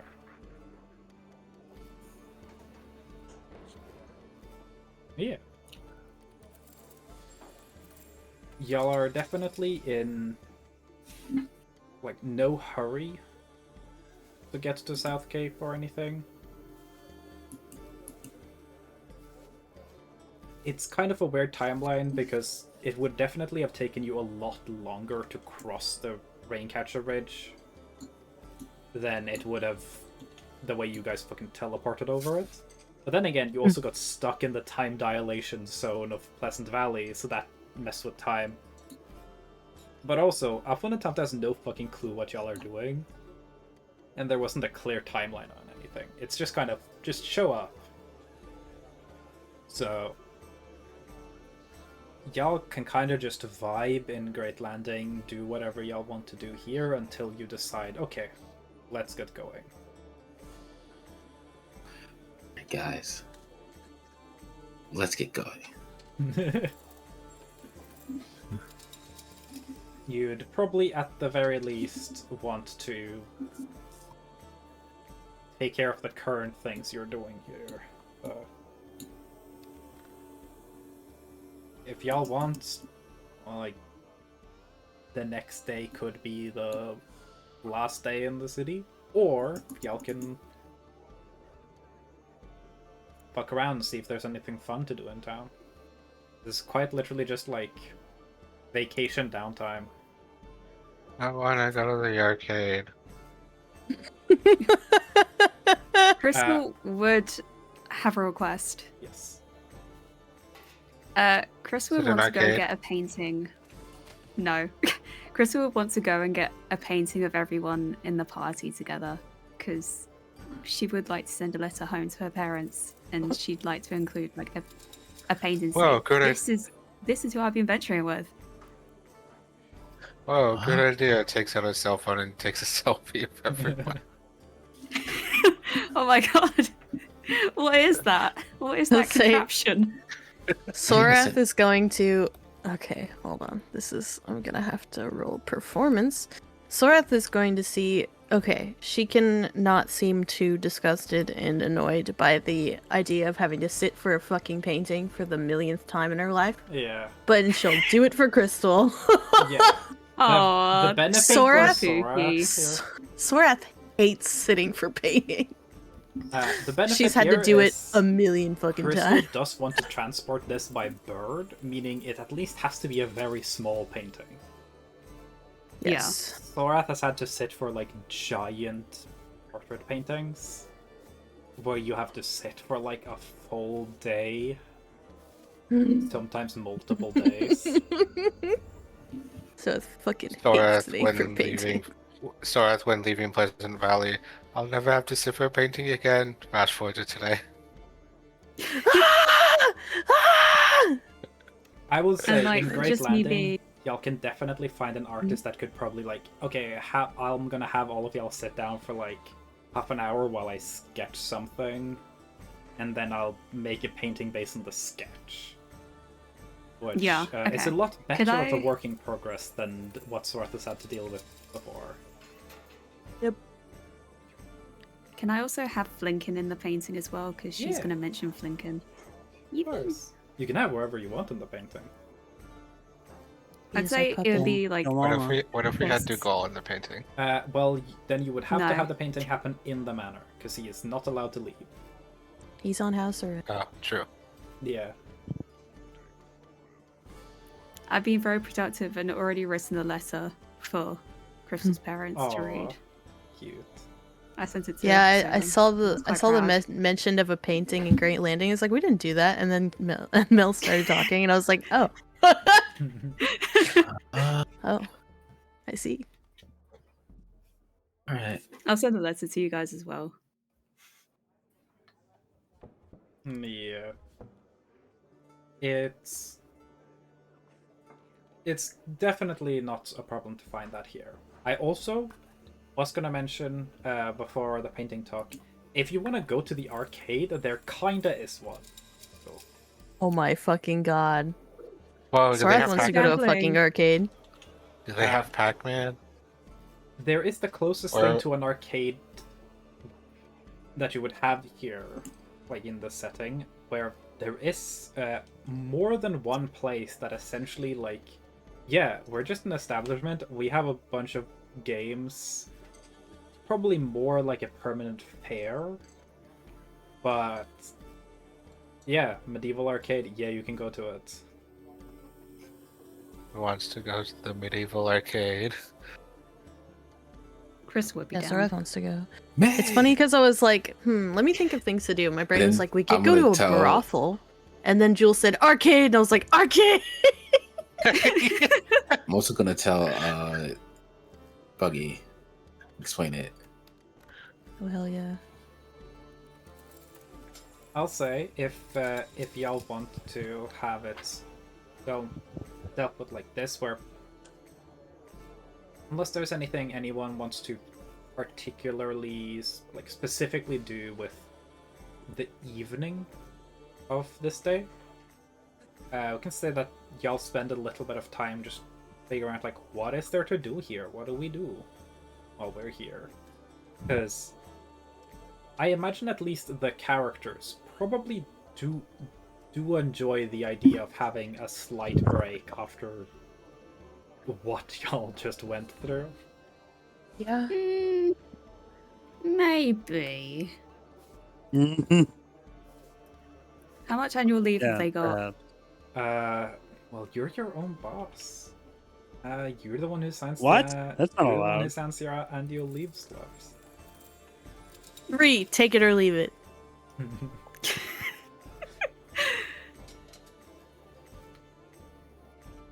Yeah. So unless there's anyone who has like very strong opinions about something they want to do this day specifically, I can say y'all spend a little bit of time asking around, figuring out what's around. Arcades could be one of the things that are discovered as that. Great Landing does also have a kind of infamous fighting pet. That is... Yeah. It's kind of like a thing where it's a little bit underground. It's like partially legal. But it's where a lot of Trick me. like professional fighters go to make a name and earn a living. So that's something y'all could check out if y'all want to brawl. And yeah. That, by the way, would probably be where I put the remnants of the now scrapped Flinken tournament arc. Understandable. Yes. Because I am not going to bother taking y'all through the Flinken Shulin Monastery tournament arc if Flinken is not part of it. Yeah. Checks out. I want to go because I want to sharpen my blade. I'll go to this tournament.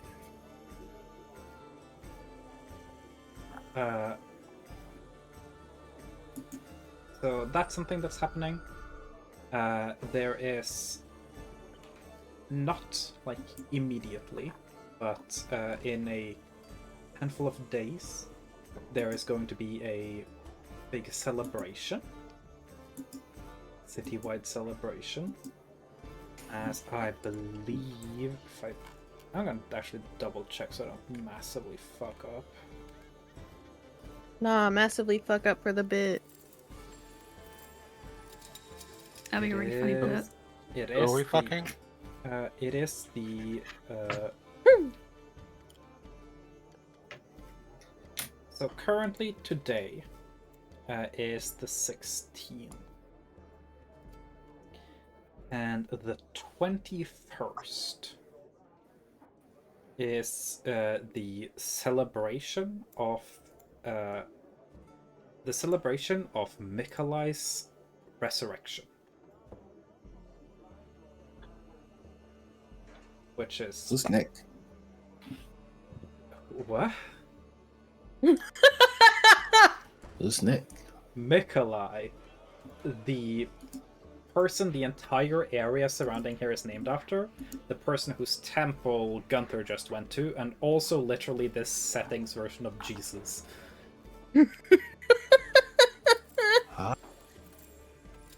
I thought I was saying that in Karen too. Yeah. I mean, it's honestly, That is Gin so might not cool. know who Mikolai is, besides, like, stuff they've heard in passing. Because Gin doesn't have any reason to know much about Mikolai at all.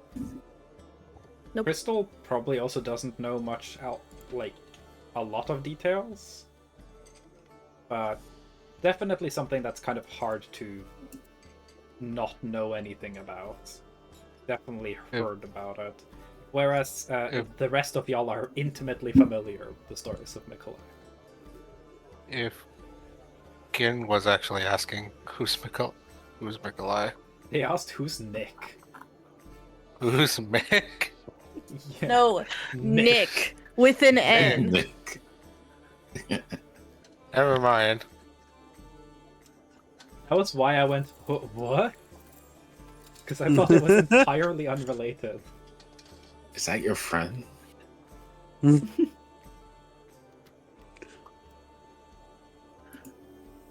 So who's going to the arcade? So I'll say we can end this session with essentially the day ending, the day passing, and we'll pick up next session on the 17th. Y'all will have arcades and hiding pits and all of that stuff to contend with. If y'all want to stay for the big festival on the 21st, y'all can. And don't worry, I won't force you to like go through every day in detail. This will more be like a decision about how long do the characters stay here. Okay, what vague things are we doing in the meantime? Skip over a bunch of time and then get going again after. Yeah. I think Gunther might want to stay for the festival. Yeah. But he's not like super attached to the idea. If everyone else wants to leave, then whatever. Is there free food? Yes. Very much so. Mikolai is primarily known for her, like, kindness and charity. So it is like... It is kind of like, you know, everyone gives shit away during Christmas. It's kind of like that. You just give people a lot of gifts. There's a lot of free food, free things. Giving gifts, happy Thanksgiving. And it's a lot of party. We have to stay. Food tastes so much better free. Of the people who, like, I think the only one who has... I think Gunther's the only one who has lived in an area where Mikolai worship has been, like, very standard. It happens in Pleasant Valley, but it's not very, like, normalized in Veerless in the same way. Oh, Gunther is gonna ask Harjit specifically if he's be okay with that. Was staying? Yeah. Target is gonna look like nervous, but they're gonna say like, I mean, no one's caught on so far. That is not what Gunther asked you.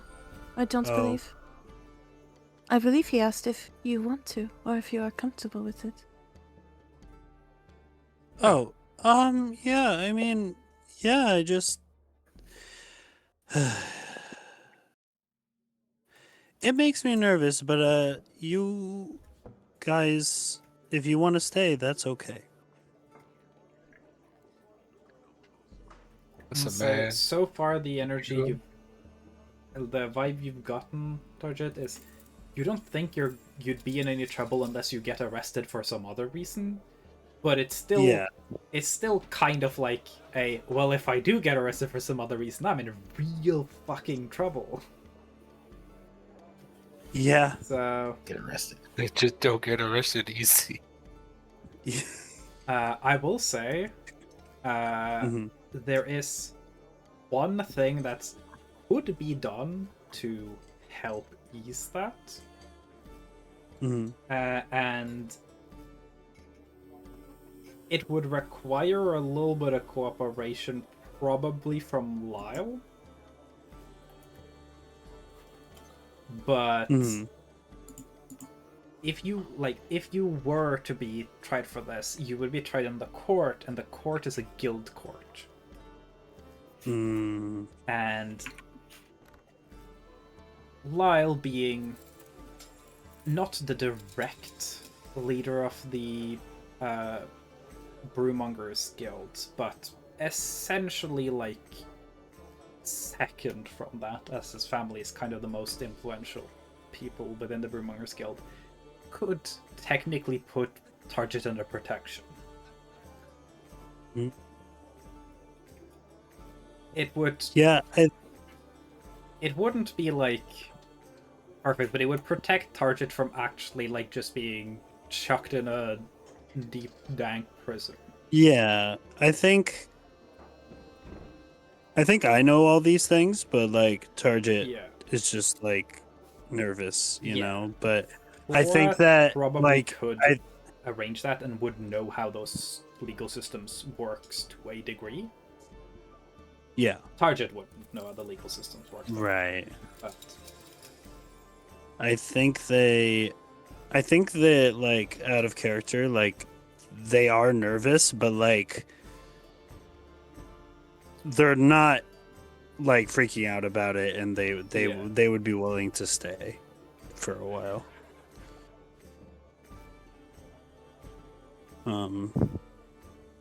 So I just wanted to ease real people's yeah. like, because I realized I roleplayed that kind of iffy, but No, you roleplayed it great. I just want to Okay. like, I'm just stepping to just make sure that the group is aware of the options that you Okay. will have. If Target gets in any like significant trouble, it is going to be a situation, but Torat there's especially outs. does have connections that can essentially bail Target out. Wild. Yeah.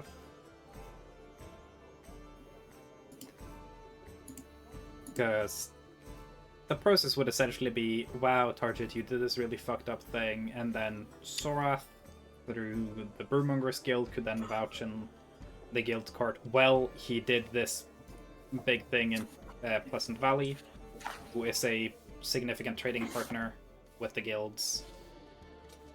So let that speak. Let that be the recompense.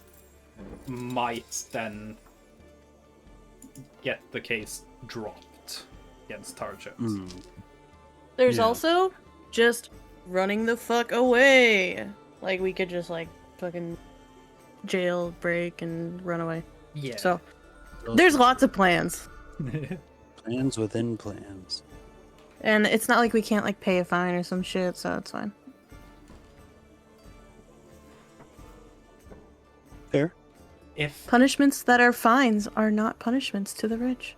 if it wasn't for the fact that Target is now associated with this group, Target would probably be executed upon detainment. Yeah. But Target now is associated with a significantly reputable group with significant resources. And Mhm. while the guilds do represent, like, probably one of the fairer legal systems in the setting, in the sense of, like, if you commit a crime in any other place, the legal process is you're brought before the court, and then the court officials say, this is your sentence. We find you guilty. Don't worry about the evidence. We found you guilty, so you're punished. Here, the courts have to gather a representative from the courts, then they hear your case and then vote on it. which is a little more fair, but they're all corporations. So with enough money, you can just buy your way out of it, technically. Yeah. Arja definitely has a reason to be nervous being here, but it's not dangerous for him to be here. Right. But there could definitely be some quite uncomfortable situations. Yeah. That checks out. But as long as Target doesn't, like, get arrested for something else, then it's very unlikely that they'd ever, like, figure out. And even if you're arrested for something else, if it's just, like, minor, they might not bother, like, going into detail and be like, maybe you are the secret terrorist. We caught this guy jaywalking. He must be a terrorist. Yeah. They don't have face, like, ID banks or fingerprints or anything here, you know? Yeah. So, just don't commit a very serious crime. Yeah. You'll probably be fine.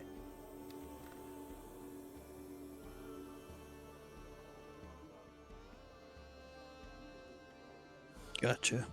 Yeah.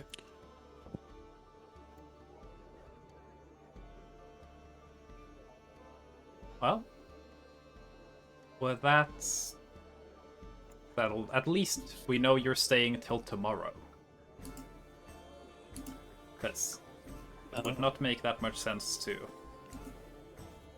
just kidnap Minya and go to Thailand.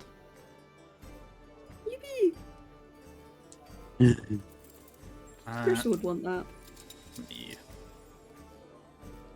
True. Okay. I'm gonna roll for dreams if there are any. I think I'll start the next session with them Okay. Gotcha. Understandable. because the sessions run long enough already.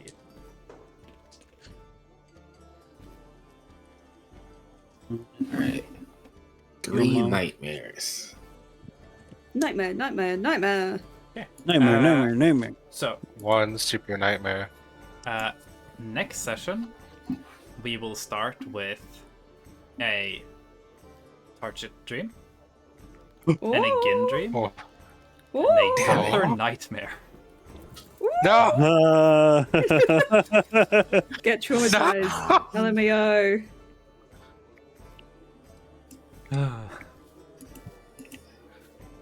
Good luck. And hey, I actually have Okay. new material to play with now. Damn it, you do! Yeah, I wonder what this nightmare.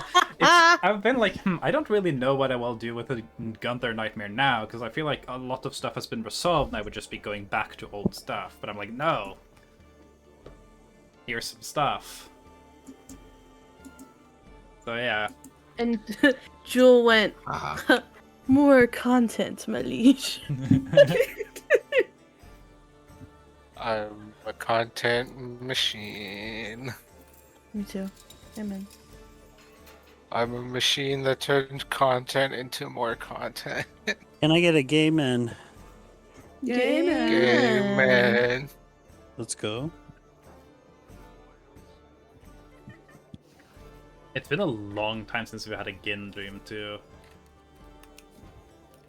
We get to learn more about how a fucking society ate shit. Let's go. Get Oh. blown the fuck up here. Fuck, I know what the Gin dream's gonna be about. Okay. Yo, mama.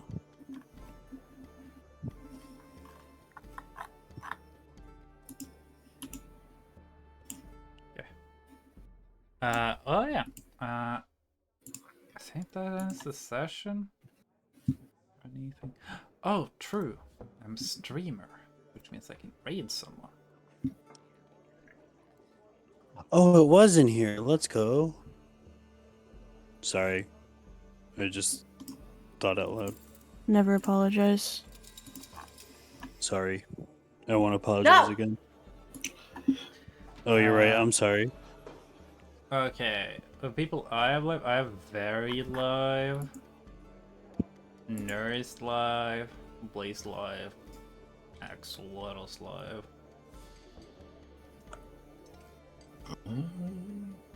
I Oh, my vote runes card. very. Yeah, I don't know they're what they're playing doing, Fortnite but right let's now. vote. Did we raid them last I time? vote Or as a very. Blaze? I can I'm kidding. check. Maybe. Oh, it's been long enough that I don't have my activity feed anymore. Okay. I don't think it was very last time. I'll Oh, feed you. last time we raided into Para, and Para was AFK and then ended their stream. I'm pretty sure. Oh, Yeah. Okay. Let's go Vera. Poor Para. Very Yeah. Let's raid Fortnite Battle Pass. I just left my Fortnite room, Battle Pass. and I was There immediately you smacked go. in the face by a $19 good food Fortnite smell. gift card. Oh, good food smell. If someone wants to make a raid message, they can.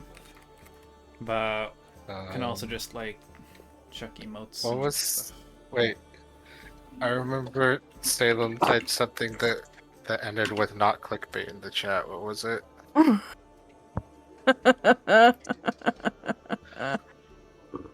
It was Gunther breaks up with the Seeker Knights, not clickbait. Can we do that? Yeah, Yeah. go for it. They can, That's good. They can emotes. Yeah. I think at least Not the clickbait. Utin emotes are unlockable. I think most of the cat ones are follower emotes. They are not unlockable. Start a God. raid towards Very, so yeah. Yeah. Depending on whether people are available for it, we might be able to have another session next week. Then there might be a little Christmas break at some point.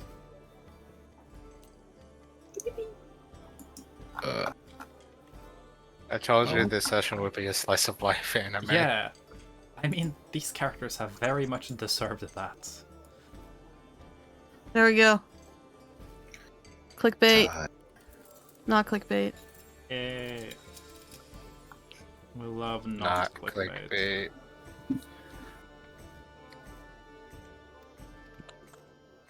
Well, thank y'all for hanging out.